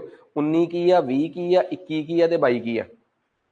ਪਹਿਲਾਂ ਮੈਂ 19 ਪੜਾਉਂਗਾ, ਫਿਰ 20, ਫਿਰ 21, ਫਿਰ 22, ਤੇ ਤੁਹਾਨੂੰ ਇਹ ਸਾਬਤ ਹੋ ਜਾਊਗਾ ਕਿ ਇਹ ਚਾਰੇ ਫੰਡਾਮੈਂਟਲ ਰਾਈਟਸ, ਫਰੀडम ਦੀ ਗੱਲ ਕਰ ਰਹੇ। ਹੁਣ ਆ ਜਾਓ ਸਭ ਤੋਂ ਪਹਿਲਾਂ 19 ਤੇ। ਪਹਿਲਾ ਆ ਗਿਆ 19 ਆਰਟੀਕਲ। 19 ਕਹਿੰਦਾ ਕਿ 6 ਪ੍ਰਕਾਰ ਦੀ ਫਰੀडम ਆ ਹਰ ਇਨਸਾਨ ਨੂੰ। ਆਰਟੀਕਲ 19 ਕਹਿੰਦਾ ਹਰ ਇਨਸਾਨ ਨੂੰ 6 ਪ੍ਰਕਾਰ ਦੀ ਫਰੀडम ਆ। ਕਿੰਨੇ ਪ੍ਰਕਾਰ ਦੀ? 6। ਕਿਸੇ ਟਾਈਮ ਤੱਕ ਇਹ 7 ਪ੍ਰਕਾਰ ਦੀ ਫਰੀडम ਹੁੰਦੀ ਸੀ, ਪਰ ਅੱਜ ਦੀ ਘੜੀ 'ਚ ਸਿਰਫ ਕਿੰਨੇ ਪ੍ਰਕਾਰ ਦੀ ਫਰੀडम ਆ? 6 ਪ੍ਰਕਾਰ ਦੀ। ਕਹਿੰਦਾ 6 ਪ੍ਰਕਾਰ ਦੀ ਫਰੀडम ਕਿਹੜੀ ਆ? ਪਹਿਲੀ ਹੈਗੀ ਆ ਆਪਣੇ ਵਿਚਾਰ ਨੂੰ ਵਿਅਕਤ ਕਰਨ ਦੀ freedom, freedom of speech and expression. ਤੁਸੀਂ ਖੁੱਲ ਕੇ ਆਪਣੇ ਆਪ ਨੂੰ ਵਿਅਕਤ ਕਰ ਸਕਦੇ ਹੋ। ਅਭਿਵਿਅਕਤੀ ਦੀ ਆਜ਼ਾਦੀ ਆ ਸਭ ਨੂੰ, ਆਪਣੇ ਆਪ ਨੂੰ ਵਿਅਕਤ ਕਰਨਾ, ਐਕਸਪ੍ਰੈਸ ਕਰਨ ਦੀ ਪੂਰੀ ਆਜ਼ਾਦੀ ਆ। ਇਹ ਆਜ਼ਾਦੀ ਤੁਹਾਨੂੰ ਮਿਲੀ ਆ 19A। 19A ਦੇ ਵਿੱਚ ਇਹ ਆਜ਼ਾਦੀ ਮਿਲੀ ਆ, ਪਰ ਇਹਦੇ ਚ ਵੀ 2 ਅਪਵਾਦ ਨੇ। 19A ਦੇ 1 ਚ ਆਜ਼ਾਦੀ ਮਿਲੀ ਆ, 19A ਦੇ 2 ਦੇ ਵਿੱਚ ਇਸ ਆਜ਼ਾਦੀ ਦੇ ਕੁਝ ਪਾਬੰਦੀਆਂ ਵੀ ਨੇ। ਕਿਉਂ ਨੇ ਪਾਬੰਦੀਆਂ ਕਿ ਤੁਸੀਂ ਬੋਲਦੇ ਬੋਲਦੇ ਇਹ ਨਾ ਹੋਵੇ ਕਿਸੇ ਦੀ ਮਾਣਹਾਨੀ ਕਰ ਜੋ, ਬਾਅਦ ਚ ਮਾਫੀਆਂ ਮੰਗਣੀਆਂ ਪੈਂਦੀਆਂ। ਆਪਣੇ ਕਈ ਲੀਡਰ ਜਿਹੜੇ ਆ ਉਹ ਪਹਿਲਾਂ ਕਿਸੇ ਖਿਲਾਫ ਵੱਧ ਬੋਲ ਜਾਂਦੇ ਆ, ਫਿਰ ਡੈਫੇਮੇਸ਼ਨ ਦਾ ਕੇਸ ਪੈ ਜਾਂਦਾ ਹੈ, ਮਾਣਹਾਨੀ ਦਾ, ਫਿਰ ਉਸ ਮਾਣਹਾਨੀ ਦੇ ਫਿਰ ਆਪਾਂ ਨੂੰ ਅਦਾਲਤਾਂ ਦੇ ਚੱਕਰ ਲਾਉਣੇ ਪੈਂਦੇ ਆ। ਰਾਹੁਲ ਗਾਂਧੀ ਦਾ ਰੀਸੈਂਟਲੀ ਕੇਸ ਮਾਣਹਾਨੀ ਦਾ ਸੀਗਾ, ਜਿਹੜਾ ਰਾਹੁਲ ਗਾਂਧੀ ਤੇ ਹੋਇਆ, ਪਰ ਰਾਹੁਲ ਗਾਂਧੀ ਨੇ ਮਾਫੀ ਨਹੀਂ ਮੰਗੀ, ਤੇ ਹਾਈ ਕੋਰਟ ਤੋਂ ਬਾਅਦ ਸੁਪਰੀਮ ਕੋਰਟ ਜਦੋਂ ਕੇਸ ਗਿਆ ਤੇ ਰਾਹੁਲ ਗਾਂਧੀ ਦੀ ਵਾਪਸੀ ਵਾਸਤੇ, ਕਾਂਗਰਸ ਦੀ ਵਾਪਸੀ 'ਚ ਇਹ ਕੇਸ ਬੜਾ ਧਰੂ ਦਾ ਇੱਕਾ ਸਾਬਤ ਹੋਇਆ ਰੀਸੈਂਟਲੀ। ਨਹੀਂ ਤਾਂ ਰਾਹੁਲ ਗਾਂਧੀ ਦੀ ਪਹਿਚਾਣ ਕੀ ਹੋਣੀ ਸੀ? ਨਰਿੰਦਰ ਮੋਦੀ ਦੇ ਸਾਹਮਣੇ ਉਹ ਬੜੇ ਬੌਣੇ ਕੱਦ ਦੇ ਲੀਡਰ ਸੀ, ਪਰ ਅੱਜ ਮੰਨਿਆ ਕਿ ਰਾਹੁਲ ਗਾਂਧੀ ਦਾ ਕੱਦ ਮੋਦੀ ਦੇ ਬਰਾਬਰ ਨਹੀਂਗਾ, ਪਰ ਰਾਹੁਲ ਗਾਂਧੀ ਦੀ ਆਪਣੀ ਅੱਜ ਇੱਕ ਹੈਸੀਅਤ ਆ, ਉਹ ਇਸੇ ਕਰਕੇ ਹੀ ਆ, ਡੈਫੇਮੇਸ਼ਨ ਦੇ ਕੇਸ ਚੋਂ ਰਿਕਵਰ ਹੋ ਕੇ ਆਏ। ਉਹ 19A ਦਾ ਇੱਕ ਕਹਿੰਦਾ ਹੈ ਕਿ ਸਭ ਨੂੰ ਆਜ਼ਾਦੀ ਆ ਆਪਣੇ ਆਪ ਨੂੰ ਐਕਸਪ੍ਰੈਸ ਕਰਨ ਦੀ, ਪਰ ਉਸ ਆਜ਼ਾਦੀ ਦੇ ਬੰਦਿਸ਼ਾਂ ਤੈਅ ਹੁੰਦੀਆਂ 19-2 ਚ ਕਿ ਤੁਸੀਂ ਕਿਸੇ ਦੀ ਮਾਣਹਾਨੀ ਨਹੀਂ ਕਰ ਸਕਦੇ। 19B ਕੀ ਕਹਿੰਦਾ ਹੈ? ਇਹ ਦੂਜੇ ਪ੍ਰਕਾਰ ਦੀ ਆਜ਼ਾਦੀ ਆ। ਇਹ ਕਹਿੰਦਾ ਕਿ ਤੁਸੀਂ ਕਿਤੇ ਵੀ ਵਿਦਾਊਟ ਆਰਮਸ ਇਕੱਠ ਕਰ ਸਕਦੇ ਹੋ, ਅਸੈਂਬਲੀ ਕਰ ਸਕਦੇ ਹੋ, ਤੁਸੀਂ ਕਿਤੇ ਵੀ ਇਕੱਠੇ ਹੋ ਸਕਦੇ ਹੋ ਬਿਨਾਂ ਹਥਿਆਰਾਂ ਤੋਂ, ਪਰ ਤੁਸੀਂ ਕਿਸੇ ਪ੍ਰਕਾਰ ਦੀ ਸਟ੍ਰਾਈਕ ਨਹੀਂ ਕਰ ਸਕਦੇ। ਇਹ 19B ਦੇ 2 ਦੇ ਵਿੱਚ ਐਕਸੈਪਸ਼ਨ ਆ, ਕਿਉਂਕਿ ਸਟ੍ਰਾਈਕ ਆਪਣੇ ਆਪ ਦੇ ਵਿੱਚ ਸਰਕਾਰੀ ਕੰਮ 'ਚ ਵਿਘਨ ਆ। ਹੁਣ ਤੁਸੀਂ ਕਹੋਗੇ ਕਿ ਜਿਹੜੀਆਂ ਸਟ੍ਰਾਈਕਸ ਹੁੰਦੀਆਂ ਉਹ ਲੀਗਲ ਨੇ ਕਿ ਇਲੀਗਲ ਨੇ? ਉਹ ਇਲੀਗਲ ਨੇ। ਜਦੋਂ ਸਰਕਾਰ ਨਹੀਂ ਤੁਹਾਡੀ ਸੁਣਦੀ, ਠੀਕ ਆ, ਤੁਸੀਂ ਕਿਉਂ ਸਟ੍ਰਾਈਕ ਕਰਦੇ ਹੋ ਕਿ ਸਾਡੀਆਂ ਤਨਖਾਹਾਂ ਵਧਾਓ? ਜੇ ਸਰਕਾਰ ਤੁਹਾਡੇ ਤੋਂ ਮਤਲਬ ਕਿ ਤੁਹਾਨੂੰ ਅੰਡਰ ਸੈਲਰੀਡ ਰੱਖ ਕੇ ਤੁਹਾਡੇ ਨਾਲ ਧੱਕਾ ਕਰ ਰਹੀ ਆ, ਉਹ ਵੀ ਤਾਂ ਇੱਕ ਹਿਸਾਬ ਦਾ ਕਾਨੂੰਨ ਤੋੜਨਾ ਹੀ ਹੋਇਆ ਕਿ ਬਈ ਇੱਕ ਬੰਦਾ ਕੰਮ ਕਰ ਰਿਹਾ ਹੈ ਦਿਹਾੜੀ 'ਚ ਮਹੀਨੇ ਦਾ ਲੱਖ ਰੁਪਏ ਦਾ, ਸਰਕਾਰ ਉਹਨੂੰ ਤਨਖਾਹ ਦੇ ਰਹੀ ਆ 20,000 ਰੁਪਈਆ, 25,000 ਰੁਪਈਆ, ਹੱਦ 35,000 ਰੁਪਈਆ, ਠੀਕ ਆ। ਬਹੁਤੀਆਂ ਸਟੇਟਾਂ ਦੇ ਜਿਹੜੇ ਇੰਪਲੋਇਜ਼ ਨੇ ਨਾ, ਜਦੋਂ ਤੁਸੀਂ ਸਰਕਾਰੀ ਨੌਕਰੀ 'ਚ ਜਾਓਗੇ ਤਾਂ ਇੱਕ ਗੱਲ ਤੁਹਾਨੂੰ ਸਮਝ ਆਊਗੀ ਕਿ ਬਹੁਤੀਆਂ ਸਟੇਟਾਂ ਦੇ ਇੰਪਲੋਇਜ਼ ਅੰਡਰ ਇੰਪਲੋਇਡ ਨੇ। ਅੰਡਰ ਇੰਪਲੋਇਡ ਦਾ ਮਤਲਬ ਜੇ ਉਹ ਬੰਦਾ ਜਿੰਨਾ ਟਾਈਮ ਉਹ ਸਰਕਾਰੀ ਕੰਮ ਕਰਕੇ ਆ ਰਿਹਾ ਹੈ, ਜੇ ਉਹਨਾਂ ਟਾਈਮ ਉਹ ਆਪਣਾ ਪ੍ਰਾਈਵੇਟ ਕੰਮ ਕਰੇ, ਉਹ 2.5 ਗੁਣਾ ਵੱਧ ਕਮਾਉਂਦਾ ਉਹਦੇ ਨਾਲੋਂ। ਇਹ ਨੈਚੁਰਲ ਕੰਸੈਪਟ ਆ। ਉਹ ਠੀਕ ਆ, ਸਾਡੀ ਸੁਸਾਇਟੀ ਇਸ ਤਰੀਕੇ ਦੇ ਤਾਣੇ ਬਾਣੇ ਚੁਲਝ ਗਈ ਕਿ ਸਾਡੇ ਸਮਾਜਿਕ ਤਾਣਿਆ ਬਾਣਾ ਜਿਹੜਾ ਹੈ ਉਹ ਸਰਕਾਰੀ ਨੌਕਰੀ ਨਾਲ ਜੋੜ ਦਿੱਤਾ ਗਿਆ, ਠੀਕ ਆ। ਇਹ ਸਾਡੇ ਸਮਾਜ ਦੇ ਵਿੱਚ ਜਿਹੜਾ ਮਿਡਲ ਕਲਾਸ ਤਬਕਾ ਹੈ, ਜਿਹਨੂੰ ਅਸੀਂ ਲੋਅਰ ਮਿਡਲ ਕਲਾਸ ਤਬਕਾ ਕਹਿੰਦੇ ਆ, ਇਹ ਉਹਦੀਆਂ ਮਜਬੂਰੀਆਂ ਵੀ ਆ ਕਿ ਸਾਡਾ ਬੱਚਾ, ਸਾਡੀ ਬੱਚੀ ਜੇ ਸਰਕਾਰੀ ਨੌਕਰੀ 'ਚ ਸੈੱਟ ਹੋ ਜਾਣਗੇ। ਇਹ ਸਮੱਸਿਆ ਜਾਂ ਤਾਂ ਇਸ ਦੇਸ਼ 'ਚ ਲੋਅਰ ਕਲਾਸ ਦੀ ਆ ਤੇ ਜਾਂ ਲੋਅਰ ਮਿਡਲ ਕਲਾਸ ਦੀ ਆ, ਜਾਂ ਹੱਦ ਅਪਰ ਮਿਡਲ ਕਲਾਸ ਤੱਕ ਆ, ਥੋੜੀ ਜੀ ਇਹਦਾ ਪਰਛਾਵਾਂ ਅਪਰ ਮਿਡਲ ਕਲਾਸ ਆ। ਇਸ ਤੋਂ ਉੱਪਰ ਚਲੇ ਜਾਓ, ਸਰਕਾਰੀ ਨੌਕਰੀਆਂ ਦਾ ਮਤਲਬ ਹੀ ਨਹੀਂ, ਕਿਉਂਕਿ ਸਰਕਾਰੀ ਨੌਕਰੀਆਂ ਉਹਨਾਂ ਵਾਸਤੇ ਵੇਸਟੇਜ ਆਫ ਲਾਈਫ ਆ, ਟਾਈਮ ਵੀ ਨਹੀਂ, ਵੇਸਟੇਜ ਆਫ ਲਾਈਫ ਆ। ਉਹਨਾਂ ਨੂੰ ਲੱਗਦਾ ਹੁੰਦਾ ਕਿ ਸਾਡੇ ਬੱਚੇ ਜੇ ਕੁਝ ਆਪਣੇ ਲੈਵਲ ਤੇ ਕਰਨਗੇ, ਸਟਾਰਟਅਪਸ ਕਰਨਗੇ। ਤੁਸੀਂ ਪੰਜਾਬ ਦੇ ਹੀ ਸ਼ਹਿਰਾਂ ਨੂੰ ਦੇਖ ਲਓ, ਤੁਸੀਂ ਛੋਟੇ ਸ਼ਹਿਰਾਂ 'ਚ ਨੌਕਰੀਆਂ ਦਾ ਕਰੇਜ਼ ਦੇਖ ਲਓ ਤੇ ਲੁਧਿਆਣੇ ਵਰਗੇ ਸ਼ਹਿਰ 'ਚ ਦੇਖ ਲਓ, ਨੌਕਰੀਆਂ ਦਾ ਕਰੇਜ਼ ਨਾ ਮਾਤਰ ਹੀ ਆ। ਕਿਉਂਕਿ ਜਿਸ ਤਰੀਕੇ ਦੀਆਂ ਅਸਲ 'ਚ ਇਹਦੀ ਸਭ ਤੋਂ ਵੱਡੀ ਦਿੱਕਤ ਕੀ ਆ? ਅੰਡਰ ਸੈਲਰੀਡ, ਠੀਕ ਆ। ਇੱਕ ਬੰਦਾ ਜਦੋਂ ਦਿਨ ਰਾਤ ਮਿਹਨਤ ਕਰਦਾ ਹੈ, ਕੀ ਉਹ 50,000 ਡਿਜ਼ਰਵ ਕਰਦਾ? ਮੇਰੇ ਹਿਸਾਬ ਨਾਲ ਨਹੀਂ। ਉਹ ਵੀ ਉਦੋਂ ਜਦੋਂ ਉਹਨੂੰ ਕਹਿਣਗੇ ਇੱਥੇ ਸਾਈਨ ਕਰ, ਤੇਰੇ ਸਾਈਨ ਦੇ ਨਾਲ ਤੇਰੀ ਜ਼ਿੰਮੇਵਾਰੀ ਤੈਅ ਹੋ ਗਈ। ਐਡੀ ਜ਼ਿੰਮੇਵਾਰੀ ਵਾਲਾ ਕੰਮ ਤੇ ਅਸੀਂ ਨਹੀਂ ਕਦੀ ਕਰਦੇ, ਠੀਕ ਆ। ਮੰਨ ਲਓ ਤੁਸੀਂ ਕੀ ਵਿਗਾੜ ਲੋਗੇ ਜੇ ਤੁਹਾਡੇ ਚੋਂ ਮੇਰੇ ਕੋਲ ਪੜ੍ਹ ਕੇ ਕੋਈ ਨੌਕਰੀ ਤੇ ਨਾ ਲੱਗਿਆ, ਠੀਕ ਆ, ਪਰ ਤੁਹਾਡਾ ਬਹੁਤ ਕੁਝ ਵਿਗੜ ਜੂਗਾ ਜਦੋਂ ਤੁਹਾਡੇ ਸਾਈਨ ਹੋਣਗੇ। ਤੇ ਉਹ ਸਾਈਨ ਜਿਹੜੇ ਆ ਉਹ ਤੁਹਾਡੀ ਪਾਵਰ ਨਹੀਂ ਗੀ, ਉਹ ਤੁਹਾਡੀ ਰਿਸਪੌਂਸਿਬਿਲਟੀ ਆ। ਅੱਜ ਤੁਹਾਨੂੰ ਜ਼ਰੂਰ ਲੱਗਦਾ ਹੋਊਗਾ ਕਿ ਉਹ ਸਾਈਨ, ਜਿੱਦਣ ਸਾਨੂੰ ਸਾਈਨ ਹੋ ਗਏ ਸਾਡੀ ਪਾਵਰ ਸਾਡੇ ਹੱਥ 'ਚ ਹੋਊਗੀ, ਪਰ power always comes with responsibility. ਤੇ ਬਾਅਦ 'ਚ ਪਤਾ ਲੱਗਦਾ ਯਾਰ ਕਿ ਪਾਵਰ ਵਾਲਾ ਡੱਬਾ ਤਾਂ ਛੋਟਾ ਜਿਹਾ ਸੀ, ਰਿਸਪੌਂਸਿਬਿਲਟੀ ਵਾਲਾ ਬਹੁਤ ਜ਼ਿਆਦਾ ਸੀਗਾ। ਖੈਰ, ਤੁਸੀਂ ਆਪਣੇ ਲਈ ਆਪ ਇਹ ਰਾਹ ਚੁਣਿਆ ਹੈ, ਇਹਦੇ 'ਚ ਮੇਰੀ ਤਾਂ ਕੋਈ ਨਿੱਜੀ ਚੋਇਸ ਨਹੀਂ ਗੀ, ਪਰ ਮੈਂ ਇਹ ਜ਼ਰੂਰ ਮੰਨਦਾ ਕਿ ਤੁਹਾਨੂੰ ਆਪਣੇ ਲਈ ਇੱਕ ਹੱਕ ਤਾਂ ਸਰਕਾਰੀ ਮੁਲਾਜ਼ਮਾਂ ਨੂੰ ਮੰਗਣਾ ਚਾਹੀਦਾ ਹੈ। ਇਹ ਮੇਰੀ ਵੀ ਦਿਲੋਂ ਇੱਛਾ ਕਿ ਤੁਹਾਡੀਆਂ ਤਨਖਾਹਾਂ ਬਹੁਤ ਘੱਟ ਨੇ, ਠੀਕ ਆ। ਈਵਨ ਕਿ ਜਿਹੜੇ ਪੁਰਾਣੇ ਸੀਗੇ ਉਹਨਾਂ ਦੀਆਂ ਵੀ ਘੱਟ ਹੀ ਸੀਗੀਆਂ, ਨਵਿਆਂ ਦੀਆਂ ਤਾਂ ਫੇਰ ਘੱਟ ਹੋਣਗੀਆਂ ਹੀ ਹੋਣਗੀਆਂ, ਪੁਰਾਣਿਆਂ ਦੇ ਵੀ ਬਹੁਤ ਘੱਟ ਆ। ਤੇ ਚੰਗੀ ਸੈਲਰੀ ਹੋਣੀ ਚਾਹੀਦੀ ਆ, ਫੇਰ ਮਿਹਨਤ ਕਰਨ ਨੂੰ ਮਜ਼ਾ ਵੀ ਬਹੁਤ ਆਉਂਦਾ ਹੈ। ਖੈਰ, ਮੇਰੇ ਨਾਲ ਸਹਿਮਤ ਜਾਂ ਅਸਹਿਮਤ ਕੋਈ ਵੀ ਹੋ ਸਕਦਾ ਹੈ, ਪਰ ਮੈਂ ਤੁਹਾਨੂੰ ਇੱਕ ਗੱਲ ਦੱਸਦਾ ਕਿ ਜਦੋਂ ਤੁਹਾਨੂੰ ਲੱਗਦਾ ਕਿ ਤੁਹਾਡੇ ਹੱਕ ਕੁਚਲੇ ਜਾ ਰਹੇ ਆ, ਤੁਸੀਂ ਉਦੋਂ ਹੀ ਸਟ੍ਰਾਈਕ ਕਰਦੇ ਹੋ। ਜਦੋਂ ਤੁਹਾਨੂੰ ਲੱਗਦਾ ਕਿ ਫਲਾਣਾ ਬੰਦਾ ਸਾਡਾ ਇੰਪਲੋਇਰ, ਜਿਹਨੇ ਸਾਨੂੰ ਨੌਕਰੀ ਤੇ ਰੱਖਿਆ ਹੈ, ਉਹ ਸਾਡੇ ਨਾਲ ਗੈਰ ਕਾਨੂੰਨੀ ਤਰੀਕੇ ਨਾਲ ਵਰਤਾਰਾ ਕਰ ਰਿਹਾ ਹੈ, ਤਾਂ ਫਿਰ ਸਟ੍ਰਾਈਕ ਕਰਨਾ ਤੁਸੀਂ ਵੀ ਕਹਿ ਦਿੰਦੇ ਹੋ ਕਿ ਅਸੀਂ ਵੀ ਗੈਰ ਕਾਨੂੰਨੀ ਹੋਵਾਂਗੇ। ਅਦਰਵਾਈਜ਼ ਸੰਵਿਧਾਨ ਇਹਨੂੰ ਗੈਰ ਕਾਨੂੰਨੀ ਮੰਨਦਾ ਹੈ, ਸਪਸ਼ਟ ਹੈ ਗੱਲ। 19C 'ਚ ਆ ਜਾਓ ਤੁਸੀਂ, ਯੂਨੀਅਨ, ਕੋਆਪਰੇਟਿਵ ਸੁਸਾਇਟੀਜ਼, ਐਸੋਸੀਏਸ਼ਨਾਂ ਬਣਾ ਸਕਦੇ ਹੋ, ਤੁਸੀਂ ਆਪਣੇ ਵਾਸਤੇ ਆਪਣੀ ਯੂਨੀਅਨਾਂ ਬਣਾ ਸਕਦੇ ਹੋ, ਐਸੋਸੀਏਸ਼ਨਾਂ ਬਣਾ ਸਕਦੇ ਹੋ, ਤੁਸੀਂ ਕਿਸੇ ਵੀ ਤਰੀਕੇ ਦਾ ਇਕੱਠ ਕਰ ਸਕਦੇ ਹੋ। ਪਰ ਤੁਸੀਂ ਸੌਰੀ ਆ ਦੂਜੇ ਵਾਲੇ ਆਰਟੀਕਲ 'ਚ ਸਟ੍ਰਾਈਕ ਦਾ ਜ਼ਿਕਰ ਨਹੀਂਗਾ, ਉਹ ਤੀਸਰੇ ਵਾਲੇ 'ਚ ਆ ਕਿ ਤੁਸੀਂ ਯੂਨੀਅਨਾਂ, ਸੁਸਾਇਟੀਆਂ ਤੇ ਕਿਸੇ ਵੀ ਪ੍ਰਕਾਰ ਦੀਆਂ ਐਸੋਸੀਏਸ਼ਨਾਂ ਬਣਾ ਸਕਦੇ ਹੋ, ਪਰ ਤੁਸੀਂ ਸਟ੍ਰਾਈਕ ਨਹੀਂ ਕਰ ਸਕਦੇ। ਯੂਨੀਅਨ ਕਿਉਂ ਬਣਾਈ ਜਾਊਗੀ? ਤਾਂ ਕਿ ਤੁਸੀਂ ਇਕੱਠੇ ਹੋ ਕੇ ਆਪਣੇ ਹੱਕ ਮੰਗੋ, ਪਰ ਤੁਸੀਂ ਸਟ੍ਰਾਈਕ ਕਰਕੇ ਸਰਕਾਰੀ ਕੰਮ 'ਚ ਵਿਘਨ ਨਹੀਂ ਪਾ ਸਕਦੇ। ਆਰਟੀਕਲ 19(2) ਕੀ ਕਹਿੰਦਾ ਹੈ ਕਿ ਤੁਸੀਂ ਬਿਨਾਂ ਹਥਿਆਰਾਂ ਤੋਂ ਇਕੱਠ ਕਰ ਸਕਦੇ ਹੋ, ਪਰ ਜੇ ਕਿਸੇ ਸਰਕਾਰ ਦੇ ਅਫਸਰ ਨੇ ਜਾਂ ਸਰਕਾਰ ਨੇ ਇਹ ਨਿਰਦੇਸ਼ ਜਾਰੀ ਕਰਤਾ ਕਿ ਮਾਹੌਲ ਖਰਾਬ ਆ, ਤੁਸੀਂ ਇਕੱਠ ਨਹੀਂ ਕਰਨਾ, ਤਾਂ ਤੁਹਾਨੂੰ ਉਹ ਇਕੱਠ ਭੰਗ ਕਰਨਾ ਪਊਗਾ। ਹੁਣ ਕਦੋਂ ਇਹ ਗੱਲ ਹੁੰਦੀ ਆ? ਆਰਟੀਕਲ 19(2) ਦੇ ਸਾਹਮਣੇ, ਮੈਂ 19(b) ਦੇ ਸਾਹਮਣੇ ਮੈਂ ਇੱਕ ਗੱਲ ਲਿਖ ਰਿਹਾ, ਜਦੋਂ ਸਰਕਾਰ ਇਹ ਨੋਟੀਫਿਕੇਸ਼ਨ ਜਾਰੀ ਕਰਦੀ ਹੈ ਕਿ ਦਫਾ 144 ਜਾਂ 141 ਲੱਗ ਗਈ। ਦਫਾ 144 ਉਸ ਐਕਟ ਦੀ ਦਫਾ ਸੀਗੀ CRPC ਦੀ, ਜਿੱਥੇ ਕਿਹਾ ਜਾਂਦਾ ਹੈ ਕਿ ਤੁਸੀਂ ਇਕੱਠ 'ਚ ਨਹੀਂ ਤੁਰ ਸਕਦੇ। ਕਿਉਂ? ਕਿਉਂਕਿ ਅੱਜ ਇਲਾਕੇ ਦਾ ਮਾਹੌਲ ਖਰਾਬ ਆ, ਤਾਂ ਸ਼ਹਿਰ ਦਾ ਮਾਲਕ, ਜੇ ਉਹ ਛੋਟਾ ਸ਼ਹਿਰ ਆ ਤੇ SDM, ਤੇ ਵੱਡਾ ਸ਼ਹਿਰ ਆ ਤਾਂ DC, ਤਾਂ ਉਹ ਸ਼ਹਿਰ ਦਾ ਮਾਲਕ ਉੱਥੇ, ਜਿਹਨੂੰ ਆਪਾਂ ਸਰਕਾਰੀ ਤੌਰ ਤੇ ਮਾਲਕ ਹੀ ਕਹਿ ਦਿੰਦੇ ਆ, ਕਿ ਉਹ ਆਪਣੀ ਜ਼ਿੰਮੇਵਾਰੀ ਨੂੰ ਸਮਝਦਾ ਹੋਇਆ ਉਸ ਜਗ੍ਹਾ ਤੇ ਦਫਾ 144 ਲਾਗੂ ਕਰ ਸਕਦਾ ਹੈ। ਤੇ ਜੇ ਉਹਨੇ ਦਫਾ 144 ਲਾਗੂ ਕਰਤੀ ਤਾਂ ਫਿਰ ਤੁਸੀਂ ਕਿਸੇ ਵੀ ਪ੍ਰਕਾਰ ਦੀ ਅਸੈਂਬਲੀ ਨਹੀਂ ਕਰ ਸਕਦੇ। ਇਟ ਮੀਨਸ ਰਾਈਟ ਦੇ ਵੀ ਦਿੱਤਾ, but right is not absolute. ਉਹ ਰਾਈਟ ਅੰਤਹੀਣ ਨੀਗਾ, ਲਿਮਟਿਡ ਆ, ਉਹਦੇ ਤੇ ਬੰਦਿਸ਼ਾਂ ਨੇ।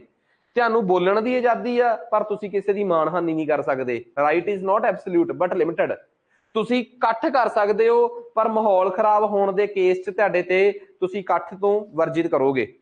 ਤੁਸੀਂ ਸੁਸਾਇਟੀਆਂ, ਯੂਨੀਅਨਾਂ, ਐਸੋਸੀਏਸ਼ਨਾਂ, ਫੈਡਰੇਸ਼ਨਾਂ ਬਣਾ ਸਕਦੇ ਹੋ, ਪਰ ਕਿਸੇ ਵੀ ਪ੍ਰਕਾਰ ਦੀ ਇਲੀਗਲ ਸਟ੍ਰਾਈਕ ਨਹੀਂ ਕਰ ਸਕਦੇ। ਇਹ ਹੈਗਾ 19C ਦਾ 1, 19C ਦਾ 2। ਹੁਣ ਅੱਗੇ ਆ ਜਾਓ, 19D ਤੇ ਆ ਜਾਓ। 19D ਕਹਿੰਦਾ ਕਿ ਤੁਸੀਂ ਦੇਸ਼ ਦੇ ਕਿਸੇ ਵੀ ਇਲਾਕੇ 'ਚ ਫ੍ਰੀਲੀ ਘੁੰਮ ਸਕਦੇ ਹੋ। ਤੁਸੀਂ ਦੇਸ਼ ਦੇ ਕਿਸੇ ਵੀ ਇਲਾਕੇ 'ਚ ਫ੍ਰੀਲੀ ਘੁੰਮ ਸਕਦੇ ਹੋ, ਪਰ ਤੁਹਾਡੀ ਇਸ ਮੂਵਮੈਂਟ ਨੂੰ ਰੋਕਿਆ ਜਾ ਸਕਦਾ ਹੈ ਜੇਕਰ ਤੁਹਾਡੀ ਮੂਵਮੈਂਟ ਕਿਸੇ ਵੀ ਪ੍ਰਕਾਰ ਲਈ ਖਤਰਾ ਪੈਦਾ ਕਰੇ। ਕਿਵੇਂ? ਸਪੋਜ਼ ਕਰੋ ਇੱਕ ਬਹੁਤ ਭੜਕਾਊ ਲੀਡਰ ਭੀੜ ਲੈ ਕੇ ਪੰਜਾਬ ਵੱਲ ਵੱਧ ਰਿਹਾ ਹੈ ਕਿ ਆ ਜਾਓ ਪੰਜਾਬ ਦੇ ਸ਼ਹਿਰਾਂ ਦੇ ਵਿੱਚੋਂ ਧਰਨੇ ਕੱਢਾਂਗੇ ਆਪਾਂ, ਕਿ ਉੱਥੇ ਸਿੱਖ ਜਿਹੜੇ ਆ ਉਹਨਾਂ ਦੇ ਨਾਲ ਆਪਣਾ ਕਨਫਲਿਕਟ ਆ, ਜਾਂ ਸਿਮਿਲਰਲੀ ਹਰਿਆਣੇ ਦੇ ਵਿੱਚੋਂ ਕੋਈ ਮੂਵਮੈਂਟ ਜਿਹੜੀ ਆ ਉਹ ਦੂਜੇ ਪਾਸੇ ਲੱਗੇ, ਤੇ ਦੂਜੀ ਸਟੇਟ ਦੇ ਮੁੱਖ ਮੰਤਰੀ ਨੂੰ ਲੱਗੇ ਕਿ ਜੇ ਸਾਡੇ ਤਾਂ ਇੱਥੇ ਕੋਈ ਰੌਲਾ ਹੀ ਹੈ ਨਹੀਂ, ਜੇ ਇਹ ਮੂਵਮੈਂਟ ਸਾਡੀ ਸਟੇਟ 'ਚ ਆ ਗਈ ਤਾਂ ਸਾਡੇ ਸਟੇਟ ਦਾ ਵੈਸੇ ਮਾਹੌਲ ਖਰਾਬ ਹੋਊਗਾ, ਤਾਂ ਪੰਜਾਬ ਸਰਕਾਰ ਉਸ ਬੰਦੇ ਦੀ ਮੂਵਮੈਂਟ ਨੂੰ ਜਾਂ ਉਸ ਇਕੱਠ ਦੀ ਮੂਵਮੈਂਟ ਨੂੰ ਰੋਕ ਸਕਦੀ ਹੈ ਕਿ ਨਹੀਂ ਰੋਕ ਸਕਦੀ। ਸੋ ਇਹ ਰਾਈਟ ਮਿਲਿਆ ਹੋਇਆ ਹੈ। ਹਾਂ, ਤੁਸੀਂ 25-30 ਜਾਣੇ ਬਹੁਤ ਤੇਲ ਫੂਕਣ ਵਾਲੇ ਮੋਟਰਸਾਈਕਲਾਂ ਤੇ ਬਹਿ ਕੇ ਟੋਲੀ ਪੂਰੀ ਰੈਲੀ ਕੱਢ ਕੇ ਇੱਕ ਸਟੇਟ ਤੋਂ ਦੂਜੀ ਸਟੇਟ 'ਚ ਜਾ ਰਹੇ ਹੋ, ਤੇ ਜਦੋਂ ਤੁਸੀਂ ਹਰਿਆਣੇ ਤੋਂ, ਰਾਜਸਥਾਨ ਤੋਂ, ਕਾਲਕਾ ਦੇ ਬਾਰਡਰ ਤੋਂ ਸ਼ਿਮਲੇ ਵੱਲ ਨੂੰ ਮੁੜੇ, ਉੱਥੇ ਰੋਕ ਦੇਣਗੇ ਕਿ ਅੱਗੇ ਪੋਲਿਊਸ਼ਨ ਫ੍ਰੀ ਏਰੀਆ ਹੈ ਤੇ ਤੁਹਾਡੇ ਪੈਟਰੋਲ ਵਾਲੇ ਬਾਈਕਸ ਜਿਹੜੇ ਆ ਅੱਗੇ ਨਹੀਂ ਚੱਲਣਗੇ, ਇਹਨਾਂ ਨੂੰ ਇੱਥੋਂ ਮੋੜ ਦਿੱਤਾ ਜਾਵੇ। ਤੁਹਾਡੀ ਮੂਵਮੈਂਟ ਨੂੰ ਰੋਕਿਆ ਜਾ ਸਕਦਾ ਨਾ, ਕਿਸੇ ਵੀ ਚੀਜ਼ ਨੂੰ ਆਧਾਰ ਬਣਾ ਕੇ ਉਹਨੂੰ ਰੋਕਿਆ ਜਾ ਸਕਦਾ ਹੈ। ਨੈਕਸਟ, ਤੁਸੀਂ ਦੇਸ਼ ਦੇ ਕਿਸੇ ਵੀ ਇਲਾਕੇ 'ਚ ਰੈਜ਼ੀਡੈਂਸ ਭਾਵ ਕਿ ਆਪਣਾ ਘਰ ਬਣਾ ਸਕਦੇ ਹੋ, ਪਰ ਇਹਦੇ 'ਚ ਵੀ ਐਕਸੈਪਸ਼ਨ ਆ। ਇਹ ਕੀ ਐਕਸੈਪਸ਼ਨ ਆ? 19E1 ਤਾਂ ਬਣਾ ਸਕਦੇ ਹੋ, 19E ਦਾ 2 ਉਹਨਾਂ ਇਲਾਕਿਆਂ 'ਚ ਜਿਹੜੇ ਟਰਾਈਬਲਸ ਵਾਸਤੇ ਰਾਖਵੇਂ ਰੱਖੇ ਗਏ ਆ, ਜਨਜਾਤੀ ਲੋਕਾਂ ਵਾਸਤੇ ਜਾਂ ਪਹਾੜੀਆਂ ਵਾਸਤੇ। ਪਹਾੜੀਏ ਵਾਸਤੇ ਕਿਉਂ ਰੱਖਦੇ ਆਪਾਂ ਰਾਖਵੇਂ?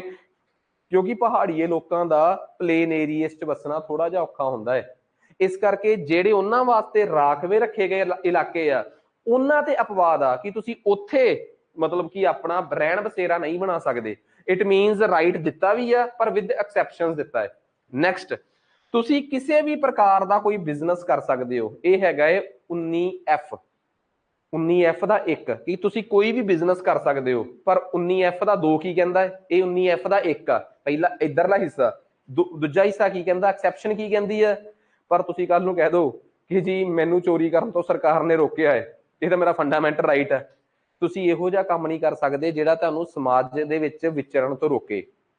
ਹਾਂ, ਤੁਸੀਂ ਇਹੋ ਜਿਹਾ, ਤੁਸੀਂ ਇਹ ਨਹੀਂ ਕਹਿ ਸਕਦੇ ਕਿ ਮੰਨ ਲਓ ਦੂਜਾ ਐਕਸੈਪਸ਼ਨ ਹੋਰ ਦੇਖੋ ਕੀ ਹੈ। ਤੁਸੀਂ ਇਹ ਥੋੜਾ ਕਹਿ ਸਕਦੇ ਹੋ ਕਿ ਜੀ ਮੈਂ ਤਾਂ ਜੀ ਫਲਾਣਾ ਕੰਮ ਕਰਨਾ ਹੈ। ਕੀ ਕਰਨਾ ਜੀ? ਮੈਂ ਬਿਜਲੀ ਬੋਰਡ 'ਚ JE ਲੱਗਣਾ ਹੈ, ਇਹ ਮੈਂ ਕੰਮ ਕਰਨਾ ਚਾਹੁੰਦਾ, ਮੈਨੂੰ ਨਾ ਰੋਕੋ। ਸਰਕਾਰ ਉਹਨੂੰ ਰੋਕ ਸਕਦੀ ਹੈ ਕਿ ਡਿਗਰੀ ਤਾਂ ਤੇਰੇ ਕੋਲ ਹੈ ਨਹੀਂ ਗੀ, ਜਾਂ ਡਿਪਲੋਮਾ ਤਾਂ ਤੇਰੇ ਕੋਲ ਹੈ ਨਹੀਂ, ਕੁਆਲੀਫਿਕੇਸ਼ਨ ਨੂੰ ਆਧਾਰ ਬਣਾ ਕੇ ਸਰਕਾਰ ਰੋਕ ਸਕਦੀ ਹੈ, ਇਸ ਚੀਜ਼ ਨੂੰ ਆਧਾਰ ਬਣਾ ਕੇ ਸਰਕਾਰ ਰੋਕ ਸਕਦੀ ਹੈ ਕਿ ਤੁਹਾਡਾ ਇਹ ਕੰਮ ਜਿਹੜਾ ਹੈ ਸਮਾਜ ਵਾਸਤੇ ਖਤਰਾ ਹੈ, ਤੁਹਾਨੂੰ ਅਰੈਸਟ ਵੀ ਕੀਤਾ ਜਾ ਸਕਦਾ ਹੈ, ਇਹ ਅਪਵਾਦ ਹੈ ਇਹਦੇ ਤੇ। ਇਸ ਤੋਂ ਪਹਿਲਾਂ ਇੱਕ ਹੋਰ ਹੁੰਦਾ ਸੀਗਾ, right to acquire property in any part of India, ਤੁਸੀਂ ਭਾਰਤ ਦੇ ਕਿਸੇ ਵੀ ਹਿੱਸੇ ਦੇ ਵਿੱਚ ਪ੍ਰੋਪਰਟੀ ਖਰੀਦ ਸਕਦੇ ਹੋ। ਪਰ ਤੁਹਾਨੂੰ ਸ਼ਾਇਦ ਇਸ ਗੱਲ ਦਾ ਮੈਂ ਅੱਗੇ ਜਾ ਕੇ ਐਲੈਬੋਰੇਟ ਕਰੂੰਗਾ ਕਿ ਭਾਰਤ ਦੇ ਸੰਵਿਧਾਨ ਦੇ ਵਿੱਚ ਪ੍ਰੋਪਰਟੀ ਖਰੀਦਣ ਦਾ ਅਧਿਕਾਰ ਪਤਾ ਕਿਹੜਾ ਸੀ? ਆਰਟੀਕਲ 31, ਜਿਹਦੇ ਚ ਬਕਾਇਦਾ ਕਿਹਾ ਸੀ ਕਿ ਕੋਈ ਬੰਦਾ ਪ੍ਰੋਪਰਟੀ ਖਰੀਦ ਸਕਦਾ, ਹਰ ਇੱਕ ਬੰਦੇ ਕੋਲ ਜਾਇਦਾਦ ਦਾ ਅਧਿਕਾਰ ਆ।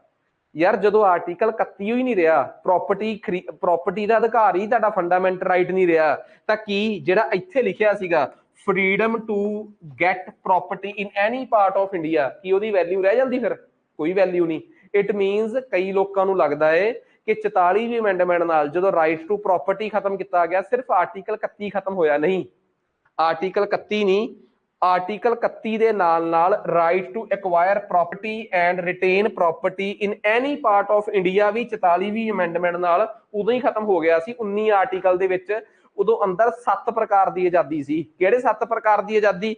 ਤੁਸੀਂ ਕੁਝ ਵੀ ਬੋਲ ਸਕਦੇ ਹੋ, ਤੁਸੀਂ ਕਿਤੇ ਵੀ ਇਕੱਠ ਕਰ ਸਕਦੇ ਹੋ, ਤੁਸੀਂ ਕੋਈ ਵੀ ਸੁਸਾਇਟੀ ਯੂਨੀਅਨ ਬਣਾ ਸਕਦੇ ਹੋ, ਤੁਸੀਂ ਦੇਸ਼ 'ਚ ਕਿਤੇ ਅੰਦਰ, ਦੇਸ਼ ਦੇ ਅੰਦਰ ਕਿਤੇ ਵੀ ਘੁੰਮ ਫਿਰ ਸਕਦੇ ਹੋ, ਤੁਸੀਂ ਦੇਸ਼ 'ਚ ਕਿਤੇ ਵੀ ਆਪਣਾ ਰਹਿਣ ਬਸੇਰਾ ਬਣਾ ਸਕਦੇ ਹੋ, ਤੁਸੀਂ ਦੇਸ਼ 'ਚ ਕੋਈ ਵੀ ਬਿਜ਼ਨਸ ਕਰ ਸਕਦੇ ਹੋ, ਤੁਸੀਂ ਦੇਸ਼ 'ਚ ਕਿਸੇ ਵੀ ਜਗ੍ਹਾ ਤੇ ਪ੍ਰਾਪਰਟੀ ਐਕਵਾਇਰ ਕਰ ਸਕਦੇ ਹੋ।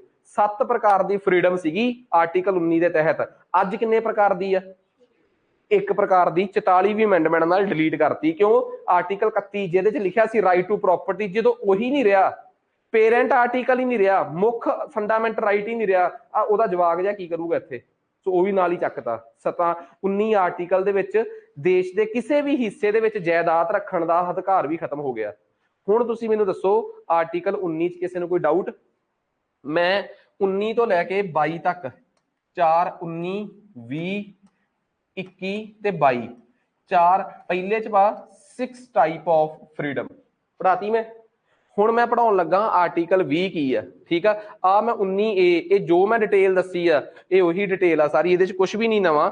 ਸੋ ਇਹ ਮੈਂ ਪੂਰੀ ਐਲੈਬੋਰੇਟ ਕਰਤੀ ਤੁਹਾਨੂੰ। 19A, 19A, 19B, 19C, 19D, 19E। ਸੋ ਹੁਣ ਮੈਂ ਨੈਕਸਟ ਅੱਗੇ ਆ ਜਾਓ ਆਪਣੇ ਕੋਲ, ਅੱਗੇ ਆਪਣੇ ਕੋਲ ਆਰਟੀਕਲ ਆ ਗਿਆ ਆਰਟੀਕਲ 20, ਠੀਕ ਆ। ਹੁਣ ਮੈਂ ਆਰਟੀਕਲ 20 ਦੀ ਗੱਲ ਕਰਦਾ। ਆਰਟੀਕਲ 20 ਕੀ ਕਹਿੰਦਾ ਹੈ? ਵਟ ਇਜ਼ ਆਰਟੀਕਲ 20? ਇਹ ਵੀ ਆਪਾਂ ਨੂੰ ਮਤਲਬ ਕਿ ਇੱਕ ਪ੍ਰਕਾਰ ਦੀ ਆਜ਼ਾਦੀ ਹੀ ਦਿੰਦਾ ਹੈ। ਹੁਣ ਆਪਾਂ ਸਭ ਤੋਂ ਪਹਿਲਾਂ ਆਪਾਂ ਆਰਟੀਕਲ 20 ਨੂੰ ਪੜ੍ਹਦੇ ਹਾਂ ਕਿ ਕੀ article 20? Protection of suspension for criminal offence. ਜਦੋਂ ਵੀ ਤੁਸੀਂ ਕਿਸੇ ਤਰੀਕੇ ਨਾਲ ਕੋਈ ਜੁਰਮ ਕਰਦੇ ਹੋ, ਉਸ ਕੇਸ ਦੇ ਵਿੱਚ ਆਰਟੀਕਲ 20 ਦੇ ਤਹਿਤ ਤੁਹਾਨੂੰ ਆਜ਼ਾਦੀ ਆ। ਕਿਹੜੀ ਆਜ਼ਾਦੀ ਆ? ਹੁਣ ਸਮਝਿਓ, ਆਰਟੀਕਲ 20 ਦੇ ਤਹਿਤ ਜੁਰਮ ਸਾਬਤ ਹੋਣ ਤੋਂ ਬਾਅਦ ਤੁਹਾਨੂੰ ਇੱਕ ਆਜ਼ਾਦੀ ਮਿਲੀ ਹੋਈ ਆ।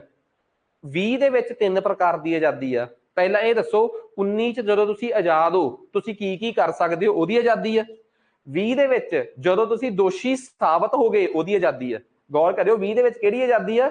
ਜਦੋਂ ਤੁਸੀਂ ਦੋਸ਼ੀ ਸਾਬਤ ਹੋ ਗਏ ਉਸ ਤੋਂ ਬਾਅਦ ਦੀ ਆਜ਼ਾਦੀ ਤੁਹਾਨੂੰ ਆਰਟੀਕਲ 20 ਦੇ ਤਹਿਤ ਮਿਲੂਗੀ। ਹੁਣ ਗੌਰ ਕਰਿਓ ਆਰਟੀਕਲ 20 ਦੇ ਤਹਿਤ ਸਾਨੂੰ ਆਜ਼ਾਦੀ ਮਿਲੀ ਕਿਹੜੀ ਕਿਹੜੀ ਆ। ਹੁਣ ਆਪਾਂ ਇਹਦੇ ਤੇ ਪੂਰਾ ਗੌਰ ਕਰਦੇ ਹਾਂ ਕਿ ਆਰਟੀਕਲ 20 ਦੇ ਤਹਿਤ 3 ਪ੍ਰਕਾਰ ਦੀ ਆਜ਼ਾਦੀ ਮਿਲਦੀ ਹੈ ਸਾਨੂੰ। ਸਭ ਤੋਂ ਪਹਿਲੇ ਪ੍ਰਕਾਰ ਦੀ ਆਜ਼ਾਦੀ ਆ ਨੋ ਐਕਸ ਪੋਸਟ ਫੈਕਟੋ ਲਾਅ। ਕੋਈ ਪੁਰਾਣਾ ਪੂਰਨ ਕਾਨੂੰਨ ਲਾਗੂ ਨਹੀਂ ਹੁੰਦਾ। ਪੰਜਾਬੀ ਇਹਦੀ ਇਹ ਬਣਦੀ ਆ। ਪਹਿਲਾਂ ਮੈਂ ਪੰਜਾਬੀ ਬੋਲਦਾ ਨਾਲ ਨਾਲ ਤਾਂ ਕਿ ਤੁਹਾਨੂੰ ਲਿਖਿਆ ਜਾ ਸਕੇ। ਦੂਜਾ ਆਪਣੇ ਕੋਲ ਆ ਗਿਆ ਨੋ ਡਬਲ ਜਿਓਪਾਰਡੀ। ਕੋਈ ਦੋਹਰੀ ਸਜ਼ਾ ਨਹੀਂ ਮਿਲੇਗੀ, ਨੋ ਡਬਲ ਜਿਓਪਾਰਡੀ। ਤੀਜੀ ਚੀਜ਼ ਆਪਣੇ ਕੋਲ ਆਉਂਦੀ ਆ ਨੋ ਸੈਲਫ ਇਨਕ੍ਰਿਮੀਨੇਸ਼ਨ। ਕੋਈ ਸਵੈ ਗਵਾਹੀ ਨਹੀਂ ਹੋਵੇਗੀ, ਸਵੈ ਦੋਸ਼ ਦੀ ਗਵਾਹੀ ਨਹੀਂ ਹੋਵੇਗੀ। ਆਹ 3 ਚੀਜ਼ਾਂ ਨੇ। ਹੁਣ ਮੈਂ ਤੁਹਾਨੂੰ ਤਿੰਨੇ ਚੀਜ਼ਾਂ ਇੱਥੇ ਐਲੈਬੋਰੇਟ ਕਰ ਰਿਹਾ। ਸਭ ਤੋਂ ਪਹਿਲੀ ਗੱਲ ਆ ex post facto law, ex post facto. ਦੂਜਾ ਹੈ ਡਬਲ ਜਿਓਪਾਰਡੀ, ਡਬਲ ਜਿਓਪਾਰਡੀ। ਤੀਸਰਾ ਹੈ ਸੈਲਫ ਇਨਕ੍ਰਿਮੀਨੇਸ਼ਨ, ਤੀਸਰਾ ਹੈ ਸੈਲਫ ਇਨਕ੍ਰਿਮੀਨੇਸ਼ਨ। ਤੁਹਾਨੂੰ ਕਿਸੇ ਵੀ ਪੁਰਾਣੇ ਕਾਨੂੰਨ ਦੇ ਤਹਿਤ ਸਜ਼ਾ ਨਹੀਂ ਦਿੱਤੀ ਜਾ ਸਕਦੀ, ਦੋਹਰੀ ਵਾਰ ਸਜ਼ਾ ਨਹੀਂ ਦਿੱਤੀ ਸਕਦੀ। ਆਪਣੇ ਹੀ ਤੁਹਾਨੂੰ ਕਿਸੇ ਵੀ ਕ੍ਰਾਈਮ 'ਚ खुद ਨੂੰ ਗਵਾਹ ਨਹੀਂ ਬਣਾਇਆ ਜਾ ਸਕਦਾ। ਆ ਤਿੰਨ ਗੱਲਾਂ ਨੇ ਜਿਹੜੀਆਂ ਮੈਂ ਕਹਾਣੀਆਂ ਦੇ ਰੂਪ ਦੇ ਵਿੱਚ ਕਹਿਤੀਆਂ ਤੇ ਕਹਿਤੀਆਂ। ਹੁਣ ਸਮਝਿਓ ਕੀ ਹੈ ਕਹਾਣੀ ਇਹਦੇ ਚ। ਐਨੀ ਡਾਊਟ? ਹੁਣ ਸਟੋਰੀ ਸਮਝਿਓ ਕਿ ਇਹਦੀ ਹੈ ਕੀ ਆ। ਸਭ ਤੋਂ ਪਹਿਲਾ ਕੇਸ ਐਕਸ ਪੋਸਟ ਫੈਕਟੋ ਲੋ। ਕਹਾਣੀ ਸ਼ੁਰੂ ਹੁੰਦੀ ਆ ਇੱਥੋਂ ਕਿ 16 ਦਸੰਬਰ 2012 ਨੂੰ ਬਹੁਤ ਤਗੜਾ ਦਿੱਲੀ 'ਚ ਨਿਰਭੈ ਕੇਸ ਹੋਇਆ ਸੀ, ਰੇਪ ਕੇਸ। ਠੀਕ ਆ। ਉਹਦੇ 'ਚ ਇੱਕ ਸ਼ਖਸ ਇਹੋ ਜਿਹਾ ਸੀ ਜਿਹਦੀ ਉਮਰ 17 ਤੋਂ 18 ਸਾਲ ਦੇ ਵਿੱਚ ਸੀ, ਜਿਹਨੇ ਕ੍ਰਾਈਮ ਕਰਿਆ ਸੀ, ਤੇ ਬਾਕੀ ਵੱਡੀ ਉਮਰ ਦੇ ਸੀਗੇ, 18 ਤੋਂ ਵੱਡੇ। ਸਾਰੇ ਅਰੈਸਟ ਹੋ ਗਏ। ਤੇ ਜਦੋਂ ਅਰੈਸਟ ਹੋਏ ਤਾਂ ਪਤਾ ਲੱਗਿਆ ਕਿ ਭਾਰਤ ਦੇ ਵਿੱਚ ਤਾਂ 18 ਸਾਲ ਤੋਂ ਛੋਟੀ ਉਮਰ ਦਾ ਜਿਹੜਾ ਵੀ ਸ਼ਖਸ ਆ, ਕੋਈ ਵੀ ਕ੍ਰਾਈਮ ਕਰੇ, ਵੱਧ ਤੋਂ ਵੱਧ ਸਜ਼ਾ 3 ਸਾਲ ਦੀ ਆ, ਭਾਵੇਂ ਜੋ ਮਰਜ਼ੀ ਕਰਦੇ ਯਾਰ, ਜੋ ਮਰਜ਼ੀ ਕਰਦੇ। ਭਾਰਤ ਦੇ ਵਿੱਚ ਇੱਕ ਦਬਾਅ ਪਿਆ ਸਰਕਾਰ ਤੇ। ਸਰਕਾਰ ਨੇ 16 ਜਨਵਰੀ 2013 ਨੂੰ ਕ੍ਰਾਈਮ ਤੋਂ ਮਹੀਨੇ ਬਾਅਦ ਆਰਡੀਨੈਂਸ ਹੀ ਪਾਸ ਕਰਤਾ। ਐਕਟ ਫਿਰ ਅੱਗੇ ਜਾ ਕੇ ਉਹ ਐਕਟ ਵੀ ਬਣ ਗਿਆ, ਕਾਨੂੰਨ ਵੀ ਬਣ ਗਿਆ। ਇੱਕ ਕਾਨੂੰਨ ਪਾਸ ਕਰਤਾ। ਕਾਨੂੰਨ ਕਹਿੰਦਾ ਸੀ ਕਿ 16 ਸਾਲ ਤੋਂ ਲੈ ਕੇ 18 ਸਾਲ ਤੱਕ ਦਾ ਬੱਚਾ ਜਾਂ ਕੋਈ ਵੀ ਅਡਲਟ, ਜੋ ਵੀ ਅਡਲਟਸੈਂਟ ਜੋ ਵੀ ਆ, ਉਹ ਕੋਈ ਵੀ ਕ੍ਰਾਈਮ ਕਰੂਗਾ, ਜੇ ਉਹ ਕ੍ਰਾਈਮ ਹੀਨੀਅਸ ਆ, ਬਹੁਤ ਘਰਾਉਣਾ ਜੁਰਮ ਆ, ਜੇ ਉਹ ਬਹੁਤ ਘਰਾਉਣਾ ਜੁਰਮ ਆ, ਤਾਂ ਫਿਰ ਉਹਨੂੰ ਬੱਚਾ ਦੀ ਬਜਾਏ ਅਡਲਟ ਮੰਨਿਆ ਜਾਊਗਾ। ਤਾਂ ਓਬਵੀਅਸ ਜੀ ਗੱਲ ਆ, ਨਿਰਭੈ ਕੇਸ ਵਾਲਾ ਜੁਰਮ ਵੀ ਤਾਂ ਇੱਕ ਬਹੁਤ ਘਿਨਾਉਣਾ ਜੁਰਮ ਸੀਗਾ। ਉਹਨੂੰ ਕੀ ਮੰਨਣਾ ਚਾਹੀਦਾ ਸੀ? ਅਡਲਟ ਮੰਨ ਕੇ ਬਾਕੀਆਂ ਦੇ ਨਾਲ ਉਹਨੂੰ ਵੀ ਫਾਂਸੀ ਚੜਾ ਦੇਣੀ ਚਾਹੀਦੀ ਸੀ। ਪਰ ਉਹ ਬੰਦਾ 3 ਸਾਲ ਬਾਅਦ ਛੁੱਟ ਗਿਆ। ਬਾਕੀ ਸਾਰੇ ਫਾਂਸੀ ਤੇ ਗਏ, ਉਹ ਕੱਲਾ 3 ਸਾਲ ਬਾਅਦ ਛੁੱਟ ਗਿਆ। ਉਹਦੀ ਵਜ੍ਹਾ ਕੀ ਸੀ? ਕਿਉਂਕਿ ਜਿਸ ਦਿਨ ਉਹਨੇ ਕ੍ਰਾਈਮ ਕੀਤਾ ਸੀ ਉਸ ਦਿਨ ਇਹ ਜੁਰਮ ਨਹੀਂ ਸੀ, ਉਸ ਦਿਨ ਇਹ ਜੁਰਮ ਨਹੀਂ ਸੀ ਹੈਗਾ। ਤਾਂ ਉਸ ਤੋਂ ਬਾਅਦ ਵਾਲਿਆਂ ਤੇ ਲਾਗੂ ਹੋ ਗਿਆ ਏ, ਪਰ ਉਹਦੇ ਤੇ ਲਾਗੂ ਨਹੀਂ ਹੋਇਆ। ਤੇ ਸੁਪਰੀਮ ਕੋਰਟ ਦੇ ਵਿੱਚ ਸਰਕਾਰ ਨੇ ਦਿੱਲੀ ਸਰਕਾਰ, ਕੇਜਰੀਵਾਲ ਦੀ, ਭਾਰਤ ਦੀ ਮੋਦੀ ਸਰਕਾਰ, ਸਾਰੀਆਂ ਸਰਕਾਰਾਂ ਇਕੱਠੀਆਂ ਹੋ ਕੇ ਉਹਦੇ ਖਿਲਾਫ ਲੜੀਆਂ। ਤੇ ਉਹਦੇ ਵਕੀਲ ਨੇ ਇੱਕੋ ਹੀ ਗੱਲ ਕਹੀ ਕਿ ਜੇ ਅੱਜ ਇਸ ਬੰਦੇ ਨੂੰ ਫਾਂਸੀ ਦੇਤੀ ਤਾਂ ਸੰਵਿਧਾਨ ਖਤਮ ਹੋ ਜਾਊਗਾ। ਤਾਂ ਸੁਪਰੀਮ ਕੋਰਟ ਨੇ ਸੰਵਿਧਾਨ ਖਤਮ ਹੋਣ ਤੋਂ ਬਚਾ ਲਿਆ। ਉਸ ਬੰਦੇ ਨੂੰ ਫਾਂਸੀ ਨਹੀਂ ਹੋਈ, ਉਸ ਬੰਦੇ ਨੂੰ 3 ਸਾਲ ਬਾਅਦ ਰਿਹਾ ਕਰਤਾ। ਜਦਕਿ ਤੁਹਾਡੇ ਮੇਰੇ ਸਭ ਦੇ ਇਮੋਸ਼ਨਸ ਇਹ ਕਹਿੰਦੇ ਆ ਕਿ ਉਹ ਬੰਦੇ ਨੂੰ ਫਾਂਸੀ ਹੋਣੀ ਚਾਹੀਦੀ ਸੀ। ਪਰ ਸੁਪਰੀਮ ਕੋਰਟ ਕਹਿੰਦੀ ਕਿ ਇੱਥੋਂ ਤੱਕ ਬਹੁਤ ਵੱਡੀ ਗੜਬੜ ਹੋ ਜਾਊਗੀ। ਕੱਲ ਨੂੰ ਕਿਸੇ ਵੀ ਰਾਜਨੀਤਿਕ ਦੋਸ਼ੀ ਨੂੰ ਫਸਾਉਣਾ ਹੋਊਗਾ, ਸਰਕਾਰਾਂ ਨੂੰ ਬਾਅਦ ਚ ਅਰੈਸਟ ਕਰਨਗੀਆਂ, ਅਰੈਸਟ ਕਰਕੇ ਬਾਅਦ ਚ ਕਾਨੂੰਨ ਬਣਾਉਣਗੀਆਂ ਤੇ ਉਸ ਕਾਨੂੰਨ ਨੂੰ ਬੈਕ ਡੇਟ ਤੋਂ ਲਾਗੂ ਕਰ ਦੇਣਗੀਆਂ। ਜਿਸ ਦਿਨ ਉਹਨੇ ਕੋਈ ਹਰਕਤ ਕੀਤੀ ਆ ਉਸ ਦਿਨ ਉਹ ਕ੍ਰਾਈਮ ਨਹੀਂਗਾ। ਉਸ ਤੋਂ ਬਾਅਦ ਕਾਨੂੰਨ ਬਣਾਓ, ਉਹਨੂੰ ਬੈਕ ਡੇਟ ਤੋਂ ਲਾਗੂ ਕਰ ਦੋ ਤੇ ਉਸ ਬੰਦੇ ਦੀ ਕੀਤੀ ਹੋਈ ਹਰਕਤ ਨੂੰ ਕੀ ਸਾਬਤ ਕਰ ਦੋ ਕਿ ਇਹ ਤਾਂ ਜੁਰਮ ਆ, ਉਹ ਤਾਂ ਬੜਾ ਗੰਭੀਰ ਜੁਰਮ ਆ। ਸੋ ਇਸ ਤਰੀਕੇ ਨਾਲ ਇਹ ਲੀਕ ਅੱਜ ਬੇਸ਼ੱਕ ਇੱਕ ਛੁੱਟ ਜੇ, ਇੱਕ ਦੋਸ਼ੀ ਛੁੱਟ ਜੇ, ਪਰ ਅਸੀਂ ਕਿੰਨੇ ਨਿਰਦੋਸ਼ਾਂ ਦਾ ਭਲਾ ਕਰਤਾ ਜਿਹੜੇ ਅੱਜ ਤੋਂ ਬਾਅਦ ਸਰਕਾਰਾਂ ਨੇ, ਇਹ ਤਾਂ ਸਰਕਾਰਾਂ ਕਰ ਹੀ ਲੈਂਦੀਆਂ। ਸੋ ਕਿਸੇ ਵੀ ਬੈਕ ਡੇਟ ਤੋਂ ਕਾਨੂੰਨ ਲਾਗੂ ਨਹੀਂ ਹੋ ਸਕਦਾ, ਭਾਵੇਂ ਜੋ ਮਰਜ਼ੀ ਹੋ ਜੇ। ਪਰ ਇਹ ਸਿਰਫ ਕ੍ਰਿਮੀਨਲ ਕੇਸ 'ਚ, ਆਮ ਕੇਸਾਂ 'ਚ, ਸਿਵਲ ਕੇਸਾਂ 'ਚ, ਪੈਸੇ ਟੈਕਸ ਟੁਕਸ ਦੇ ਕੇਸਾਂ 'ਚ, ਸਿਵਲ ਕੇਸਾਂ 'ਚ ਬੈਕ ਡੇਟ ਤੋਂ ਕਾਨੂੰਨ ਭਾਰਤ 'ਚ ਲਾਗੂ ਹੋ ਸਕਦੇ ਆ, ਸੰਵਿਧਾਨ ਕਹਿੰਦਾ ਹੈ। ਭਾਰਤ ਸਰਕਾਰ ਤਾਂ ਏਡੀ ਟੈਲੈਂਟਡ ਆ। ਭਾਰਤ ਦੇ ਵਿੱਚ ਇੱਕ ਕੰਪਨੀ ਆਈ ਸੀ ਹੱਚ, ਉਹਨਾਂ ਤੇ ਅਸੀਂ ਇੱਕ ਨਵੇਂ ਪ੍ਰਕਾਰ ਦਾ ਟੈਕਸ ਕੱਢਿਆ, ਟੈਕਸ ਕੱਢ ਕੇ ਬੈਕ ਡੇਟ ਤੋਂ ਲਾਗੂ ਕਰਤਾ ਤੇ ਉਹਨਾਂ ਨੂੰ ਕਹਿਤਾ ਕਿ ਭਰੋ। ਉਹ ਕਹਿੰਦੇ ਜੀ ਇਹ ਕੀ ਆ, ਜਦੋਂ ਅਸੀਂ ਤੁਹਾਡੇ ਦੇਸ਼ 'ਚ ਇਨਵੈਸਟ ਕਰਨ ਆਏ ਸੀ ਉਦੋਂ ਤਾਂ ਇਹੋ ਜਿਹਾ ਟੈਕਸ ਹੀ ਨਹੀਂ ਸੀ। ਕਹਿੰਦੇ ਸਿਵਲ ਕਾਨੂੰਨ ਜੋ ਪੈਸੇ ਨਾਲ ਸੰਬੰਧਿਤ ਹੁੰਦੇ ਆ, ਆਮ ਜਿਹੜੇ ਦੀਵਾਨੀ ਕਾਨੂੰਨ ਹੁੰਦੇ ਆ, ਇਹ ਅਸੀਂ ਬੈਕ ਡੇਟ ਤੋਂ ਲਾਗੂ ਕਰ ਸਕਦੇ ਆ। ਆ ਜਿਹੜਾ ਐਕਸ ਪੋਸਟ ਫੈਕਟੋ ਕਾਨੂੰਨ, ਐਕਸ ਪੋਸਟ ਫੈਕਟੋ ਦੀ ਪੰਜਾਬੀ ਹੁੰਦੀ ਆ ਬੈਕ ਡੇਟ ਤੋਂ ਕਾਨੂੰਨ ਲਾਗੂ ਕਰਨਾ, ਨਹੀਂ ਕਰ ਸਕਦੇ। ਇਹ ਕਿਹੜੇ ਕੇਸ ਨਹੀਂ ਕਰ ਸਕਦੇ? ਸਿਵਲ ਵਾਲੇ 'ਚ ਕਿ ਕ੍ਰਿਮੀਨਲ ਵਾਲੇ 'ਚ, ਕਿ ਦੋਵਾਂ 'ਚ ਨਹੀਂ ਕਰ ਸਕਦੇ? ਸਿਰਫ ਕ੍ਰਿਮੀਨਲ ਵਾਲੇ ਕੇਸਾਂ 'ਚ ਨਹੀਂ ਕਰ ਸਕਦੇ। ਇਹ ਇਸ ਦੇਸ਼ 'ਚ ਉਹਨਾਂ ਕ੍ਰਿਮੀਨਲਸ ਨੂੰ ਮਿਲੇ ਹੋਏ ਆਜ਼ਾਦੀ ਆ ਜਿਹੜੇ ਕ੍ਰਿਮੀਨਲ ਸਾਬਤ ਹੋ ਜਾਂਦੇ ਆ। ਆ ਗਈ ਐਗਜ਼ਾਮਪਲ ਸਮਝ? ਆ ਜਾਓ ਹੁਣ ਅੱਗੇ। ਡਬਲ ਜਿਓਪਾਰਡੀ, ਦੋਹਰੀ ਸਜ਼ਾ ਨਹੀਂ। ਭਾਰਤ ਦੇ ਵਿੱਚ ਇੱਕ ਦੋਸ਼ੀ ਆ, ਇੱਕ ਸਜ਼ਾ ਯਾਫਤਾ ਦੋਸ਼ੀ ਸੀਗਾ ਪ੍ਰੋਫੈਸਰ ਭੁੱਲਰ। ਦਿੱਲੀ ਦੇ ਵਿੱਚ ਬੰਬ ਧਮਾਕੇ ਹੋਏ ਸੀਗੇ, ਬੜੇ ਬੇਦੋਸ਼ੇ ਮਾਰੇ ਗਏ ਸੀਗੇ। ਠੀਕ ਆ, ਉਦੋਂ ਗਦਰ ਮੂਵੀ ਚੱਲ ਰਹੀ ਸੀ ਉੱਥੇ, ਤਾਂ ਉੱਥੇ ਬੇਦੋਸ਼ੇ ਕਾਫੀ ਲੋਕ। ਫਿਰ ਉਸ ਤੋਂ ਬਾਅਦ ਇੱਕ ਕਾਂਗਰਸ ਦੇ ਬੜੇ ਮਸ਼ਹੂਰ ਲੀਡਰ ਰਹੇ ਆ, ਮਨਿੰਦਰ ਬਿੱਟਾ ਜੀ, ਉਹਨਾਂ ਤੇ ਇੱਕ ਹਮਲਾ ਹੋਇਆ, ਉਹਦੇ 'ਚ ਬੜੇ ਲੋਕ ਮਾਰੇ ਗਏ। ਤੇ ਇਹਨਾਂ ਦੋਸ਼ਾਂ ਦੇ ਤਹਿਤ ਪ੍ਰੋਫੈਸਰ ਭੁੱਲਰ ਅਰੈਸਟ ਹੋਏ। ਜਰਮਨ ਤੋਂ ਅਰੈਸਟ ਕਰਕੇ ਉਹਨਾਂ ਨੂੰ ਇੰਡੀਆ ਲਿਆਂਦਾ ਗਿਆ ਤੇ ਬਾਅਦ 'ਚ ਉਹਨਾਂ ਨੂੰ ਮੌਤ ਦੀ ਸਜ਼ਾ ਹੋਈ ਸੀ, ਫਾਂਸੀ ਦੀ ਸਜ਼ਾ। ਖੈਰ, ਉਹਨਾਂ ਦੀ ਜਿਹੜੀ ਮੌਤ ਦੀ ਸਜ਼ਾ ਸੀ, ਉਹਦੀ ਲਾਸਟ ਮਰਸੀ ਪਟੀਸ਼ਨ, ਅਪੀਲ ਜਿਹੜੀ ਸੀ, ਪਾਈ ਗਈ ਦੇਸ਼ ਦੇ ਰਾਸ਼ਟਰਪਤੀ ਨੂੰ। ਦੇਸ਼ ਦੇ ਰਾਸ਼ਟਰਪਤੀ ਨੇ 5 ਸਾਲ ਤੱਕ ਉਹਨਾਂ ਦੀ ਜਿਹੜੀ ਰਹਿਮ ਦੀ ਅਪੀਲ ਆ, ਮਰਸੀ ਪਟੀਸ਼ਨ ਆ, ਉਹਦੇ ਤੇ ਗੌਰ ਹੀ ਨਹੀਂ ਕੀਤੀ। 5 ਸਾਲ ਲਮਕਦੀ ਰਹੀ, ਨਾ ਤਾਂ ਫਾਂਸੀ ਹੋਈ। ਤੇ ਫਿਰ ਇਹ ਕੇਸ ਜਿਹੜਾ ਸੀਗਾ, ਜਿਸ ਵਕੀਲ ਨੇ ਕੋਲ ਸੀਗਾ ਫੜਿਆ ਸੀ ਜਿਨ੍ਹਾਂ ਨੇ, ਪ੍ਰਸ਼ਾਂਤ ਭੂਸ਼ਣ ਜੀ, ਉਹਨਾਂ ਨੇ ਸੁਪਰੀਮ ਕੋਰਟ 'ਚ ਇੱਕ ਨਵਾਂ ਕੇਸ ਪਾਤਾ। ਕਹਿੰਦੇ ਮੇਰੇ ਮੁਨਕਨ ਨੂੰ ਫਾਂਸੀ ਦੀ ਸਜ਼ਾ ਨਹੀਂ ਹੋ ਸਕਦੀ। ਸੁਪਰੀਮ ਕੋਰਟ ਕਹਿੰਦੀ ਇਹ ਕਿਵੇਂ ਆ, ਅਸੀਂ ਫਾਂਸੀ ਦੀ ਸਜ਼ਾ ਦਿੱਤੀ, ਉਹ ਤਾਂ ਮਰਸੀ ਪਟੀਸ਼ਨ 'ਚ ਗਿਆ ਹੋਇਆ, ਫੈਸਲਾ ਆ ਜਾਊਗਾ। ਕਹਿੰਦੇ ਨਹੀਂ, ਕਿਸੇ ਦੀ ਰਹਿਮ ਦੀ ਅਪੀਲ ਤੇ 5 ਸਾਲ ਫੈਸਲਾ ਨਾ ਆਉਣਾ ਛੋਟੀ ਮੋਟੀ ਗੱਲ ਨਹੀਂ, ਇਹ ਤਾਂ ਉਹ ਬੰਦੇ ਨੂੰ ਮਾਰਨ ਦੇ ਬਰਾਬਰ ਆ। ਇਹ ਤਾਂ ਖਤਮ ਹੀ ਕਰਤਾ ਤੁਸੀਂ ਉਸ ਬੰਦੇ ਨੂੰ, ਕਿ ਕਿਸੇ ਬੰਦੇ ਦੀ ਮੌਤ ਦੀ ਸਜ਼ਾ 5 ਸਾਲ ਲਮਕਾ ਕੇ। ਸੁਪਰੀਮ ਕੋਰਟ ਕਹਿੰਦੀ ਠੀਕ ਆ, ਮੰਨ ਗਏ ਅਸੀਂ ਤੁਹਾਡੀ ਗੱਲ ਨੂੰ ਕਿ ਵਾਕਈ ਇਹ ਤਾਂ ਧੱਕਾ ਹੋਇਆ ਹੈ। ਕਹਿੰਦੇ ਇੱਕ ਵਾਰੀ ਤਾਂ ਤੁਸੀਂ ਉਹਨੂੰ ਮਾਰਤਾ ਰਹਿਮ ਦੀ ਅਪੀਲ ਦਾ ਫੈਸਲਾ ਨਾ ਦੇ ਕੇ, ਤੇ ਜੇ ਫਾਂਸੀ ਤੇ ਦੇਤੀ ਫਿਰ ਦੂਜੀ ਵਾਰ ਮਾਰ ਦੋਗੇ। ਸੁਪਰੀਮ ਕੋਰਟ ਕਹਿੰਦੀ ਇਹ ਵੀ ਜਾਇਜ਼ ਗੱਲ ਆ, ਕਿ ਫਿਰ ਤਾਂ ਦੂਜੀ ਵਾਰ ਹੀ ਮੌਤ ਹੋ ਗਈ। ਤੇ ਸੰਵਿਧਾਨ ਕਹਿੰਦਾ ਆਰਟੀਕਲ 20 ਦੇ ਤਹਿਤ ਕਿ ਕਿਸੇ ਬੰਦੇ ਨੂੰ ਦੋਹਰੀ ਵਾਰ ਮੌਤ ਦੀ ਸਜ਼ਾ ਨਹੀਂ ਦਿੱਤੀ ਜਾ ਸਕਦੀ। ਇੱਕੋ ਕੇਸ ਦੇ ਵਿੱਚ ਸੁਪਰੀਮ ਕੋਰਟ ਨੇ ਉਹਨਾਂ ਦੀ ਫਾਂਸੀ ਦੀ ਸਜ਼ਾ ਤੇ ਇਹ ਕਹਿ ਕੇ ਰੋਕ ਲਾਤੀ ਕਿਉਂਕਿ ਇਹ ਡਬਲ ਜਿਓਪਾਰਡੀ ਦਾ ਕੇਸ ਆ। ਸਮਝ ਆ ਗਈ ਗੱਲ? ਸੋ ਇਹ ਕਹਾਣੀ ਜਿਹੜਾ ਉਹ ਸੀਗੇ ਨਿਰਭੈ ਦੇ ਜਿਹੜੇ ਦੋਸ਼ੀ ਸੀ, ਇਹਨਾਂ ਦਾ ਵਕੀਲ ਸੀਗੇ ਏਪੀ ਸਿੰਘ, ਇਸ ਟਾਈਮ ਉਹ ਲਾਰੈਂਸ ਬਿਸ਼ਨੋਈ ਦੇ ਵਕੀਲ ਨੇ। ਸੋ ਇਹਨਾਂ ਨੇ ਕੇਸ ਦੇ ਵਿੱਚ ਉਹਨਾਂ ਕੈਦੀਆਂ ਨੂੰ ਜਿਹੜੇ ਉਹ ਜੁਰਮ ਕੀਤਾ ਸੀ, ਜਿਨ੍ਹਾਂ ਨੇ ਬੜਾ ਘਨੌਰਾ ਜੁਰਮ ਹੀ ਸੀ ਉਹ ਇੱਕ, ਉਹਦੇ ਕੇਸ 'ਚ ਕਰੋਨਾ ਤੋਂ ਮਹੀਨਾ ਕੁ ਪਹਿਲਾਂ ਮਾਰਚ 'ਚ ਕਰੋਨਾ ਆਇਆ ਸੀ ਤੇ ਫਰਵਰੀ 'ਚ ਉਹਨਾਂ ਨੂੰ ਫਾਂਸੀ ਹੋਈ ਸੀ। ਜਨਵਰੀ ਜਾਂ ਫਰਵਰੀ ਦੇ ਵਿੱਚ ਉਹਨਾਂ ਨੂੰ ਫਾਂਸੀ ਹੋਈ ਸੀ 2020 'ਚ। ਤਾਂ ਲਾਸਟ ਉਹਨਾਂ ਨੂੰ ਬਚਾਉਣ ਦੀ ਕੋਸ਼ਿਸ਼ ਪਤਾ ਕੀ ਕੀਤੀ ਸੀ? ਡਬਲ ਜਿਓਪਾਰਡੀ ਦੇ ਕੇਸ 'ਚ ਕੋਰਟ ਨੇ ਪੁੱਛਿਆ ਸੀ, ਸੁਪਰੀਮ ਕੋਰਟ ਨੇ, ਕਿ ਇਹਨਾਂ ਨੂੰ ਪਹਿਲਾਂ ਇਹੋ ਜਿਹੀ ਕਿਹੜੀ ਮੌਤ ਆ ਜਿਹੜੀ ਇਹਨਾਂ ਦੀ ਹੋ ਚੁੱਕੀ ਆ ਜਿਹਦੇ ਕਰਕੇ ਆਪਾਂ ਇਹਨਾਂ ਦੀ ਦੂਜੀ ਮੌਤ ਕੈਂਸਲ ਕਰ ਦਈਏ। ਕਹਿੰਦੇ ਦਿੱਲੀ ਦੇ ਪ੍ਰਦੂਸ਼ਣ ਨੇ ਇਹਨਾਂ ਨੂੰ ਇੱਕ ਵਾਰ ਤਾਂ ਮਾਰ ਹੀ ਦਿੱਤਾ, ਇਹ ਤਾਂ ਖਤਮ ਹੋ ਰਹੇ ਆ। ਬਸ ਸੁਪਰੀਮ ਕੋਰਟ ਨੇ ਉਹਨੂੰ ਵਕੀਲ ਨੂੰ ਕੁਝ ਕਿਹਾ ਹੀ ਨਹੀਂ, ਬਸ ਇਹ ਸਮਝ ਲਓ। ਅਦਰਵਾਈਜ਼ ਇਹ ਇੱਕ ਮਜ਼ਾਕ, ਇਹ ਕੋਈ ਮੈਂ ਤੁਹਾਨੂੰ ਕਹਾਣੀ ਬਣਾ ਕੇ ਕਿਉਂ ਸੁਣਾਉਂਗਾ? ਇਹ ਜੋ ਫੈਕਟਸ ਨੇ, ਜੋ ਪਰ ਤੁਹਾਨੂੰ ਹੁਣ ਸਮਝ ਆਊਗਾ ਨਾ। ਤੁਸੀਂ ਅੱਜ ਤੱਕ ਇਹੋ ਜਿਹੀਆਂ ਗੱਲਾਂ ਨਹੀਂ ਸਮਝ ਪਾ ਰਹੇ ਹੋਵੋਗੇ ਕਿਉਂਕਿ ਤੁਹਾਨੂੰ ਕਾਨੂੰਨ ਦੇ ਜਾਂ ਸੰਵਿਧਾਨ ਦੀ ਜਾਣਕਾਰੀ ਨਹੀਂ। ਮੈਂ ਤੁਹਾਨੂੰ ਲਾਅ ਨਹੀਂ ਪੜ੍ਹਾ ਰਿਹਾ, ਪਰ ਐਟਲੀਸਟ ਬੰਦਾ ਕਨਸਟੀਟਿਊਸ਼ਨ ਦਾ ਜਾਣਦਾ ਹੋਵੇ। ਤੀਸਰਾ ਕੇਸ ਆ ਨੋ ਸੈਲਫ ਇਨਕ੍ਰਿਮੀਨੇਸ਼ਨ। ਇੱਕ ਬੰਦੇ ਨੂੰ ਐਵੇਂ ਨਹੀਂ ਕਹਾਇਆ ਜਾ ਸਕਦਾ ਜਿਵੇਂ ਫਿਲਮਾਂ 'ਚ ਹੁੰਦਾ ਹੈ ਕਿ ਜੱਜ ਸਾਹਿਬ ਜੇ ਕਤਲ ਮੈਨੇ ਕੀਤਾ ਹੈ। ਇਹ ਕੋਈ ਮਤਲਬ ਨਹੀਂ ਰੱਖਦਾ, ਮੈਨੇ ਨਹੀਂ ਰੱਖਦਾ। ਤੁਹਾਡਾ ਕੀਤਾ ਹੋਇਆ ਕਤਲ ਭਾਵੇਂ ਤੁਸੀਂ ਕਰਿਆ ਵੀ ਕਿਉਂ ਨਹੀਂ, ਤੁਸੀਂ ਬੰਦਾ ਮਾਰ ਕੇ ਕੋਰਟ 'ਚ ਪੇਸ਼ ਹੋ ਗਏ, ਕੋਰਟ ਤੁਹਾਨੂੰ ਇਹ ਨਹੀਂ ਕਹੂਗੀ, ਕੋਰਟ ਤੁਹਾਨੂੰ ਇਹ ਕਹੂਗੀ ਕਿ ਤੁਹਾਡੀ ਗਵਾਹੀ ਨਹੀਂ ਚੱਲਣੀ। ਕੋਰਟ ਦੇ ਵਿੱਚ ਤੁਹਾਨੂੰ ਸਬੂਤ ਇਕੱਠੇ ਕਰਾ ਕੇ ਦੇਣੇ ਪੈਣਗੇ, ਉਹਨਾਂ ਸਬੂਤਾਂ ਦੇ ਆਧਾਰ ਤੇ ਤੁਹਾਨੂੰ ਸਜ਼ਾ ਹੋਊਗੀ। ਤੁਹਾਨੂੰ ਆਪਣੇ ਹੀ ਖਿਲਾਫ ਗਵਾਹ ਪੇਸ਼ ਨਹੀਂ ਕੀਤਾ ਜਾ ਸਕਦਾ। ਨੋ ਸੈਲਫ ਇਨਕ੍ਰਿਮੀਨੇਸ਼ਨ। ਕਿੱਡੀ ਵੱਡੀ ਆਜ਼ਾਦੀ ਆ ਇਸ ਸੰਵਿਧਾਨ ਦੇ ਵਿੱਚ ਉਹਨਾਂ ਮੁਜਰਮਾਂ ਵਾਸਤੇ ਜਿਹੜੇ ਦੋਸ਼ੀ ਸਾਬਤ ਹੋ ਚੁੱਕੇ ਨੇ।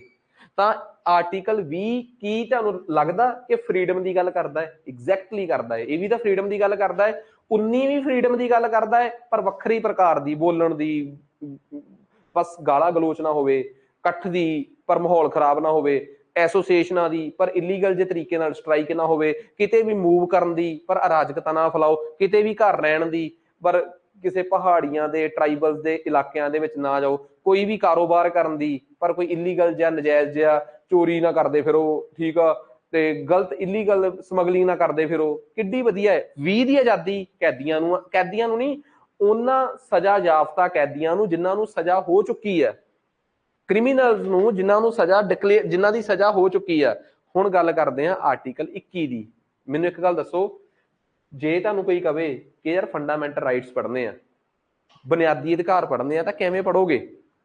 ਤੁਸੀਂ ਸਭ ਤੋਂ ਪਹਿਲਾਂ ਕਹੋਗੇ ਕਿ ਸਰ ਅਸੀਂ ਸਭ ਤੋਂ ਪਹਿਲਾਂ ਪੜ੍ਹਿਆ ਆਰਟੀਕਲ 12, ਫੇਰ ਪੜ੍ਹਿਆ ਜੀ ਆਰਟੀਕਲ 13, ਫੇਰ ਪੜ੍ਹਿਆ 14 ਤੋਂ 18, ਤੇ ਫੇਰ ਪੜ੍ਹਿਆ 19 ਤੋਂ 22, ਤਾਂ ਕਿ ਅਗਲੇ ਨੂੰ ਪਤਾ ਲੱਗੇ ਕਿ ਤੁਸੀਂ ਫੰਡਾਮੈਂਟਲ ਰਾਈਟਸ ਨੂੰ ਕਿਵੇਂ ਪੜ੍ਹ ਰਹੇ ਹੋ। ਅਗਲਾ ਕਹੂਗਾ ਜੀ ਪਹਿਲਾ ਫੰਡਾਮੈਂਟਲ ਰਾਈਟ ਤਾਂ 14 ਤੋਂ ਸ਼ੁਰੂ ਆ, 12 ਤੇ 13 ਕਿਉਂ ਪੜ੍ਹੇ ਆ?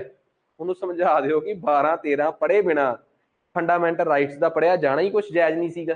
ਹੁਣ ਆ ਗਿਆ ਆਪਾਂ ਆਰਟੀਕਲ 21 ਤੇ, protection of life and personal liberty. ਕੀ ਕਹਿੰਦਾ ਹੈ ਆਰਟੀਕਲ? ਕਹਿੰਦਾ ਕਿਸੇ ਵੀ ਇਨਸਾਨ, ਆਰਟੀਕਲ 21 ਰਾਈਟ ਟੂ ਲਾਈਫ ਇਸ ਦੇਸ਼ ਦੇ ਕੇਵਲ ਨਾਗਰਿਕਾਂ ਵਾਸਤੇ ਆ ਕਿ ਹਰ ਇਨਸਾਨ ਲਈ ਹੈ? ਹਰ ਇਨਸਾਨ ਲਈ, ਭਾਵੇਂ ਉਹ ਸਾਡੇ ਦੇਸ਼ ਦਾ ਸਿਟੀਜ਼ਨ ਹੈ ਚਾਹੇ ਨਹੀਂ। ਕਿਵੇਂ ਪਤਾ ਲੱਗ? ਪਰਸਨ, ਕਿਸੇ ਵੀ ਪਰਸਨ ਨੂੰ ਉਹਦੀ ਆਜ਼ਾਦੀ ਤੋਂ ਨਹੀਂ ਖੋਇਆ, ਉਹਦੀ ਜ਼ਿੰਦਗੀ ਜਾਂ ਉਹਦੀ ਆਜ਼ਾਦੀ ਨਹੀਂ ਖੋਈ ਜਾ ਸਕਦੀ accept in accordance with law. ਇਹਦਾ ਕੀ ਮਤਲਬ ਆ? ਮੈਨੂੰ ਇੱਕ ਗੱਲ ਦੱਸੋ कि ਮੈਨੂੰ ਸਰਕਾਰ ਐਵੇਂ ਹੀ ਫੜ ਕੇ ਜੇਲ੍ਹ 'ਚ ਸਿੱਟ ਸਕਦੀ ਆ ਮੇਰੀ ਆਜ਼ਾਦੀ ਖੋਲੀ, ਜਾਂ ਮੈਨੂੰ ਐਵੇਂ ਹੀ ਫੜ ਕੇ ਫਾਂਸੀ ਦੇ ਸਕਦੀ ਆ? ਨਹੀਂ, ਮੇਰੀ ਜਾਨ ਖੋਲੀ। ਖੋਇਆ ਜਾ ਸਕਦਾ ਹੈ ਸਿਰਫ ਇੱਕੋ ਤਰੀਕੇ ਨਾਲ, ਐਕਸੈਪਟ ਕਦੇ ਨਹੀਂ ਖੋਈ ਜਾ ਸਕਦੀ, ਐਕਸੈਪਟ ਸਿਰਫ ਇੱਕੋ ਤਰੀਕੇ ਨਾਲ, ਇਨ ਅਕੋਰਡੈਂਸ ਵਿਦ ਲਾਅ, ਸਿਰਫ ਕਾਨੂੰਨ ਦੇ ਦਾਇਰੇ 'ਚ ਰਹਿ ਕੇ। ਕਾਨੂੰਨ ਦੇ ਦਾਇਰੇ 'ਚ ਰਹਿ ਕੇ ਤਾਂ ਨਿਰਭੈ ਦੇ ਦੋਸ਼ੀਆਂ ਦੀ ਜਾਨ ਵੀ ਲੈ ਲਈ ਗਈ। ਕਾਨੂੰਨ ਦੇ ਦਾਇਰੇ 'ਚ ਰਹਿ ਕੇ ਕਿੰਨੇ ਲੋਕ ਨੇ ਜਿਨ੍ਹਾਂ ਨੂੰ ਸਲਾਖਾਂ ਦੇ ਪਿੱਛੇ ਉਹਨਾਂ ਦੀ ਆਜ਼ਾਦੀ ਖੋਈ ਹੋਈ ਹੈ, ਪਰ ਐਵੇਂ ਤਾਂ ਨਹੀਂ ਖੋਈ, ਕਾਨੂੰਨ ਦੇ ਦਾਇਰੇ 'ਚ ਰਹਿ ਕੇ ਖੋਈ ਹੈ, ਬਾਏ ਮੇਕਿੰਗ ਐਂਡ ਲਾਅ। ਉਹਨਾਂ ਤੇ ਕਾਨੂੰਨ ਕਿਹੜਾ ਲਾਅ? ਪਹਿਲਾਂ ਐਵੀਡੈਂਸ ਐਕਟ ਨੇ ਉਹਨਾਂ ਤੇ ਸਾਬਤ ਕੀਤਾ ਜੁਰਮ, ਫਿਰ ਕ੍ਰਿਮੀਨਲ ਪ੍ਰੋਸੀਜਰ ਐਕਟ ਨੇ ਦੱਸਿਆ ਕਿ ਵਾਕਈ ਇਹਨਾਂ ਨੇ ਇਸ ਪ੍ਰੋਸੀਜਰ ਨਾਲ ਇਹ ਜੁਰਮ ਕਰਿਆ ਹੈ, ਫਿਰ ਆਈਪੀਸੀ ਨੇ, ਇੰਡੀਅਨ ਪੀਨਲ ਕੋਡ ਨੇ ਉਹਨਾਂ ਤੇ ਸਜ਼ਾ ਨਿਰਧਾਰਿਤ ਕੀਤੀ। ਦੱਸੋ ਕੋਈ ਡਾਊਟ ਇਹਦੇ 'ਚ? ਕਲੀਅਰ ਹੈ ਗੱਲ? ਸੋ ਇੱਕ ਤਿੰਨ ਕਾਨੂੰਨਾਂ ਦੇ ਤਹਿਤ ਉਹਨਾਂ ਦੀ ਆਜ਼ਾਦੀ ਜਾਂ ਜ਼ਿੰਦਗੀ ਲਈ ਗਈ ਹੈ। ਸਿਰਫ ਕਾਨੂੰਨ ਬਣਾ ਕੇ ਹੀ ਕਿਸੇ ਬੰਦੇ ਦੀ ਜ਼ਿੰਦਗੀ ਲਈ ਜਾ ਸਕਦੀ ਆ। ਤੇ ਇੱਕ ਗੱਲ ਹੋਰ, ਇਹ ਰਾਈਟ ਇਸ ਦੇਸ਼ ਦੇ ਵਿੱਚ ਗੈਰ ਨਾਗਰਿਕ ਤੇ ਨਾਗਰਿਕ ਦੋਵਾਂ ਵਾਸਤੇ ਆ, ਕਿਉਂਕਿ ਪਰਸਨ ਲਿਖਿਆ ਹੈ। ਪਰ ਇੱਕ ਗੱਲ ਹੋਰ, ਰੌਲਾ ਪੈ ਗਿਆ ਕਿ ਕਿਹੜਾ ਕਾਨੂੰਨ ਬਣਾ ਕੇ ਆਜ਼ਾਦੀ ਲਈ ਜਾ ਸਕਦੀ ਹੈ, ਕਿਹੜਾ ਕਾਨੂੰਨ ਬਣਾ ਕੇ ਆਜ਼ਾਦੀ ਲਈ ਜਾ ਸਕਦੀ ਹੈ। ਹੁਣ ਇਹਦੀ ਸਟੋਰੀ ਸੁਣੋ। ਮੈਂ ਤੁਹਾਨੂੰ ਇੱਕ ਬੜੀ ਸਿੰਪਲ ਜੀ ਗੱਲ ਦੱਸਦਾ ਕਿ ਅਸਲ ਦੇ ਵਿੱਚ ਕਾਨੂੰਨ ਵੀ ਦੋ ਤਰੀਕੇ ਨਾਲ ਬਣਾਏ ਜਾ ਸਕਦੇ ਆ। ਹੁਣ ਇੱਕ ਤਾਂ ਕਾਨੂੰਨ ਹੁੰਦਾ ਜਿਹੜਾ ਸੰਸਦ ਚੋਂ ਬਣ ਕੇ ਆਵੇ, ਜਿਹੜਾ ਸੰਸਦ ਚੋਂ ਬਣ ਕੇ ਆਵੇ ਉਹਨੂੰ ਅਸੀਂ ਅੰਗਰੇਜ਼ੀ 'ਚ ਕਹਿੰਦੇ ਆ ਐਕਟ, ਅਧੀਨੀਅਮ। ਕਈ ਵਾਰੀ ਕੀ ਹੁੰਦਾ, ਪ੍ਰਧਾਨ ਮੰਤਰੀ ਦਾ ਹੀ ਆਰਡਰ ਆਉਂਦਾ ਹੁੰਦਾ ਹੈ, ਉਹਨੂੰ ਆਪਾਂ ਕਹਿੰਦੇ ਸਰਕਾਰੀ ਨਿਰਦੇਸ਼, ਐਗਜ਼ੈਕਟਿਵ ਆਰਡਰ। ਤੁਹਾਨੂੰ ਦੱਸ ਸਕਦੇ ਹੋ ਕਿ ਕਿਹਦੀ ਵੈਲਿਊ ਜ਼ਿਆਦਾ ਹੁੰਦੀ ਹੈ, ਐਕਟ ਦੀ ਕਿ ਐਗਜ਼ੈਕਟਿਵ ਆਰਡਰ ਦੀ? ਐਕਟ ਦੀ, ਸੰਸਦ ਦੇ ਵਿੱਚੋਂ, ਕਿਉਂਕਿ ਉੱਥੇ ਵਿਰੋਧੀ ਵੀ ਬੈਠੇ ਹੁੰਦੇ ਆ। ਉੱਥੇ ਦੋਵਾਂ ਸਦਨਾਂ ਚੋਂ ਬਿੱਲ ਪਾਸ ਕਰਾਉਣਾ ਹੀ ਕਿੰਨਾ ਔਖਾ ਹੈ। ਸੋ ਇੱਕ ਤਾਂ ਹੁੰਦਾ ਹੈ, ਇਹਨੂੰ ਤਾਂ ਕਹਿੰਦੇ ਆ ਸਟੈਚੂਟਰੀ ਲਾਅ। ਸਟੈਚੂਟਰੀ ਲਾਅ ਦਾ ਮਤਲਬ ਹੁੰਦਾ ਵਿਧਾਨਿਕ ਕਾਨੂੰਨ, ਜਿਹੜਾ ਕਿਸੇ ਸੰਸਦ ਦੁਆਰਾ, ਭਾਵੇਂ ਕੇਂਦਰ ਦੀ ਸੰਸਦ, ਭਾਵੇਂ ਸੂਬਿਆਂ ਦੀਆਂ ਵਿਧਾਨ ਸਭਾਵਾਂ ਦੁਆਰਾ ਪਾਸ ਹੋਏ, ਇਹ ਸਭ ਪਾਸ ਹੁੰਦੇ ਆ, ਇਹ ਵਿਧਾਨਿਕ ਲਾਅ ਹੁੰਦੇ ਆ। ਇਹ ਹੁੰਦੇ ਆ ਸਰਕਾਰੀ ਫਰਮਾਨ, ਐਗਜ਼ੈਕਟਿਵ ਆਰਡਰਸ। ਠੀਕ ਆ, ਇਹ ਐਗਜ਼ੈਕਟਿਵ ਲਾਅ ਹੁੰਦੇ ਆ, ਕਾਰਜਕਾਰੀ ਫੈਸਲੇ। ਇਹ ਇਕੱਲੇ ਸਰਕਾਰ ਦੀ ਮੱਤ ਹੁੰਦੀ ਹੈ। ਸੋ ਅਸਲ ਦੇ ਵਿੱਚ ਕੀ ਹੋਇਆ, ਜਦੋਂ ਨਾ ਇੱਕ ਕਾਮਰੇਡ ਸੀਗਾ AK ਗੋਪਾਲਨ, 1950 ਚ ਇਹ ਸਾਊਥ ਇੰਡੀਆ ਚੋਂ ਚੱਕ ਲਿਆ। ਇਹਦੇ ਕੇਸ ਚ ਸੁਪਰੀਮ ਕੋਰਟ ਨੇ ਬੜਾ ਤਗੜਾ ਫੈਸਲਾ ਦਿੱਤਾ ਕਿ ਦੇਖੋ ਬਈ, ਸੁਪਰੀਮ ਕੋਰਟ ਕੋਲ ਦੋ ਤਰ੍ਹਾਂ ਦੇ ਕੇਸ ਸੀਗੇ। ਸੁਪਰੀਮ ਕੋਰਟ ਨੇ ਕਿਹਾ ਇਸ ਕੇਸ ਦੇ ਵਿੱਚ ਕਿ ਇੱਕ ਬੰਦੇ ਦੇ ਖਿਲਾਫ ਜੇ ਤਾਂ ਐਗਜ਼ੈਕਟਿਵ ਆਰਡਰ ਜਾਰੀ ਹੋਏ ਆ, ਉਹਨੂੰ, ਉਹਦੀ ਆਜ਼ਾਦੀ ਰੋਕਣ ਵਾਲੇ, ਉਹਨੂੰ ਅਰੈਸਟ ਕਰਨ ਵਾਲੇ ਜਾਂ ਉਹਨੂੰ ਜੇਲ੍ਹ ਚ ਤਾੜਨ ਵਾਲੇ, ਫੇਰ ਤਾਂ ਉਸ ਬੰਦੇ ਨੂੰ ਆਪਾਂ ਕਹਿ ਸਕਦੇ ਹਾਂ ਕਿ ਸਰਕਾਰ ਐਗਜ਼ੈਕਟਿਵ ਆਰਡਰਸ ਦੇ ਨਾਲ ਧੱਕੇਸ਼ਾਹੀ ਨਹੀਂ ਕਰ ਸਕਦੀ, ਐਗਜ਼ੈਕਟਿਵ ਆਰਡਰਸ ਨਾਲ ਕਿਸੇ ਦੀ ਆਜ਼ਾਦੀ ਨਹੀਂ ਖੋ ਸਕਦੀ।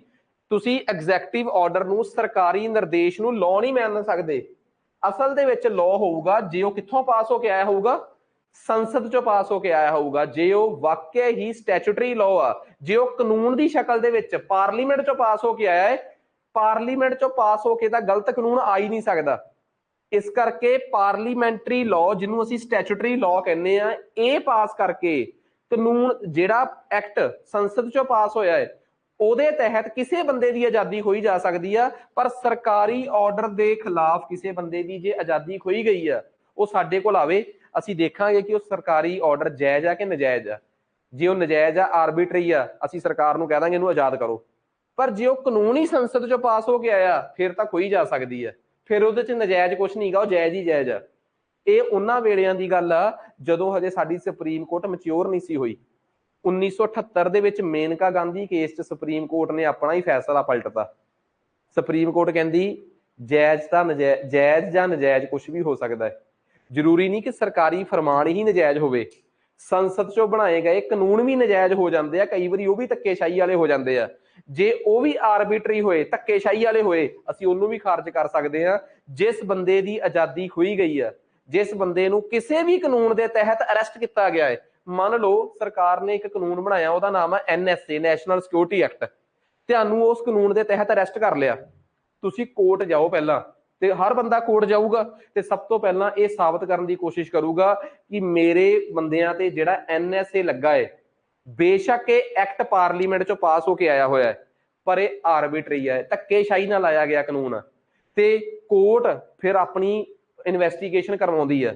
ਤੇ ਜੇ ਲੱਗਿਆ ਕਿ ਫਲਾਣੇ ਫਲਾਣੇ ਫਲਾਣੇ ਫਲਾਣੇ ਫਲਾਣੇ ਫਲਾਣੇ ਬੰਦੇ ਤੋਂ ਚੋਂ ਫਲਾਣੇ ਫਲਾਣੇ ਫਲਾਣੇ ਬੰਦੇ ਤੇ ਜਿਹੜਾ NSA ਆ, ਬੇਸ਼ੱਕ ਇਹ ਸਟੈਚੂਟਰੀ ਕਾਨੂੰਨ ਆ, ਪਰ ਇਹ ਗਲਤ ਲੱਗਿਆ, ਇਹਨਾਂ ਤੋਂ ਤੋੜ ਦੋ। ਤਾਂ ਅਸਲ ਦੇ ਵਿੱਚ ਆਰਟੀਕਲ 21 ਕਿਸੇ ਤਰੀਕੇ ਨਾਲ ਤੁਹਾਡੀ ਆਜ਼ਾਦੀ ਨਹੀਂ ਖੋਈ ਜਾ ਸਕਦੀ, ਪਰ ਸਰਕਾਰ ਬਹੁਤ ਤੇਜ਼ ਹੁੰਦੀ ਹੈ। ਸਰਕਾਰ ਆਰੋਪ ਹੀ ਐਵੇਂ ਦੇ ਲਾਉਂਦੀ ਆ ਕਿ ਬੰਦੇ ਦੀ ਆਜ਼ਾਦੀ, ਜਿਹਦੀ ਸਰਕਾਰ ਮਨਸ਼ਾ ਹੋ ਜਾਏ ਸਰਕਾਰ ਨੂੰ ਕਿ ਆਹ ਬੰਦਾ ਟੰਗਣਾ ਹੈ, ਸਰਕਾਰ ਫਿਰ ਐਵੇਂ ਦਾ ਇਲਜ਼ਾਮਾਂ ਪਾਉਂਦੀ ਆ। ਇੱਕ ਦੋ ਤਾਂ ਉਸ ਬੰਦੇ ਤੋਂ ਹੀ ਗਲਤੀਆਂ ਕਰਵਾ ਲੈਂਦੀ ਆ ਤਾਂ ਕਿ ਕੇਸ ਸੋਲਿਡ ਕੀਤਾ ਜਾ ਸਕੇ। ਫਿਰ ਜਾ ਕੇ ਇਹੋ ਜਿਹੇ ਕਾਨੂੰਨ ਚ ਫਸਾਉਂਦੀ ਆ ਕਿ ਕਿਸੇ ਦੀ ਵੀ ਆਜ਼ਾਦੀ ਖੋਈ ਜਾ ਸਕੇ ਤੇ ਉਹ ਬੰਦਾ ਕੱਲ ਨੂੰ ਕੋਰਟ ਚ ਜਾਵੇ ਤੇ ਅਸੀਂ ਸਾਬਤ ਕਰ ਦਈਏ ਕਿ ਵਾਕਈ ਇਹਦੀ ਆਜ਼ਾਦੀ ਜਿਸ ਕਾਨੂੰਨ ਦੇ ਤਹਿਤ ਖੋਈ ਗਈ ਆ ਉਹ ਆਰਬਿਟਰੀ ਨਹੀਂਗਾ, ਉਹ ਜਾਇਜ਼ ਹੀ ਸੀਗਾ। ਸੋ ਜੇ ਕਿਸੇ ਬੰਦੇ ਦੀ ਆਜ਼ਾਦੀ ਖੋਈ ਜਾ ਰਹੀ ਆ, ਉਹ ਕਿਸ ਕਾਨੂੰਨ ਦੇ ਤਹਿਤ ਸੰਵਿਧਾਨ ਉੱਥੇ ਜਾ ਸਕਦਾ, ਆਜ਼ਾਦੀ ਉਹਦੀ ਬਚਾਈ ਜਾ ਸਕਦੀ। ਆਰਟੀਕਲ 21 ਉਹਦੀ ਆਜ਼ਾਦੀ ਖੋਣ ਤੋਂ ਰੋਕਦਾ ਹੈ। ਕਿਸੇ ਨੂੰ ਕੋਈ ਡਾਊਟ ਇਹਦੇ ਚ? ਪਰ ਮੈਂ ਇਸ ਗੱਲ ਨੂੰ ਹੋਰ ਐਲੈਬੋਰੇਟ ਕਰਦਾ। ਸੁਪਰੀਮ ਕੋਰਟ ਤਾਂ ਆਰਟੀਕਲ 21 ਨੂੰ ਹੱਦਾਂ ਸਰਹੱਦਾਂ ਤੋਂ ਪਾਰ ਲੈ ਗਈ ਹੈ। ਸੁਪਰੀਮ ਕੋਰਟ ਤਾਂ ਇੰਨੀ ਕੁ ਜ਼ਿਆਦੀ, ਸੁਪਰੀਮ ਕੋਰਟ ਨੇ ਆਰਟੀਕਲ 21 ਦੇ ਵਿੱਚ 2017 ਚ ਪੁੱਟੂ ਸਵਾਮੀ ਕੇਸ, ਸਾਡੇ ਜਸਟਿਸ ਕੇਹਰ ਸੀਗੇ, ਉਹਨਾਂ ਨੇ ਕੇਸ ਦੇ ਵਿੱਚ ਫੈਸਲਾ ਸੁਣਾਇਆ। ਪੁੱਟੂ ਸਵਾਮੀ ਕੇਸ ਚ ਫੈਸਲਾ ਇਹ ਆਇਆ ਸੀਗਾ ਕਿ ਰਾਈਟ ਟੂ ਲਾਈਫ, ਜੀਣ ਦਾ ਹੱਕ ਜਾਂ ਆਜ਼ਾਦੀ ਦਾ ਹੱਕ, ਸਿਰਫ ਐ ਦੀ ਆਜ਼ਾਦੀ ਨਹੀਂ ਕਿ ਤੁਸੀਂ ਜੀ ਰਹੇ ਹੋ, ਐਵੇਂ ਦਾ ਜੀਣਾ ਕੀ ਜੀਣਾ ਜੇ ਸਰਕਾਰ ਵਾਰ-ਵਾਰ ਆ ਕੇ ਤੁਹਾਡੀ ਪ੍ਰਾਈਵੇਸੀ ਚ ਉਂਗਲਾਂ ਮਾਰੇ। ਤੁਹਾਡੀ ਨਿੱਜਤਾ ਦਾ ਅਧਿਕਾਰ ਵੀ ਤੁਹਾਡਾ ਇਹਦੇ ਵਿੱਚ ਹੀ ਆਉਂਦਾ ਹੈ। ਸੁਪਰੀਮ ਕੋਰਟ ਨੇ ਇੱਕ ਕੇਸ 'ਚ ਇਹ ਵੀ ਕਿਹਾ ਸੀ, ਪੁਰਾਣੇ ਕੇਸ 'ਚ 1996 ਚ, ਕਿ ਸੁਸਾਈਡ ਦਾ ਰਾਈਟ ਵੀ ਰਾਈਟ ਟੂ ਲਾਈਫ ਦੇ ਵਿੱਚ ਆਉਂਦਾ ਹੈ। ਜੇ ਕੋਈ ਬੰਦਾ ਜੀਣਾ ਨਹੀਂ ਚਾਹੁੰਦਾ ਮਰ ਜੇ। ਸੁਪਰੀਮ ਕੋਰਟ ਨੇ ਇਹ ਵੀ ਕਿਹਾ ਸੀਗਾ ਕਿ ਰਾਈਟ ਟੂ ਲਾਈਫ ਦੇ ਵਿੱਚ ਆਉਂਦਾ ਹੈ ਕਿ right to get clean environment, ਸਾਫ ਸੁਥਰਾ ਵਾਤਾਵਰਨ ਵੀ ਰਾਈਟ ਟੂ ਲਾਈਫ ਦਾ ਹੀ ਪਾਰਟ ਆ। ਸੁਪਰੀਮ ਕੋਰਟ ਨੇ ਇਹ ਵੀ ਕਿਹਾ ਸੀਗਾ ਕਿ ਰਾਈਟ ਟੂ ਲਾਈਫ ਦੇ ਵਿੱਚ ਇੱਕ ਚੀਜ਼ ਹੋਰ ਵੀ ਆਉਂਦੀ ਆ, ਰਾਈਟ ਟੂ ਮੂਵ ਅਬਰੋਡ। ਤੁਸੀਂ ਦੇਸ਼ ਛੱਡ ਕੇ ਬਾਹਰ ਜਾਣਾ ਚਾਹੁੰਦੇ ਹੋ ਨਾ, ਦੇਸ਼ ਦੇ ਅੰਦਰ ਦੇ ਘੁੰਮਣਾ ਫਿਰਨਾ ਹੈ ਤਾਂ ਆਰਟੀਕਲ 19 ਪੜਾਇਆ ਹੀ ਸੀ। ਜੇ ਦੇਸ਼ ਦੇ ਬਾਹਰ ਜਾਣਾ ਹੈ ਉਹ ਵੀ ਰਾਈਟ ਟੂ ਲਾਈਫ ਆ। ਸੁਪਰੀਮ ਕੋਰਟ ਕਿੰਨੀ ਜ਼ਿਆਦਾ ਮੈਚੁਰ ਸੰਸਥਾ ਹੈ, ਉਹਨੇ ਰਾਈਟ ਟੂ ਲਾਈਫ ਤੇ ਰਾਈਟ ਟੂ ਲਿਬਰਟੀ ਦੇ ਵਿੱਚ ਕਿੰਨਾ ਕੁਝ ਮੰਨ ਲਿਆ ਕਿ ਇਹੋ ਜਿਹੀ ਆਜ਼ਾਦੀ ਦਾ ਕੀ ਫਾਇਦਾ ਜੇ ਸਰਕਾਰ ਤੁਹਾਡਾ ਪਾਸਪੋਰਟ ਹੀ ਨਾ ਤੁਹਾਨੂੰ ਦੇਵੇ ਤੇ ਤੁਹਾਨੂੰ ਕਹੇ ਤੁਸੀਂ ਬਾਹਰ ਨਹੀਂ ਜਾ ਸਕਦੇ। ਇਹ ਰਾਈਟ ਟੂ ਲਾਈਫ, ਤੁਸੀਂ ਉਹਦੀ ਲਿਬਰਟੀ ਖੋਹ ਲਿਓ, ਆਰਟੀਕਲ 21 ਵਾਲੀ ਲਿਬਰਟੀ।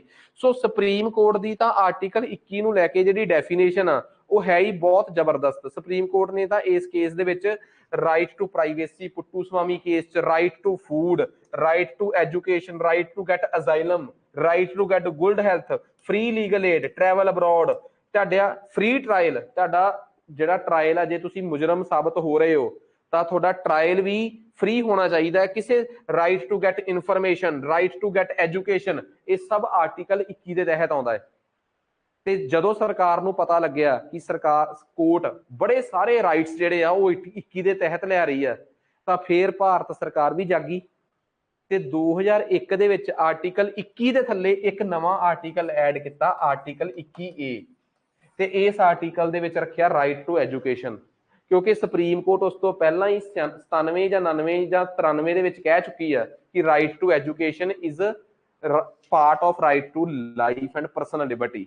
ਸੋ ਸੁਪਰੀਮ ਕੋਰਟ ਨੇ ਉਸੇ ਦੀ ਗੱਲ ਨੂੰ ਵੱਡੇ ਕਰਤਾ, ਸੌਰੀ ਸਰਕਾਰ ਨੇ ਸੁਪਰੀਮ ਕੋਰਟ ਦੀ ਗੱਲ ਨੂੰ ਵੱਡਾ ਕਰਕੇ ਕੀ ਕੀਤਾ, 21A ਨਵਾਂ ਆਰਟੀਕਲ ਹੀ ਕਨਸਟੀਟਿਊਸ਼ਨ ਚ ਐਡ ਕਰਤਾ। ਕਹਿੰਦੇ ਅਸੀਂ ਖੁਦ ਦਵਾਂਗੇ ਰਾਈਟ ਟੂ ਐਜੂਕੇਸ਼ਨ। ਸੋ 21 ਦੇ ਨਾਲ 21A ਬਾਅਦ ਚ ਐਡ ਹੋਇਆ ਹੈ। ਤੇ ਤੁਹਾਡੀ ਜਾਣਕਾਰੀ ਲਈ ਦੱਸਦਾ, ਇਹ 86ਵੀਂ ਅਮੈਂਡਮੈਂਟ ਨਾਲ 2002 ਦੇ ਵਿੱਚ ਅਟਲ ਬਿਹਾਰੀ ਵਾਜਪਾਈ ਦੀ ਸਰਕਾਰ ਨੇ ਐਡ ਕੀਤਾ ਸੀ ਰਾਈਟ ਟੂ ਐਜੂਕੇਸ਼ਨ। ਤੇ ਮੈਂ ਤੁਹਾਨੂੰ ਪਹਿਲਾਂ ਵੀ ਸਪਸ਼ਟ ਕਰ ਚੁੱਕਿਆ ਕਿ ਬਹੁਤ ਸਾਰੇ ਆਰਟੀਕਲ ਇਹੋ ਜਿਹੇ ਹੁੰਦੇ ਆ ਜਿਹੜੇ ਸੰਵਿਧਾਨ ਚ ਪੈਣ ਨਾਲ ਕੀ ਗੱਲ ਨਹੀਂ ਬਣਦੀ, ਉਹਨਾਂ ਨੂੰ ਲਾਗੂ ਕਰਨ ਵਾਸਤੇ ਐਕਟ ਵੀ ਚਾਹੀਦਾ ਹੈ। ਹੁਣ ਮੈਨੂੰ ਇੱਕ ਗੱਲ ਦੱਸੋ, ਮੈਂ ਇੱਥੇ ਬੋਲਦਾ ਰਾਈਟ ਟੂ ਐਜੂਕੇਸ਼ਨ, ਕੀ ਇਹਦੇ ਨਾਲ ਸਭ ਨੂੰ ਐਜੂਕੇਸ਼ਨ ਮਿਲ ਜੂਗੀ? ਮੈਨੂੰ ਕਾਨੂੰਨ ਬਣਾਉਣਾ ਪਊਗਾ ਨਾ ਕਿ ਜੇ ਸਰਕਾਰਾਂ ਨੇ ਐਜੂਕੇਸ਼ਨ ਨਾ ਦਿੱਤੀ ਤਾਂ ਉਹਨਾਂ ਤੇ ਆਹ ਪੈਨਲਟੀ ਪਊਗੀ। ਜੇ ਟੀਚਰ ਨੇ ਬੱਚੇ ਨੂੰ ਐਜੂਕੇਸ਼ਨ ਨਾ ਦਿੱਤੀ ਉੱਥੇ ਆਹ ਪੈਨਲਟੀ। ਜੇ ਕਿਸੇ ਡਿਸਟ੍ਰਿਕਟ ਦੇ ਵਿੱਚ ਸਕੂਲ ਨਾ ਖੁੱਲਿਆ ਉੱਥੋਂ ਦੇ ਡਿਸਟ੍ਰਿਕਟ ਦਾ ਅਥਾਰਟੀ ਤੇ ਆਹ ਪੈਨਲਟੀ। ਇਸ ਕਰਕੇ ਇਸ ਫੰਡਾਮੈਂਟਲ ਰਾਈਟ ਨੂੰ ਲਾਗੂ ਕਰਾਉਣ ਵਾਸਤੇ RTE ਐਕਟ 2009 ਚ ਪਾਸ ਹੋਇਆ ਸੀ। ਫੰਡਾਮੈਂਟਲ ਰਾਈਟ ਦੇ ਸੰਵਿਧਾਨ ਚ ਐਡ ਹੋਣ ਤੋਂ 7 ਸਾਲ ਬਾਅਦ ਰਾਈਟ ਟੂ ਐਜੂਕੇਸ਼ਨ ਐਕਟ ਬਣਿਆ ਤਾਂ ਜੋ ਜਿਹੜੇ ਉੱਪਰ ਆਪਾਂ 21A ਬਣਿਆ ਹੈ ਉਹਨੂੰ ਲਾਗੂ ਤਾਂ ਕਰ ਸਕੀਏ। ਸੋ ਜੇ ਕੋਈ ਮੈਨੂੰ ਪੁੱਛੇ ਕਿ ਸਰ ਆਰਟੀਕਲ 21 ਕੀ ਆ, ਤਾਂ ਮੈਂ ਦੇਖੋ ਕਿੰਨੀ ਡਿਟੇਲ ਚ ਸਮਝਾਤੀ ਇਹ ਗੱਲ ਕਿ what is article 21। Article 21 basically ਹੈ ਕੀ ਚੀਜ਼ ਆ, right to life and personal liberty. ਤੇ ਵਟ ਇਜ਼ 21A, 21A ਕੀ ਚੀਜ਼ ਆ, 21A ਹੈਗਾ ਰਾਈਟ ਟੂ ਐਜੂਕੇਸ਼ਨ, ਜਿਹਨੂੰ ਬਾਅਦ ਚ ਐਡ ਕੀਤਾ ਗਿਆ। ਤੇ ਉਹ ਵੇਲਾ ਦੂਰ ਨਹੀਂ ਜਦੋਂ ਜਿਹੜੀਆਂ ਵਿਆਖਿਆ ਸੁਪਰੀਮ ਕੋਰਟ ਨੇ ਕੀਤੀਆਂ, right to health, right to privacy, ਸ਼ਾਇਦ 21B, 21C, 21D, ਸਰਕਾਰ ਸਮੇਂ ਤੇ ਜਿਵੇਂ ਜਿਵੇਂ ਸਰਕਾਰ ਮੈਚਿਓਰ ਹੁੰਦੀ ਜਾਊਗੀ ਵੱਖਰੇ ਆਰਟੀਕਲ ਫੰਡਾਮੈਂਟਲ ਰਾਈਟਸ ਦਿੰਦੇ ਜਾਊਗੀ, ਤਾਂ ਕਿ ਤੁਹਾਨੂੰ ਸੰਵਿਧਾਨ ਚ ਸਪਸ਼ਟ ਦਿਸੇ ਕਿ ਵਾਕਈ ਸਰਕਾਰ ਨੇ ਰਾਈਟ ਟੂ ਐਜੂਕੇਸ਼ਨ ਵਾਂਗ right to life, right to privacy, right to health, right to get no noise, avoid from noise pollution, सारे राइट्स दे रखे है। सो आर्टिकल 21 ਦੀ ਸੁਪਰੀਮ ਕੋਰਟ ਨੇ ਬਹੁਤ ਵੱਖ-ਵੱਖ ਕੇਸਾਂ 'ਚ ਵੱਖ-ਵੱਖ ਵਿਆਖਿਆ ਕਰਤੀ ਆ। ਸੁਪਰੀਮ ਕੋਰਟ ਆਰਟੀਕਲ 21 ਨੂੰ ਲੈ ਕੇ ਬਹੁਤ ਸੈਂਸਿਟਿਵ ਆ।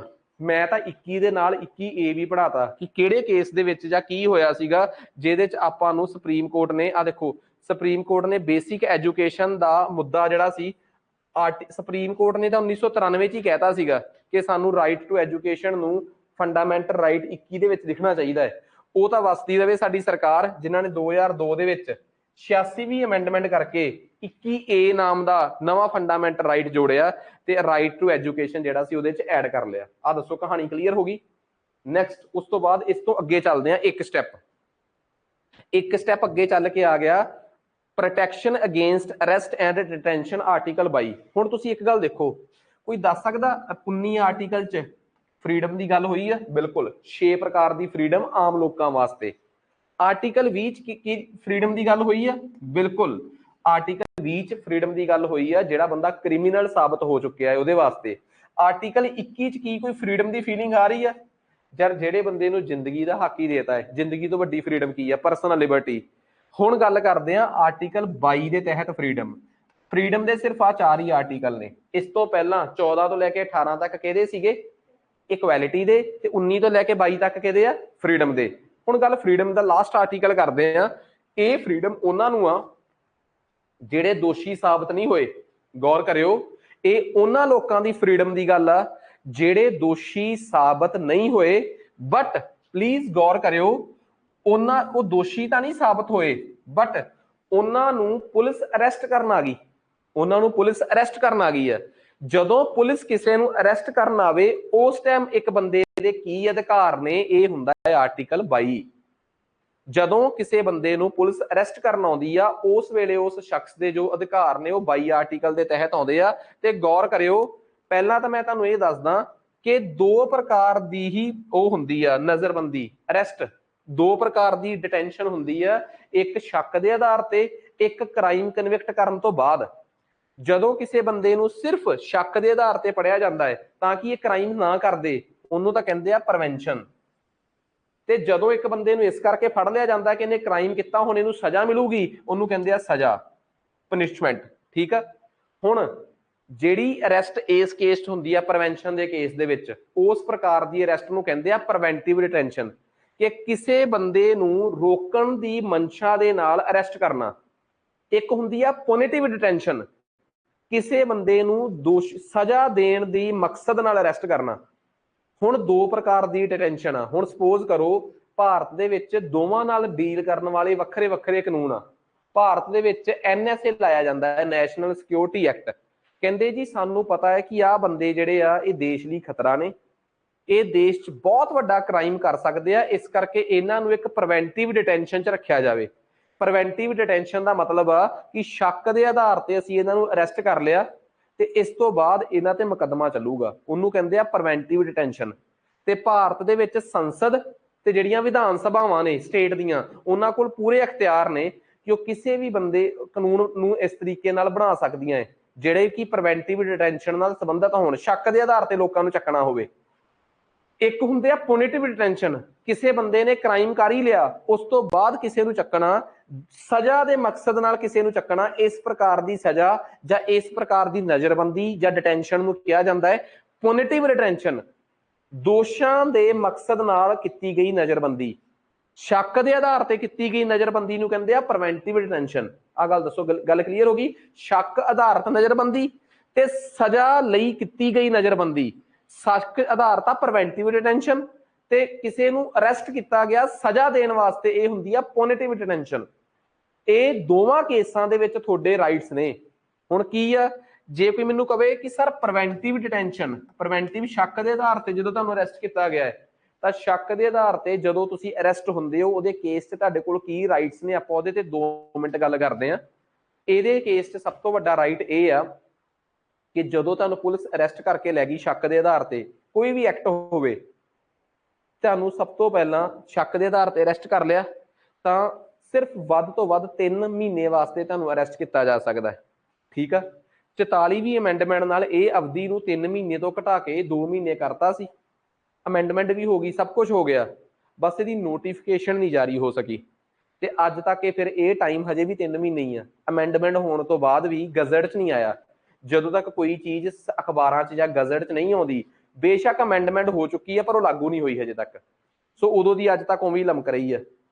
अज भी 3 महीने वास्ते ही अरैसट किया जा सकता है वध तो वध। उस तो बाद कोई भी कानून है, NSA है, ये तहत हाई कोर्ट के जजां की कमेटी बना दी जाती है। इस तो बाद हाई कोर्ट तो साइन करवा ले जाते हैं कि कोर्ट कह रही है कि हाँ इस सज़ा नूं वध तो वध 1 साल तक लिजाया जा सकता है।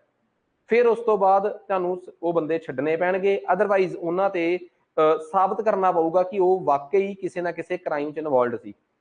सो ये तो प्रिवेंटिव डिटेंशन आ कि वध तो वध बिना किसी नूं दस्से तुसीं उन्हां नूं सिर्फ 3 महीने तक जेल दीयां हद्दां च रख सकदे हो। पर सरकारां ने जे किसी नूं बंद करना होवे तो सरकारां कोल बहुत तरीके हुंदे आ। ठीक आ, बहुत कुछ कोर्ट च साबित करने वास्ते हुंदा, सरकारां कोल तर्क बहुत हुंदे आ सरकार कोल।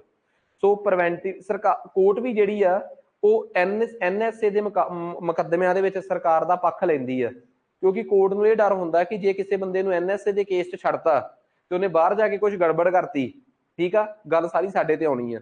ਸੋ NSA ਦੇ ਕੇਸ 'ਚ ਸਰਕਾਰਾਂ ਤੋਂ ਬਾਹਰ ਜਾ ਕੇ ਅਕਸਰ ਦੇਖਣ ਨੂੰ ਮਿਲਿਆ ਕਿ ਕੋਰਟ ਘੱਟ ਹੀ ਚੱਲਦੀ ਹੈ। ਸੋ ਇਹ ਚੀਜ਼ਾਂ ਪ੍ਰੀਵੈਂਟਿਵ ਡਿਟੈਂਸ਼ਨ ਦੇ ਕੇਸ 'ਚ ਉਹਨਾਂ ਲੋਕਾਂ ਨੂੰ ਜਿਨ੍ਹਾਂ ਨੂੰ ਸਰਕਾਰ ਅੱਤਵਾਦੀ, ਖਾੜਕੂ, ਬਾਹਰੀ ਸਮਝਦੀ ਆ, ਤਾਂ ਉਹਨਾਂ ਦੇ ਖਿਲਾਫ ਹੀ ਇਹ ਮੁਕੱਦਮੇ ਚਲਾਉਂਦੀ ਆ ਕਿ ਇਹ ਦੇਸ਼ ਲਈ ਖਤਰਾ ਨੇ, ਇਹ ਦੇਸ਼ ਦੀਆਂ ਬਾਹਰਲੀਆਂ ਤਾਕਤਾਂ ਨਾਲ ਮਿਲ ਕੇ ਦੇਸ਼ 'ਚ ਅਰਾਜਕਤਾ ਦਾ ਮਾਹੌਲ ਫੈਲਾ ਰਹੇ ਆ।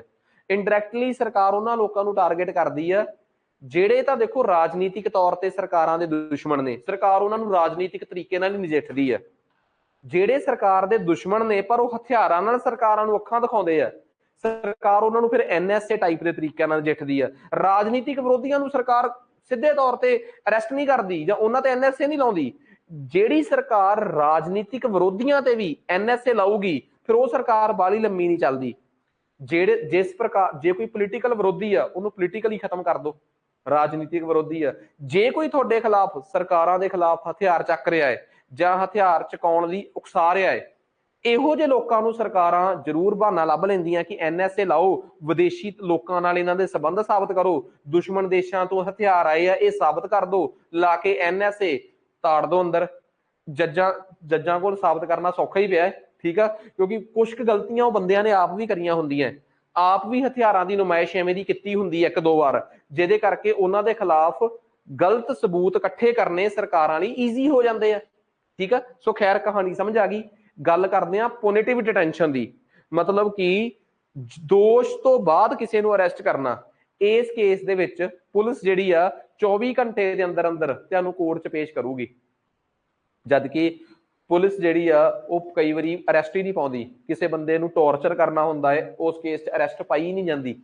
ਦੂਜੀ ਕੇਸ ਪੁਲਿਸ ਜਿਹੜੀ ਆ ਉਹ ਪਹਿਲਾਂ ਤੁਹਾਡੇ ਵਕੀਲ ਬੰਦੇ ਨੂੰ ਕਹੂਗੀ ਕਿ ਆਪਣੇ ਵਕੀਲ ਨਾਲ ਗੱਲ ਕਰ, ਠੀਕ ਆ, ਤੇ ਉਹਨੂੰ ਕਹਿ ਦੇ ਕਿ ਅਸੀਂ ਤੈਨੂੰ ਅਰੈਸਟ ਕੀਤਾ ਹੈ। ਪਰ ਓਬਵੀਅਸ ਜੀ ਗੱਲ ਆ ਪੁਲਿਸ ਇਸ ਤੋਂ ਉਲਟ ਕਰਦੀ ਆ, ਉਹਦੇ ਬੰਦੇ ਦਾ ਫੋਨ ਵੀ ਖੋਲ ਲੈਂਦੀ ਹੈ ਪਹਿਲਾਂ ਅਰੈਸਟ ਕਰਨ ਤੋਂ ਪਹਿਲਾਂ ਹੀ ਕਿ ਗੱਲ ਗੁੱਲ ਫੇਰ ਕਰੀ। ਪਰ ਅਸਲ 'ਚ ਇਹਦੇ 'ਚ ਪੁਲਿਸ ਦੀ ਵੀ ਸਾਰੀ ਗਲਤੀ ਨਹੀਂ ਹੋ ਸਕਦੀ। ਉਹ ਜਿਹੜਾ ਜਿੰਨੇ ਵੀ ਅਰੈਸਟ ਹੋਣਾ ਹੁੰਦਾ ਹੈ ਉਹ ਇਸ ਤੋਂ ਬਾਅਦ ਆਪਣੀਆਂ ਤਾਕਤਾਂ ਨੂੰ ਮਿਸਯੂਜ਼ ਕਰਨ ਦੀ ਕੋਸ਼ਿਸ਼ ਕਰਦਾ ਹੈ। ਪੁਲਿਸ ਵੱਲੋਂ ਇਹ ਆਰੋਪ ਲਾਏ ਜਾਂਦੇ ਆ, ਫਿਰ ਪੁਲਿਸ ਵੀ ਉਨਾ ਹੀ ਆਪਣੇ ਆਪ ਨੂੰ ਮਿਸਯੂਜ਼ ਕਰਦੀ ਹੈ। ਪੁਲਿਸ ਕਹਿੰਦੀ ਹੈ ਕਿ ਜੇ ਇਹ ਕਹਿ ਰਿਹਾ ਕਿ 24 ਘੰਟੇ ਦੇ ਅੰਦਰ ਅੰਦਰ ਕੋਰਟ 'ਚ ਪੇਸ਼ ਕਰਨਾ ਹੈ, ਕੀ ਪਤਾ ਇਹਨੂੰ ਐਡੀ ਪਾਵਰ ਹੋਵੇ ਕਿ ਕੋਰਟ 'ਚ ਛੁੱਟ ਜੇ। ਉਸ ਤੋਂ ਪਹਿਲਾਂ ਹੀ ਟੌਰਚਰ ਕਰਕੇ ਕੁੱਟ ਕੇ ਮਨਾ ਲਈਏ ਤੇ ਇਹਨੂੰ ਕਹਿ ਦਈਏ ਕਿ ਕਿੱਥੇ ਕਿੱਥੇ ਪਏ ਆ ਹਥਿਆਰ ਦੱਸ, ਉਨੇ ਚਿਰ ਦੇ ਅੰਦਰ ਅੰਦਰ ਇਹਦੇ ਖਿਲਾਫ ਸਬੂਤ ਇਕੱਠੇ ਕਰ ਲਈਏ, ਤਾਂ ਪੁਲਿਸ ਜਿਹੜਾ 24 ਘੰਟੇ ਦਾ ਟਾਈਮ ਪੀਰੀਅਡ ਆ ਉਹਨੂੰ ਕੁਝ ਵੀ ਕਰ ਸਕਦੀ ਹੈ। ਈਵਨ ਕਿ ਸਭ ਤੋਂ ਵੱਡਾ ਬਹਾਨਾ ਪੁਲਿਸ ਕੋਲ ਹੁੰਦਾ ਕਿ ਉਹਦੇ ਵਿੱਚ ਟਰੈਵਲਿੰਗ ਟਾਈਮ ਨਹੀਂ ਕਾਊਂਟ ਹੁੰਦਾ 24 ਘੰਟਿਆਂ ਦੇ ਵਿੱਚ, ਤਾਂ ਪੁਲਿਸ ਤੇ ਵੀ ਕਹਿ ਸਕਦੀ ਹੈ ਕਿ ਟਰੈਵਲ ਕਰਕੇ ਆ ਰਹੇ ਸੀਗੇ। ਠੀਕ ਆ, ਸੋ ਅਸਲ ਦੇ ਵਿੱਚ ਇਹ ਪੁਨਿਟਿਵ ਡਿਟੈਂਸ਼ਨ ਦੇ ਲੂਪ ਹੋਲਸ ਵੀ ਨੇ, ਜਿਨ੍ਹਾਂ ਨੂੰ ਕਈ ਵਾਰੀ ਤਾਂ ਜਿਹੜਾ ਬੰਦਾ ਜੁਰਮ ਕਰਕੇ ਆਇਆ ਹੁੰਦਾ ਉਹ ਵੀ ਮਿਸਯੂਜ਼ ਕਰ ਲੈਂਦਾ ਹੈ, ਤੇ ਕਈ ਵਾਰੀ ਫਿਰ ਪੁਲਿਸ ਵੀ ਮਿਸਯੂਜ਼ ਕਰਦੀ ਹੈ। ਪਰ ਆਰਟੀਕਲ 22 ਦੇ ਅੰਦਰ ਦੋ ਪ੍ਰਕਾਰ ਦੀ ਨਜ਼ਰਬੰਦੀ ਦੇ ਕੇਸ ਦੇ ਵਿੱਚ ਮਿਲੇ ਹੋਏ ਹੱਕਾਂ ਦੀ ਗੱਲ ਹੁੰਦੀ ਹੈ, ਇੱਕ ਪ੍ਰੀਵੈਂਟਿਵ ਤੇ ਇੱਕ ਪੁਨਿਟਿਵ। ਸ਼ੱਕ ਆਧਾਰਿਤ ਨਜ਼ਰਬੰਦੀ, ਇੱਕ ਜੁਰਮ ਤੋਂ ਬਾਅਦ ਕੀਤੀ ਗਈ ਨਜ਼ਰਬੰਦੀ। ਸ਼ੱਕ ਆਧਾਰਿਤ ਨਜ਼ਰਬੰਦੀ ਹੁੰਦੀ ਆ ਪ੍ਰੀਵੈਂਟਿਵ ਡਿਟੈਂਸ਼ਨ, ਤੇ ਜੁਰਮ ਤੋਂ ਬਾਅਦ ਕੀਤੀ ਗਈ ਨਜ਼ਰਬੰਦੀ ਹੁੰਦੀ ਆ ਪੁਨਿਟਿਵ ਡਿਟੈਂਸ਼ਨ। ਇੱਕ ਕੇਸ ਦੇ ਵਿੱਚ ਤੁਹਾਨੂੰ ਵੱਧ ਤੋਂ ਵੱਧ 3 ਮਹੀਨੇ ਲਈ ਅਰੈਸਟ ਪਾਈ ਜਾ ਸਕਦੀ ਆ, ਤੇ ਇੱਕ ਕੇਸ 'ਚ ਤੁਹਾਨੂੰ ਮੈਂ ਦੱਸ ਹੀ ਦਿੱਤਾ ਸਾਰੀ ਸਟੋਰੀ। ਪਰ ਇਹ ਤੁਹਾਨੂੰ ਪੁਲਿਸ ਜਿਹੜੀ ਆ ਉਹ ਤੁਹਾਡੀ ਮਦਦ ਕਰੂਗੀ ਸੰਵਿਧਾਨ ਦੇ ਮੁਤਾਬਕ। ਤਾਂ ਐਟਲੀਸਟ ਮੈਂ ਕਹਿ ਰਿਹਾ ਕਿ ਸੰਵਿਧਾਨ ਦੇ ਮੁਤਾਬਕ ਸਰਕਾਰ ਕੋਰਟ ਜਿਹੜੀ ਪੁਲਿਸ ਆ ਉਹ ਤੁਹਾਡੀ ਕਿਸੇ ਵੀ ਤਰੀਕੇ ਨਾਲ ਆਜ਼ਾਦੀ ਲਈ ਵਿਘਨ ਨਹੀਂ ਬਣੂਗੀ। ਉਹ ਤੁਹਾਨੂੰ ਵੱਧ ਤੋਂ ਵੱਧ 3 ਮਹੀਨੇ ਰੱਖ ਸਕਦੀ ਆ, ਦੂਜੇ ਕੇਸ 'ਚ ਵੱਧ ਤੋਂ ਵੱਧ 24 ਘੰਟੇ ਰੱਖ ਕੇ ਤੁਹਾਨੂੰ ਕੋਰਟ 'ਚ ਪੇਸ਼ ਕਰੂਗੀ, ਤੇ ਜੇ ਕੋਰਟ ਤੁਹਾਨੂੰ ਆਜ਼ਾਦ ਕਰਨਾ ਚਾਹੁੰਦੀ ਹੈ ਤੇ ਆਜ਼ਾਦ ਕਰ ਦੂਗੀ। ਸੋ ਆਰਟੀਕਲ 19 ਤੋਂ ਲੈ ਕੇ 22 ਤੱਕ ਜੇ ਤੁਸੀਂ ਮੇਰੀ ਗੱਲ ਨੂੰ ਸਮਝ ਪਾਏ ਹੋ ਤਾਂ ਕੀ ਤੁਹਾਨੂੰ ਆਈਡੀਆ ਲੱਗ ਗਿਆ ਕਿ these all articles are related to right of freedom, ਕਿ ਇਹ ਸਾਰੇ ਅਨੁਛੇਦ ਆਜ਼ਾਦੀ ਨਾਲ ਮਤਲਬ ਕਿ ਉਹਦੀ ਆਜ਼ਾਦੀ ਦੇ ਹੱਕਾਂ ਨਾਲ ਸੰਬੰਧਿਤ ਆ। ਦੱਸੋ ਕਿਸੇ ਨੂੰ ਕੋਈ ਡਾਊਟ? ਸੋ ਇਹ ਹੋ ਗਏ ਆਪਣੇ 22 ਤੱਕ। ਸੋ ਆਪਾਂ ਲਾਸਟ ਇੱਕ ਹੀ ਫੋਲਡਰ ਹੋਰ ਆ ਜਿਹਨੂੰ ਆਪਾਂ ਕਵਰ ਕਰਨਾ ਹੈ। ਆ ਕਲੀਅਰ ਹੋ ਗਿਆ? ਹੁਣ ਆਪਾਂ ਗੱਲ ਕਰਦੇ ਹਾਂ 23 ਤੇ 24। ਇਹ ਆ ਸ਼ੋਸ਼ਣ ਦੇ ਖਿਲਾਫ ਆਜ਼ਾਦੀ, ਰਾਈਟ ਅਗੇਂਸਟ ਐਕਸਪਲੋਇਟੇਸ਼ਨ। ਸ਼ੋਸ਼ਣ ਦੇ ਖਿਲਾਫ ਆਜ਼ਾਦੀ ਆ, ਰਾਈਟ ਅਗੇਂਸਟ ਐਕਸਪਲੋਇਟੇਸ਼ਨ। ਠੀਕ ਹੈ, ਰਾਈਟ ਅਗੇਂਸਟ ਐਕਸਪਲੋਇਟੇਸ਼ਨ ਜਿਹੜੀ ਆ, ਸ਼ੋਸ਼ਣ ਦੇ ਖਿਲਾਫ ਆਜ਼ਾਦੀ ਕਿਵੇਂ ਆ? ਹੁਣ ਸਮਝਿਓ ਕਿ ਸ਼ੋਸ਼ਣ ਦੇ ਖਿਲਾਫ ਦੇਖੋ ਰਾਈਟ ਟੂ ਐਕਸਪਲੋਇਟੇਸ਼ਨ ਨੀਗਾ, ਸ਼ੋਸ਼ਣ ਕਰਨ ਦੀ ਆਜ਼ਾਦੀ ਨੀਗੀ। ਇੱਥੇ ਸ਼ਬਦ ਕੀ ਆ? Against, right against exploitation. ਇਹਦੇ ਨਾਲ ਸੰਬੰਧਿਤ ਦੋ ਹੀ ਆਰਟੀਕਲ ਨੇ, ਕਿਹੜੇ ਕਿਹੜੇ? ਇੱਕ 23 ਤੇ ਇੱਕ ਕਿਹੜਾ?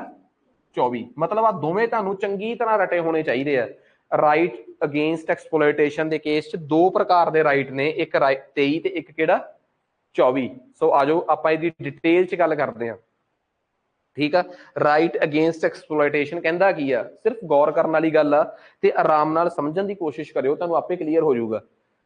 ਰਾਈਟ ਆਰਟੀਕਲ 23 ਕਹਿੰਦਾ ਹੈ ਕਿ ਕਿਸੇ ਵੀ ਪ੍ਰਕਾਰ ਦੀ ਮਨੁੱਖੀ ਟ੍ਰੈਫਿਕਿੰਗ, ਮਨੁੱਖੀ ਵਪਾਰ, ਬੌਂਡਡ ਲੇਬਰ ਜਿਹਨੂੰ ਆਪਾਂ ਪੰਜਾਬੀ 'ਚ ਕਹਿ ਦਿੰਦੇ ਆ ਬੰਦੂਆ ਮਜ਼ਦੂਰੀ, ਤੇ ਕਿਸੇ ਵੀ ਪ੍ਰਕਾਰ ਦੀ ਹਿਊਮਨ ਟ੍ਰੈਫਿਕਿੰਗ ਵਗੈਰਾ ਦੇ ਵਪਾਰ ਨਹੀਂ ਹੋਊਗਾ। ਮਤਲਬ ਕਿਸੇ ਵੀ ਪ੍ਰਕਾਰ ਨੂੰ ਇਨਸਾਨਾਂ ਦੀ ਖਰੀਦੋ ਪ੍ਰੂਫ ਨਹੀਂ ਹੋਊਗੀ, ਕਿਸੇ ਪ੍ਰਕਾਰ ਨਾਲ ਉਹਨਾਂ ਤੋਂ ਬੌਂਡਡ ਲੇਬਰ ਨਹੀਂ ਕਰਵਾਈ ਜਾਊਗੀ, ਸਿਰ ਦੇ ਦਾਬੜੇ ਮਤਲਬ ਕਿ ਸਿਰ ਤੇ ਵੇਸਟ ਨਹੀਂ ਚਟਵਾਇਆ ਜਾਊਗਾ। ਇਹ ਮੈਂ ਨਹੀਂ ਕਹਿ ਰਿਹਾ, ਇਹ ਸੰਵਿਧਾਨ ਦਾ ਆਰਟੀਕਲ 23 ਕਹਿ ਰਿਹਾ। ਹੁਣ ਤੁਸੀਂ ਇੱਕ ਗੱਲ ਦੱਸੋ, ਕੀ ਇਹ ਗੱਲ ਕਹਿਣ ਨਾਲ ਭਾਰਤ ਦੇ ਵਿੱਚ ਬੰਦੂਆ ਮਜ਼ਦੂਰੀ ਖਤਮ ਹੋ ਜਾਊਗੀ? ਨਹੀਂ। ਇਟ ਮੀਨਸ ਇਹਨੂੰ ਲੈ ਕੇ ਐਕਟ ਦੀ ਲੋੜ ਪਊਗੀ ਕਿ ਭਾਰਤ ਦੇ ਵਿੱਚ ਹਿਊਮਨ ਟ੍ਰੈਫਿਕਿੰਗ ਐਕਟ ਬਣੂਗਾ। ਜਿਹੜਾ ਬੰਦਾ ਕਿਸੇ ਨੂੰ ਮਜ਼ਦੂਰ ਬਣਾ ਕੇ, ਗੁਲਾਮ ਬਣਾ ਕੇ ਕਿਤੇ ਲੈ ਕੇ ਜਾ ਰਿਹਾ ਹੈ ਉਹਦੇ ਤੇ ਮੁਕੱਦਮਾ। ਬੌਂਡਡ ਲੇਬਰ ਐਕਟ, ਜਿਹਦੇ ਘਰੋਂ ਬੌਂਡਡ ਲੇਬਰ ਲੱਭ ਗਈ ਉਹਦੇ ਤੇ ਮੁਕੱਦਮਾ। ਠੀਕ ਆ, ਜਿਹੜਾ ਬੰਦਾ ਕਿਸੇ ਦੇ ਨਾਲ ਧੱਕੇਸ਼ਾਹੀ ਨਾਲ ਉਹਨੂੰ ਮਜਬੂਰੀ 'ਚ ਮਜ਼ਦੂਰੀ ਕਰਵਾ ਰਿਹਾ ਹੈ ਉਹਦੇ ਤੇ ਮੁਕੱਦਮਾ। ਜਦੋਂ ਤੱਕ ਸਖਤ ਐਕਟ ਨਹੀਂ ਹੋਊਗਾ ਇਹ ਆਰਟੀਕਲ ਆਪਣੇ ਆਪ 'ਚ ਫੇਲ ਆ। ਇਟ ਮੀਨਸ ਬਹੁਤ ਸਾਰੇ ਆਰਟੀਕਲ ਹੁੰਦੇ ਆ ਜਿਨ੍ਹਾਂ ਨੇ ਜੇ ਕੰਮ ਕਰਨਾ ਹੈ, ਜੇ ਵਰਕ ਕਰਨਾ ਹੈ ਤਾਂ ਉਹਨਾਂ ਨੂੰ ਕਿਸੇ ਨਾ ਕਿਸੇ ਐਕਟ ਦੀ ਲੋੜ ਪਊਗੀ ਹੀ ਪਊਗੀ। ਸੋ ਕਹਾਣੀ ਆਰਟੀਕਲ 23 ਕੀ ਆ? ਇਹ ਦੇਸ਼ ਦੇ ਸਿਟੀਜ਼ਨਸ ਤੇ ਨੌਨ ਸਿਟੀਜ਼ਨਸ ਦੋਵਾਂ ਵਾਸਤੇ ਆ। ਤੇ ਇੱਕ ਗੱਲ ਕਲੀਅਰ ਆ ਜਿਹੜੀ ਬੰਦੂਆ ਮਜ਼ਦੂਰੀ ਵਾਲਾ ਕਿੱਸਾ ਹੈ ਸਿਰਫ ਸਟੇਟ ਦੇ ਖਿਲਾਫ ਨੀਗਾ। ਜੇ ਕੋਈ ਪ੍ਰਾਈਵੇਟ ਬੰਦਾ ਨਿੱਜੀ ਤੌਰ ਤੇ ਵੀ ਕਿਸੇ ਨੂੰ ਗੁਲਾਮ ਕਰਕੇ ਰੱਖ ਰਿਹਾ ਹੈ ਜਾਂ ਮਨੁੱਖੀ ਵਪਾਰ ਭਾਵ ਦੇਹ ਵਪਾਰ ਦੇ ਧੰਦੇ 'ਚ ਇਨਵੋਲਡ ਆ, ਉਹ ਬੰਦਿਆਂ ਨੂੰ, ਬੱਚਿਆਂ ਨੂੰ, ਮਰਦਾਂ ਨੂੰ, ਔਰਤਾਂ ਨੂੰ ਦਾ ਵਪਾਰ ਕਰ ਰਿਹਾ ਹੈ, ਸਿਰਫ ਤੇ ਸਿਰਫ ਸਰਕਾਰ ਦੇ ਖਿਲਾਫ ਨਹੀਂ ਤੁਸੀਂ ਕੇਸ ਲੜੋਗੇ, ਕਿਸੇ ਇੰਡੀਵਿਜੂਅਲ ਦੇ ਖਿਲਾਫ, ਕੋਈ ਨਿੱਜੀ ਬੰਦਾ ਇਸ ਹਰਕਤ 'ਚ ਇਨਵੋਲਡ ਆ ਉਹਦੇ ਖਿਲਾਫ ਵੀ ਇਹ ਕੇਸ ਜਿਹੜਾ ਹੈ ਚਲਾਇਆ ਜਾ ਸਕਦਾ ਹੈ। ਸੋ ਇਹਦੇ 'ਚ ਕਿੰਨਾ, ਇਹਦੇ ਵਾਸਤੇ ਪਾਰਲੀਮੈਂਟ ਜਿਹੜੀ ਆ ਉਹਨੇ ਵਾਕਈ ਐਫਰਟਸ ਕੀਤੇ ਆ। ਪਾਰਲੀਮੈਂਟ ਨੇ 1956 'ਚ ਇੱਕ ਐਕਟ ਪਾਸ ਕੀਤਾ ਸੀ, ਇਮੋਰਲ ਟ੍ਰੈਫਿਕਿੰਗ ਐਕਟ 1956, ਕਿ ਕਿਸੇ ਵੀ ਪ੍ਰਕਾਰ ਦੇ ਵਪਾਰ ਦੀ ਰੋਕਥਾਮ ਅਧੀਨੀਅਮ 1956। ਮਤਲਬ ਕਿਸੇ ਵੀ ਤਰੀਕੇ ਦਾ ਅਨੈਤਿਕ ਵਪਾਰ ਰੋਕਥਾਮ ਅਧੀਨੀਅਮ 1956 ਦਾ ਮਤਲਬ ਸੀ ਕਿ ਕਿਸੇ ਵੀ ਪ੍ਰਕਾਰ ਦੀ ਹਿਊਮਨ ਟ੍ਰੈਫਿਕਿੰਗ ਜਿਹੜੀ ਆ ਉਹਨੂੰ ਬੈਨ ਕੀਤਾ ਜਾਵੇ। सो इसे तरीके नाल सरकार ने एक होर एक्ट पास किया सी, बॉन्डेड लेबर एक्ट 1976, कि किसी तो भी बंधुआ मजदूरी ना करवाई जाए। मिनीमम वेज एक्ट 1948, भाव घट्टो घट मजदूरी जिहड़ी आ वो लोकां नूं दित्ती जावे। हुण देखो किसी के खिलाफ तुसीं की केस करना। 2015 च पंजाब सरकार ने एक नोटिफिकेशन कढ़िया, बादल साहब की सरकार सी, कि जिहड़ा भी पंजाब च सरकारी नौकरी करना चाहुंदा है, ग्रुप बी ते ग्रुप सी दे विच, ग्रुप बी मतलब फूड इंस्पैक्टर कोऑपरेटिव इंस्पैक्टर हो गए, या कुछ भी हो गए, बड़े अफसर हो गए जिहड़े, इन्हां दी बेसिक पे हुंदी सी 10,300 तो 34,800, शायद तुहानूं पता होवे, plus 4200 grade pay, 4400 grade pay. कहते 3 साल प्रवेशन दे विच तुहानूं बेसिक पे दित्ती जाऊगी। किन्नी दिंदे सीगे? 10,300 ग्रुप बी दे अफसरां नूं। ते जिहड़े ए दे सी DSP वगैरह जां SDM, उन्हां दा ग्रेड पे हुंदा सी 35,600 तो 39,100 प्लस 5400, उन्हां नूं 15,600 मिलदा सी। 3 साल पंजाब च ग्रुप ए, ते उन्हां टाइमां च बेसिक जिहड़ी सरकार ने मिनीमम वेज, भारत दे मिनीमम वेज एक्ट 1948 च तय कीती सी, ਉਹ ਕੀਤੀ ਸੀ 18,000। ਮਿਨੀਮਮ ਵੇਜ ਦੇਸ਼ ਦੀ 18,000, ਤੇ ਇੱਥੇ ਗਰੁੱਪ ਏ ਦਾ ਅਫਸਰ ਲੈ ਰਿਹਾ ਹੈ 15,000, ਤੇ ਗਰੁੱਪ ਬੀ ਤੇ ਸੀ ਵਾਲਾ ਲੈ ਰਿਹਾ ਹੈ 10,000। ਤਾਂ ਮਿਨੀਮਮ ਵੇਜ ਐਕਟ ਦੀ ਉਲੰਘਣਾ ਸਟੇਟ ਕਰ ਰਹੀ ਆ ਕਿ ਕੋਈ ਪ੍ਰਾਈਵੇਟ ਇੰਡੀਵਿਜੂਅਲ ਕਰ ਰਿਹਾ ਹੈ? ਸਟੇਟ ਕਰ ਰਹੀ ਆ। ਉਦੋਂ ਦੇ ਕੇਸ ਚੱਲ ਰਹੇ ਆ, ਹੁਣ ਵੀ ਮੈਨੂੰ ਪਰਸੋਂ ਚੌਥ ਦੱਸ ਰਹੇ ਸੀਗੇ। ਦੇਖੋ ਫੈਮਿਲੀ 'ਚ ਇੱਕ ਅੱਧਾ ਸਰਕਾਰੀ ਨੌਕਰੀ ਵਾਲਾ ਹੋਵੇ, ਮਾਹੌਲ ਜਿਹਾ ਬਣਿਆ ਰਹਿੰਦਾ। ਉਹਨਾਂ ਨੂੰ ਇਸੇ ਗੱਲ ਦਾ ਚਾਅ ਕਿ ਬਈ ਉਹ ਸਾਡੀ ਤਨਖਾਹ ਹੋਊਗੀ ਪੁਰਾਣੀ ਸਾਰਾ। ਮੈਂ ਕਿਹਾ ਤੁਸੀਂ ਵੀ ਇੱਥੇ ਹੋ, ਮੈਂ ਵੀ ਇੱਥੇ ਆ, ਤਨਖਾਹ ਵੀ ਇੱਥੇ ਆ, ਸਰਕਾਰ ਵੀ ਇੱਥੇ ਆ, ਕੋਰਟ ਵੀ ਇੱਥੇ ਆ। ਉਦਣ ਗੱਲ ਕਰਿਓ ਜਿੱਦਣ ਆਊਗੀ। ਮਤਲਬ ਸਿੰਪਲ ਜਿਹਾ ਕੰਸੈਪਟ ਇਹੀ ਕਹਿ ਸਕਦੇ ਆਪਾਂ ਤਾਂ, ਹਾਂ ਇਹ ਆਸ ਆ ਤੇ ਉਮੀਦ ਆ ਕਿ ਆਊਗੀ ਜ਼ਰੂਰ। ਅਰਦਾਸ ਵੀ ਕਰਦੇ ਆ ਕਿ ਆਵੇ, ਕਿ ਜੇ ਕੋਈ ਪਲਾਨ ਕੀਤੀ ਹੋਈ ਆ ਕੋਈ ਚੀਜ਼, ਠੀਕ ਆ, ਤਾਂ ਪਰਮਾਤਮਾ ਚਲੋ ਜਲਦੀ ਕਰੇ। ਪਰ ਅਸਲ ਦੇ ਵਿੱਚ ਕਹਾਣੀ ਕੀ ਆ? ਤੁਸੀਂ ਕਹਾਣੀ ਨੂੰ ਸਮਝਣ ਦੀ ਕੋਸ਼ਿਸ਼ ਕਰੋ ਕਿ ਯਾਰ ਸਰਕਾਰ ਖੁਦ ਉਲੰਘਣਾ ਕਰ ਰਹੀ ਹੈ ਇਹਨਾਂ ਐਕਟਾਂ ਦੀ। ਮਿਨੀਮਮ ਵੇਜ ਐਕਟ ਦੀ, contract labour act, contract labour act ਦੇ ਵਿੱਚ ਕਿ ਕਿਸੇ ਵੀ ਬੰਦੇ ਨੂੰ ਕੰਟਰੈਕਟ ਤੇ ਨਹੀਂ ਰੱਖਿਆ ਜਾ ਸਕਦਾ, ਜਾਂ ਉਹਦੇ ਨਾਲ ਕੰਟਰੈਕਟ ਪੱਕਾ ਕੀਤਾ ਜਾਵੇ। ਇਹ ਨਾ ਹੋਵੇ ਕਿ ਉਹਨੂੰ 12 ਮਹੀਨਿਆਂ 'ਚ ਇੱਕ ਵਾਰ ਹਟਾ ਕੇ ਨਵੇਂ ਸਿਰੇ ਉਹਦੇ ਨਾਲ ਕੰਟਰੈਕਟ ਕਰ ਲਓ। ਇਹ ਸਾਫ਼ ਲਿਖਿਆ ਹੈ। ਤੇ ਕਰਦਾ ਕੌਣ ਆ? ਸਰਕਾਰ ਕਰਦੀ ਆ, ਜਿਹੜੇ ਠੇਕੇ ਦੇ ਟੀਚਰ ਰੱਖੇ ਹੁੰਦੇ ਸੀ ਵਿਚਾਰੇ। ਸੋ ਅਸਲ ਦੇ ਵਿੱਚ ਕੰਟਰੈਕਟ ਲੇਬਰ ਐਕਟ ਦੀ ਉਲੰਘਣਾ ਵੀ ਸਰਕਾਰ ਕਰ ਰਹੀ ਆ, ਮਿਨੀਮਮ ਵੇਜ ਐਕਟ ਦੀ ਉਲੰਘਣਾ ਵੀ ਸਰਕਾਰ ਕਰ ਰਹੀ ਆ। ਆ ਜਿਹੜੇ ਉਸ ਤੋਂ ਬਾਅਦ ਨਵੀਆਂ ਭਰਤੀਆਂ ਆਈਆਂ 2020 ਦੀ 17 ਜੁਲਾਈ ਤੋਂ ਬਾਅਦ, ਸਰਕਾਰ ਨੇ ਬੇਸਿਕ ਵੇ ਵਧਾ ਕੇ 10,300 ਵਾਲਿਆਂ ਦੀ 35,400 ਕਰਤੀ। ਜਦੋਂ 3 ਸਾਲ ਉਹਨਾਂ ਦੇ ਪੂਰੇ ਹੋਣਗੇ, ਉਹ ਜਿਹੜੇ 10,300 ਵਾਲੇ ਸੀ ਉਹਨਾਂ ਦੀ ਸੈਲਰੀ ਬਣਦੀ ਸੀ 65-70,000, ਆ 35,400 ਵਾਲਿਆਂ ਦੀ ਸੈਲਰੀ ਬਣੂਗੀ 50,000। ਇਹ ਅੱਗੇ ਰਵਾਤੇ ਵਿਚਾਰੇ। ਮਤਲਬ ਕੋਈ ਫਾਇਦਾ ਤਾਂ ਨਹੀਂ ਨਾ ਕੀਤਾ। ਬੇਸਿਕ ਸੈਲਰੀ ਵਧਾ ਕੇ 3 ਸਾਲ ਦੀ, ਉਸ ਤੋਂ ਬਾਅਦ ਬਾਕੀ ਦੀ ਤਨਖਾਹ 15,000 ਦਾ ਗੈਪ। ਦੋਵੇਂ ਇੱਕੋ ਲੈਵਲ ਦੇ ਅਫਸਰ ਹੋਣਗੇ, ਇੱਕ ਦੂਜੇ ਨੂੰ ਦੇ ਕੇ ਘੁਰੀ ਜਾਣਗੇ, ਠੀਕ ਆ। ਇੱਕ ਦੂਜੇ ਨੂੰ ਇਹ ਮਹਿਕਮਿਆਂ 'ਚ ਫਿਰ ਹੁੰਦਾ ਹੈ, ਅੱਛਾ ਯਾਰ ਇਹ ਨਵਿਆਂ 'ਚੋਂ ਆ। ਮਤਲਬ ਪੁਰਾਣੇ ਵਾਲੇ ਜਿਹੜੇ ਆ, ਜਿਹੜੇ 15,000 ਵੱਧ ਲੈਂਦੇ ਹੋਣਗੇ, ਉਹ ਨਵੇਂ ਵਾਲਿਆਂ ਨੂੰ ਐ ਮੰਨਣਗੇ ਕਿ ਜਿਵੇਂ ਕੋਈ ਲੋਅਰ ਤਬਕਾ ਜਿਹਾ ਨਹੀਂ ਆ ਗਿਆ ਇਕਨੋਮਿਕਲੀ, ਇਹ ਤਾਂ ਵੀਕਰ ਸੈਕਸ਼ਨ ਆ ਗਿਆ, ਉਹ ਇਹ ਤਾਂ ਨਵੇਂ ਵਾਲੇ ਆ। ਨਵੇਂ ਵਾਲਿਆਂ ਨੂੰ ਇਹ ਕਹਿ ਕੇ, ਨਵੇਂ ਵਾਲੇ ਕਹਿ ਕੇ ਇਹ ਟੌਂਟ ਮਾਰਿਆ ਜਾਊਗਾ, ਉਹ ਇਹ ਤਾਂ 35,400 ਵਾਲੇ ਆ। ਮਤਲਬ ਕਿ ਇਹ ਉਹ ਨੇ ਜਿਨ੍ਹਾਂ ਦੀ ਤਨਖਾਹ ਘੱਟ ਆ। ਸੋ ਕਿਉਂ ਸਰਕਾਰ ਐਵੇਂ ਦੀ? ਇਹ ਸਰਕਾਰ ਖੁਦ ਉਲੰਘਣਾ ਕਰ ਰਹੀ ਹੈ ਇਹਨਾਂ ਚੀਜ਼ਾਂ ਦੀ। ਸੋ ਖੈਰ, ਆਰਟੀਕਲ 23 ਦੇ ਤਹਿਤ ਤੁਸੀਂ ਕੋਰਟ ਜਾ ਸਕਦੇ ਹੋ, ਮਿਨੀਮਮ ਵੇਜ ਐਕਟ, ਇਹ ਸਾਰੇ ਇਸੇ ਆਰਟੀਕਲ ਦੀ ਹੀ ਤਾਕਤ ਨੇ। ਜਿਹੜੇ ਸੁਪਰੀਮ ਕੋਰਟ ਨੇ ਹੁਣ ਫੈਸਲੇ ਸੁਣਾਏ ਆ ਮੁਲਾਜ਼ਮਾਂ ਦੇ ਫੇਵਰ ਦੇ ਵਿੱਚ, ਕਿ ਤੁਹਾਨੂੰ ਜਿਹੜਾ 10,300 ਮਿਲਿਆ ਇੰਨੇ ਸਾਲ, ਉਹ ਇਲੀਗਲ ਸੀ। 19 ਸਾਲਾਂ ਦੀ ਪੂਰੀ ਤਨਖਾਹ ਦੇਣੀ ਤਾਂ ਪਊਗੀ ਸਰਕਾਰ ਨੂੰ। ਟੈਕਨੀਕਲੀ ਸਾਫ਼ ਕਹਿ ਰਿਹਾ ਮੈਂ, ਦੇਣੀ ਪਊਗੀ ਤਨਖਾਹ। ਸਰਕਾਰ ਇੱਕ ਕੋਰਟ ਚੋਂ ਦੂਜੇ ਕੋਰਟ, ਦੂਜੇ ਚੋਂ ਤੀਜੇ, ਤੀਜੇ ਚੋਂ ਚੌਥੇ, ਕਿੱਥੇ ਕੁ ਭੱਜ ਲੂਗੀ? ਇਹ ਤਾਂ ਇੱਕ ਮੂਵੀ ਆਈ ਸੀ ਪਹਿਲਾਂ, ਮੈਨੂੰ ਨਾਮ ਭੁੱਲ ਗਿਆ, ਵੈਲਕਮ ਸੀ ਸ਼ਾਇਦ ਉਹ ਮੂਵੀ ਦਾ ਨਾਮ, ਪਤਾ ਨਹੀਂ। ਉਸ ਮੂਵੀ 'ਚ ਲਾਸਟ 'ਚ ਨਾ ਗੇਮ ਖੇਡਦੇ ਆ ਕਿ ਇੱਕ ਜਣਾ ਗੇਂਦ ਦੂਜੇ ਵਾਲ ਨੂੰ ਸੁੱਟਦਾ, ਦੂਜੇ ਵਾਲਾ ਤੀਜੇ ਵਾਲੇ ਨੂੰ, ਤੇ ਜਿਹੜਾ ਵਿਲਨ ਹੁੰਦਾ ਉਹ ਕਹਿੰਦਾ ਜਿਹਦੇ ਹੱਥ 'ਚ ਗੇਂਦ ਹੋਈ ਉਹਨੂੰ ਗੋਲੀ ਮਾਰ ਦੂੰਗਾ ਮੈਂ। ਕਿ ਉਹ ਇੱਕ ਦੂਜੇ ਨੂੰ ਗੇਂਦਾਂ ਸਿੱਟ ਰਹੇ ਹੁੰਦੇ ਆ। ਇਹ ਕਹਾਣੀ ਉਹੀ ਆ ਕਿ ਇਹ ਨਹੀਂ ਪਤਾ ਕਿ ਕਿਹੜੀ ਸਰਕਾਰ ਹੋਊਗੀ ਉਸ ਟਾਈਮ, ਜਿਸ ਟਾਈਮ ਫਾਈਨਲ ਆਰਡਰ ਆ ਜਾਊਗਾ, ਜਦੋਂ ਸਾਰੀਆਂ ਅਦਾਲਤਾਂ ਚੋਂ ਘੁੰਮ ਕੇ ਸਰਕਾਰਾਂ ਆ ਜਾਣਗੀਆਂ, ਤੇ ਜਿਨ੍ਹਾਂ ਦੇ ਵੇਲੇ ਫਾਈਨਲ ਆਰਡਰ ਆ ਗਿਆ ਉਹਨਾਂ ਨੂੰ ਇਹ ਤਨਖਾਹ ਦੇਣੀ ਪੈਣੀ ਆ। ਤੇ ਮੋਸਟ ਪ੍ਰੋਬੇਬਲੀ ਇਸ ਸਰਕਾਰ ਦੇ ਹੱਥ 'ਚ ਗੇਂਦ ਮੈਨੂੰ ਲੱਗਦੀ ਹੈ, ਕਿਉਂਕਿ ਹੁਣ 2016 ਤੋਂ ਹੀ ਕੇਸ ਚੱਲ ਰਿਹਾ। ਇੱਕ ਦੋ ਅਦਾਲਤਾਂ 'ਚ, ਸੁਪਰੀਮ ਕੋਰਟ 'ਚੋਂ ਜਾ ਕੇ ਹਾਈ ਕੋਰਟ 'ਚੋਂ, ਫਿਰ ਬਹਾਨੇ ਸਿਰ ਵਾਪਸ ਲਿਆ ਕੇ ਫਿਰ ਸੁਪਰੀਮ ਕੋਰਟ 'ਚੋਂ ਆ ਗਿਆ ਰੂਲ। ਹੁਣ ਇਹ ਸਰਕਾਰ ਜਿਹੜੀ ਆ ਇਹਨੂੰ ਪੁਰਾਣੇ ਸਾਰੇ ਏਰੀਅਲ ਦੇਣੇ ਪੈਣਗੇ ਜੋ ਬਾਦਲ ਸਾਹਿਬ ਦੇ ਵੇਲੇ ਤੋਂ ਲੈ ਕੇ ਹੁਣ ਤੱਕ ਜਿਹੜੇ 10-300 ਤੇ ਜਿਨ੍ਹਾਂ ਨੇ ਟਾਈਮ ਕੱਟਿਆ ਹੈ ਉਹ ਅਗਲੇ ਮੰਗਦੇ ਆ ਨਾ ਕਿ ਉਹ ਜਿਹੜੀ ਸਾਡੀ ਉਸ ਟਾਈਮ ਪੂਰੀ ਸੈਲਰੀ ਸੀਗੀ 45,000 ਉਹਨਾਂ ਦੀ ਉਦੋਂ ਪੂਰੀ ਸੈਲਰੀ ਸੀ, ਉਹ 35,000 ਦਾ ਮਹੀਨੇ ਦਾ ਗੈਪ ਆ। ਹੁਣ ਜੇ ਮੰਨ ਲਓ 30,000 ਵੀ ਮਹੀਨੇ ਦਾ ਗੈਪ ਆ ਤੇ 12 ਨੂੰ 3 ਨਾਲ ਗੁਣਾ ਕਰ ਲਓ 3,60,000 ਤੇ ਫਿਰ ਉਸ ਤੋਂ ਬਾਅਦ 3 ਸਾਲਾਂ ਦੀ ਤਨਖਾਹ ਹੋ ਗਈ 10 ਲੱਖ ਤੋਂ ਵੱਧ 10.5 ਲੱਖ ਰੁਪਈਆ ਤਨਖਾਹ ਬਣਦੀ ਆ। ਅਗਲੇ ਤੇ 10.5 ਲੱਖ ਰੁਪਏ ਦੇ ਹਿਸਾਬ ਨਾਲ ਪਲਾਨ ਕਰੀ ਬੈਠੇ ਆ। ਠੀਕ ਆ, ਜਿਹੜਾ ਬੰਦਾ ਜਿਹਦੇ ਕੋਲ ਗੱਡੀ ਨਹੀਂ ਸੀ ਉਹ ਸੋਚ ਰਿਹਾ ਸੀਗਾ ਕਿ ਇਕੱਠਾ 10 ਲੱਖ ਆਊਗਾ ਤੇ ਉਹ ਵੀ ਸ਼ਾਇਦ with some rate of interest ਆ, ਵਿਆਜ ਵੀ ਦੇਣਾ ਪਊਗਾ। ਤੇ ਉਹ ਹੁਣ ਸਰਕਾਰ ਜਿਹੜੀ ਆ ਹੁਣ ਅਗਲਾ ਦੇ ਹਿਸਾਬ ਨਾਲ ਦੇਖੋ ਹਿਸਾਬ ਲਾਉਣਾ ਕਿੰਨਾ ਔਖਾ ਹੈ। ਠੀਕ ਆ, ਅਗਲਾ ਬੰਦਾ ਸਰਕਾਰੀ ਮੁਲਾਜ਼ਮ ਆ, ਵਿੱਚੋਂ ਦੁਪਹਿਰ ਦੇ ਵੇਲੇ ਰੋਟੀ ਦੇ ਵੇਲੇ ਕੱਢ ਕੇ ਇੰਨੀ ਕੁ ਤਾਂ ਕੈਲਕੂਲੇਸ਼ਨ ਕਰ ਹੀ ਲੈਂਦਾ ਕਿ ਮੇਰੀ ਪਹਿਲੀ ਮਹੀਨੇ ਦੀ ਜਿਹੜੀ ਤਨਖਾਹ ਹੈ ਉਹਦੇ ਤੇ ਇੰਨਾ ਵਿਆਜ ਆ, ਦੂਜੇ ਮਹੀਨੇ ਵਾਲੇ ਤੇ ਇੰਨਾ ਹੈ। ਇੰਨਾ ਕਿ ਤੇ ਉਹ ਵੀ ਪੜ੍ਹੇ ਲਿਖੇ ਹੋਣਗੇ ਕਿ ਇੰਸਟਾਲਮੈਂਟ ਵਾਲੇ ਸਵਾਲ ਕਰੇ ਹੋਣਗੇ। ਅਗਲਿਆਂ ਨੇ ਫਾਰਮੂਲਾ ਲਾ ਕੇ ਤਨਖਾਹ ਕੈਲਕੂਲੇਟ ਕਰੀ ਹੋਣੀ ਆ, ਬਸ ਉਹਦਾ ਵੇਟ ਕਰ ਰਿਹਾ ਕਿ ਜਦੋਂ ਇੰਨੀ ਤਨਖਾਹ ਸਾਡੇ ਅਕਾਊਂਟ 'ਚ ਆਈ ਤੇ ਅਸੀਂ ਇੱਧਰ ਨੂੰ ਸਵਿਚ ਕਰ ਲੈਣਾ। ਇੱਥੇ ਵੀ ਸਰਕਾਰਾਂ ਬਹੁਤ ਤੇਜ਼ੀ ਚਲਾਕੀ ਕਰ ਜਾਂਦੀਆਂ, ਉਹ ਫੇਰ ਦੱਸੂਗਾ, ਹਜੇ ਉਹ ਤੁਹਾਡਾ ਮਸਲਾ ਨਹੀਂ। ਪਰ ਇਹ ਦੱਸੋ ਆਹ ਕਹਾਣੀ ਕਲੀਅਰ ਹੋ ਗਈ। ਆਰਟੀਕਲ 23 ਤੁਹਾਨੂੰ ਕਹਿੰਦਾ ਕਿਸੇ ਗੱਲ ਇਹ ਨਹੀਂ ਕਿ ਆਰਟੀਕਲ 23 ਚ ਕੱਲੀ ਬੰਦੂਆ ਮਜ਼ਦੂਰੀ ਆ, ਸਿਰ ਤੇ ਤੁਸੀਂ ਕਿਸੇ ਤੋਂ ਦਾਵੜੀ ਨਹੀਂ ਚੁਕਵਾ ਸਕਦੇ। ਸਰਕਾਰ ਵੀ ਕਿਸੇ ਤੋਂ ਧੱਕੇ ਨਾਲ ਕੰਟਰੈਕਟ ਨਹੀਂ ਬਣਵਾ ਸਕਦੀ, ਮਿਨੀਮਮ ਵੇਜ ਦੇਣੀ ਪਊਗੀ। ਇਕੁਅਲ ਰਿਮਰੇਸ਼ਨ ਐਕਟ 1976 ਦੇ ਤਹਿਤ ਇਹ ਨਹੀਂ ਕਿ ਇੱਕੋ ਦਫ਼ਤਰ 'ਚ ਕੰਮ ਕਰਨ ਵਾਲੇ ਬੰਦਿਆਂ ਦੀ ਤਨਖਾਹ ਜੈਂਟਸ ਦੀ ਤਨਖਾਹ ਲੇਡੀਜ਼ ਤੋਂ ਵੱਧ ਹੋ ਜੇ। ਇਕੁਅਲ ਰਿਮਰੇਸ਼ਨ, ਜਿਹੜਾ ਬੰਦਾ ਜਿਸ ਪੋਸਟ ਤੇ ਆ ਉਨੀ ਹੀ ਤਨਖਾਹ ਮਿਲੂਗੀ। ਹੁਣ ਕਈ ਵਾਰੀ ਮੈਨੂੰ ਇਹ ਕਹਿ ਦਿੰਦੇ ਆ ਕਿ ਕੀ ਜਿਹੜੇ ਬੰਦੇ ਨਵੇਂ ਭਰਤੀ ਹੋਏ ਆ ਇਹ ਜਦੋਂ ਇਹਨਾਂ ਦੀ ਤਨਖਾਹ ਪੂਰੀ ਹੋਊਗੀ, ਇਹਨਾਂ ਦੀ 55,000 ਹੋਊਗੀ, ਉਸੇ ਪੋਸਟ ਤੇ ਬੈਠਾ ਪੁਰਾਣਾ ਅਫਸਰ 75,000 ਲੈ ਰਿਹਾ ਹੋਊਗਾ, ਤਾਂ ਆਹ ਐਕਟ ਇਹਨਾਂ ਦੀ ਮਦਦ ਕਰੂਗਾ ਉੱਥੇ ਕੇਸ ਲੜਨ 'ਚ। ਫਿਰ ਇਹ ਜਿੱਤ ਜਾਣਗੇ, ਫਿਰ ਇਹਨਾਂ ਦੇ ਏਰੀਆ ਲਾ ਜਾਣਗੇ।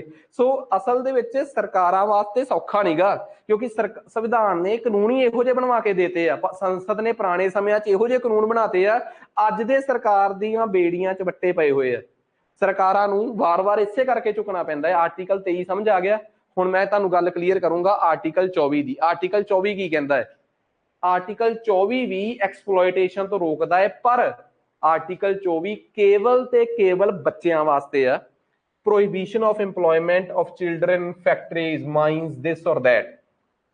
ਆਰਟੀਕਲ 24 ਤਾਂ ਸਾਫ਼ ਕਹਿੰਦਾ ਹੈ ਕਿ 14 ਸਾਲ ਤੋਂ ਛੋਟੇ ਬੱਚੇ ਨੂੰ ਕਿਸੇ ਨੂੰ ਵੀ ਮਾਈਨਸ ਜਾਂ ਫੈਕਟਰੀ ਜਾਂ ਕਿਸੇ ਵੀ ਖਤਰਨਾਕ ਕੰਮ 'ਚ, ਭਾਵ ਕੰਸਟਰਕਸ਼ਨ, ਹਾਰਡੀਜ਼ੀਅਸ ਲੋਕੇਸ਼ਨ ਦਾ ਮਤਲਬ ਕਿਸੇ ਵੀ ਖਤਰਨਾਕ ਜਗ੍ਹਾ ਤੇ ਜਾਂ ਕੰਮ 'ਚ ਨਹੀਂ ਫਿੱਟ ਕਰਿਆ ਜਾ ਸਕਦਾ।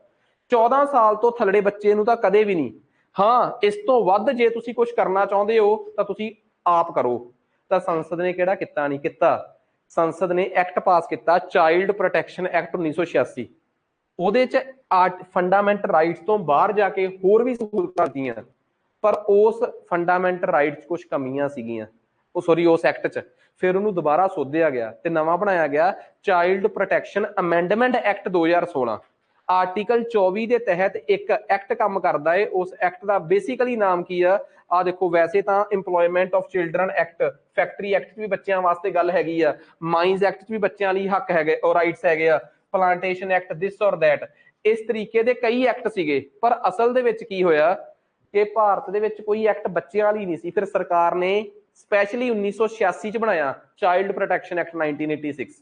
1996 ਚ ਸੁਪਰੀਮ ਕੋਰਟ ਦੇ ਕਹਿਣ ਤੇ ਚਾਈਲਡ ਲੇਬਰ ਰੀਹੈਬਿਲਿਟੇਸ਼ਨ ਨਾਮ ਦਾ ਇੱਕ ਫੰਡ ਬਣਿਆ, ਜਿਹਦੇ ਚੋਂ ਕਿ ਬੱਚਿਆਂ ਦੇ ਵਾਸਤੇ ਫੰਡ ਕਿੱਥਾ ਕੀਤਾ ਜਾਵੇ।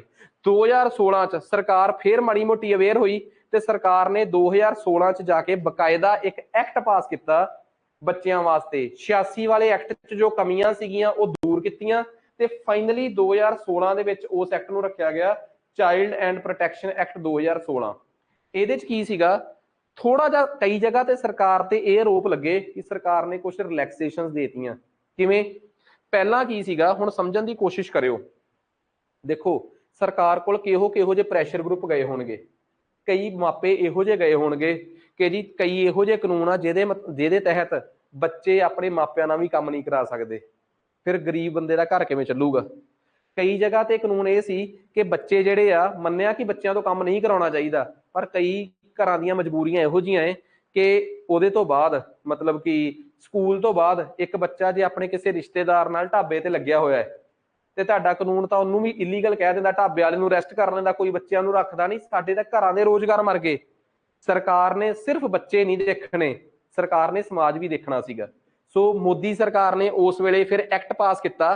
ਸਰਕਾਰ ਨੇ ਕਿਹਾ ਕਿ ਪਹਿਲਾਂ ਕੀ ਸੀਗਾ, 83 ਇਹੋ ਜਿਹੇ ਕੰਮ ਹੁੰਦੇ ਸੀਗੇ ਜਿਨ੍ਹਾਂ ਦੇ ਵਿੱਚ ਮਤਲਬ ਕਿ ਪ੍ਰੋਹੀਬਿਸ਼ਨ ਸੀ, ਉਹਨੂੰ ਸਿਰਫ 3 ਕੰਮਾਂ ਤੱਕ ਸੀਮਿਤ ਕਰਤਾ, ਆ ਖਤਰਨਾਕ ਕੰਮਾਂ ਤੱਕ, ਕਿ ਬਾਕੀਆਂ 'ਚ ਬੱਚਿਆਂ ਤੋਂ ਕੰਮ ਕਰਵਾਇਆ ਜਾ ਸਕਦਾ ਹੈ। ਉਹ ਵੀ ਕਿਹੜੇ, 14 ਤੋਂ 18 ਸਾਲ ਤੱਕ ਵਾਲਿਆਂ 'ਚ।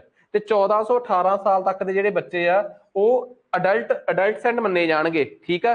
ਤੇ ਇਹਦੇ 'ਚ ਇਹ ਵੀ ਕਹਿਤਾ ਕਿ 14 ਸਾਲ ਤੱਕ ਦੇ ਬੱਚੇ ਤਾਂ ਕਿਤੇ ਵੀ ਕੰਮ ਨਹੀਂ ਕਰ ਸਕਦੇ, ਪਰ 14 ਸਾਲ ਤੱਕ ਦੇ ਬੱਚੇ ਸਕੂਲ ਦੇ ਟਾਈਮ ਤੋਂ ਬਾਅਦ ਆਪਣੇ ਮਾਪਿਆਂ ਜਾਂ ਰਿਸ਼ਤੇਦਾਰਾਂ ਨਾਲ ਕੰਮ ਕਰਾ ਸਕਦੇ ਆ।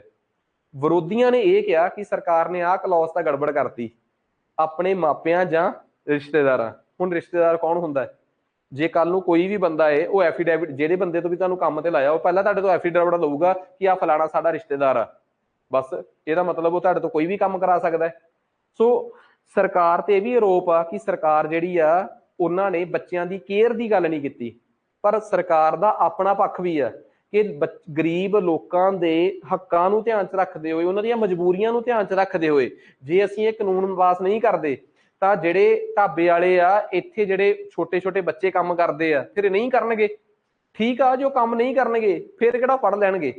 ਗੱਲ ਇਹ ਆ ਕਿ ਜੇ ਉਹ ਕੁਝ ਕਰ ਰਹੇ ਆ, ਜੇ ਘਰ 'ਚ ਕੋਈ ਗਰੀਬ ਮਾਂ ਹੈ ਜੋ ਉਹਦੀ ਦਵਾਈ ਦਾ ਖਰਚਾ ਹੀ ਜਵਾਕ ਕੱਢ ਰਿਹਾ ਹੈ, ਅਸੀਂ ਅੱਜ ਸਭ ਦੇ ਦਵਾਈਆਂ ਦੇ ਖਰਚੇ ਤਾਂ ਨਹੀਂ ਦੇ ਸਕਦੇ, ਪਰ ਐਵੇਂ ਦਾ ਕਾਨੂੰਨ ਬਣਾ ਕੇ ਕਿ ਜਿਹਦੇ ਨਾਲ ਉਹ ਕੰਮ ਕਰਨ ਤੋਂ ਵੀ ਜਾਣ ਤੇ ਉਹਨਾਂ ਦੇ ਘਰ 'ਚ ਐਵੇਂ ਦਾ ਕੁਝ ਹਾਦਸਾ ਹੋ ਜਾਏ ਜਿਹਦੇ ਕਰਕੇ ਉਹ ਆਪਣੇ ਆਪ ਨੂੰ ਦੋਸ਼ੀ ਸਮਝਣ ਕਿ ਕਾਨੂੰਨ ਨੇ ਸਾਨੂੰ ਕੰਮ ਨਹੀਂ ਕਰਨ ਦਿੱਤਾ, ਇਸ ਕਰਕੇ ਅਸੀਂ ਦਵਾਈ ਦਾ ਪ੍ਰਬੰਧ ਨਹੀਂ ਕਰ ਸਕੇ।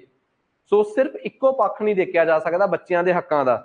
ਸਮਾਜ ਕਿੱਥੇ ਆ ਸਾਡਾ ਅੱਜ, ਸਾਡਾ ਦੇਸ਼ ਕਿੱਥੇ ਕੁ ਖੜਾ ਹੈ, ਇਸ ਚੀਜ਼ ਨੂੰ ਦੇਖਣਾ ਵੀ ਬਹੁਤ ਜ਼ਿਆਦਾ ਜ਼ਰੂਰੀ ਹੈ, ਠੀਕ ਹੈ। ਸੋ ਪਰ ਇਹ ਜ਼ਰੂਰ ਕੀਤਾ ਇਹਨਾਂ ਨੇ, ਸਰਕਾਰ ਨੇ, ਕਿ ਜਿਹੜੀ ਸਜ਼ਾ ਸੀ ਤੇ ਜੋ ਫਾਈਨ ਆ, ਉਹਦੀਆਂ ਪ੍ਰਾਈਸ ਜਿਹੜੇ ਆ ਉਹ ਜ਼ਰੂਰ ਵਧਾਏ ਗਏ ਆ। ਜੇ ਕੋਈ ਰਿਪੀਟਡ ਅਫੈਂਸ ਕਰੂਗਾ, ਠੀਕ ਆ, ਮਤਲਬ ਕਿ ਇਲੀਗਲ ਤੌਰ ਤੇ ਜਿੱਥੇ ਕੰਮ ਬੈਨ ਕੀਤੇ ਆ, ਉੱਥੇ 1 ਸਾਲ ਦੀ ਸਜ਼ਾ ਜਿਹੜੀ ਆ ਉਹ ਵਧਾ ਕੇ 3 ਸਾਲ 'ਚ ਕਰ ਦਿੱਤੀ ਗਈ ਆ। ਤੇ ਇੱਕ ਗੱਲ ਹੋਰ, ਇਹ ਸਾਰੀ ਸਜ਼ਾ ਤੈਅ ਕਰਨ ਦੀ ਜ਼ਿੰਮੇਵਾਰੀ ਜਿਹੜੀ ਆ, ਮਤਲਬ ਕਿ ਕਿਸੇ ਬੰਦੇ, ਕੋਈ ਬੰਦਾ ਇਲੀਗਲ ਕੰਮ 'ਚ ਲੱਗਿਆ ਕਿ ਨਹੀਂ, ਇਹਦੀ ਜ਼ਿੰਮੇਵਾਰੀ ਸਾਰੀ ਦੀ ਸਾਰੀ ਉਸ ਜ਼ਿਲ੍ਹੇ ਦੇ ਡੀਸੀ ਕੋਲ ਹੋਊਗੀ। ਸੋ ਇਹ ਉਸ ਐਕਟ ਦੀ ਖਾਸੀਅਤ ਆ, ਜਿਹੜਾ ਨਵਾਂ ਐਕਟ ਬਣਿਆ ਹੈ। ਕੁਝ ਲੂਪ ਹੋਲਸ ਵੀ ਨੇ, ਪਰ ਕੁਝ ਸਖਤੀਆਂ ਵੀ ਹੈਗੀਆਂ। ਡੀਸੀ ਦੀ ਜਵਾਬਦੇਹੀ ਬਹੁਤ ਵੱਡੇ ਪੱਧਰ ਤੇ ਕਰ ਦਿੱਤੀ ਗਈ ਹੈ। ਇੱਕ ਗੱਲ ਦੱਸੋ, ਕਨਸੈਪਟ ਕਲੀਅਰ ਹੋ ਗਿਆ?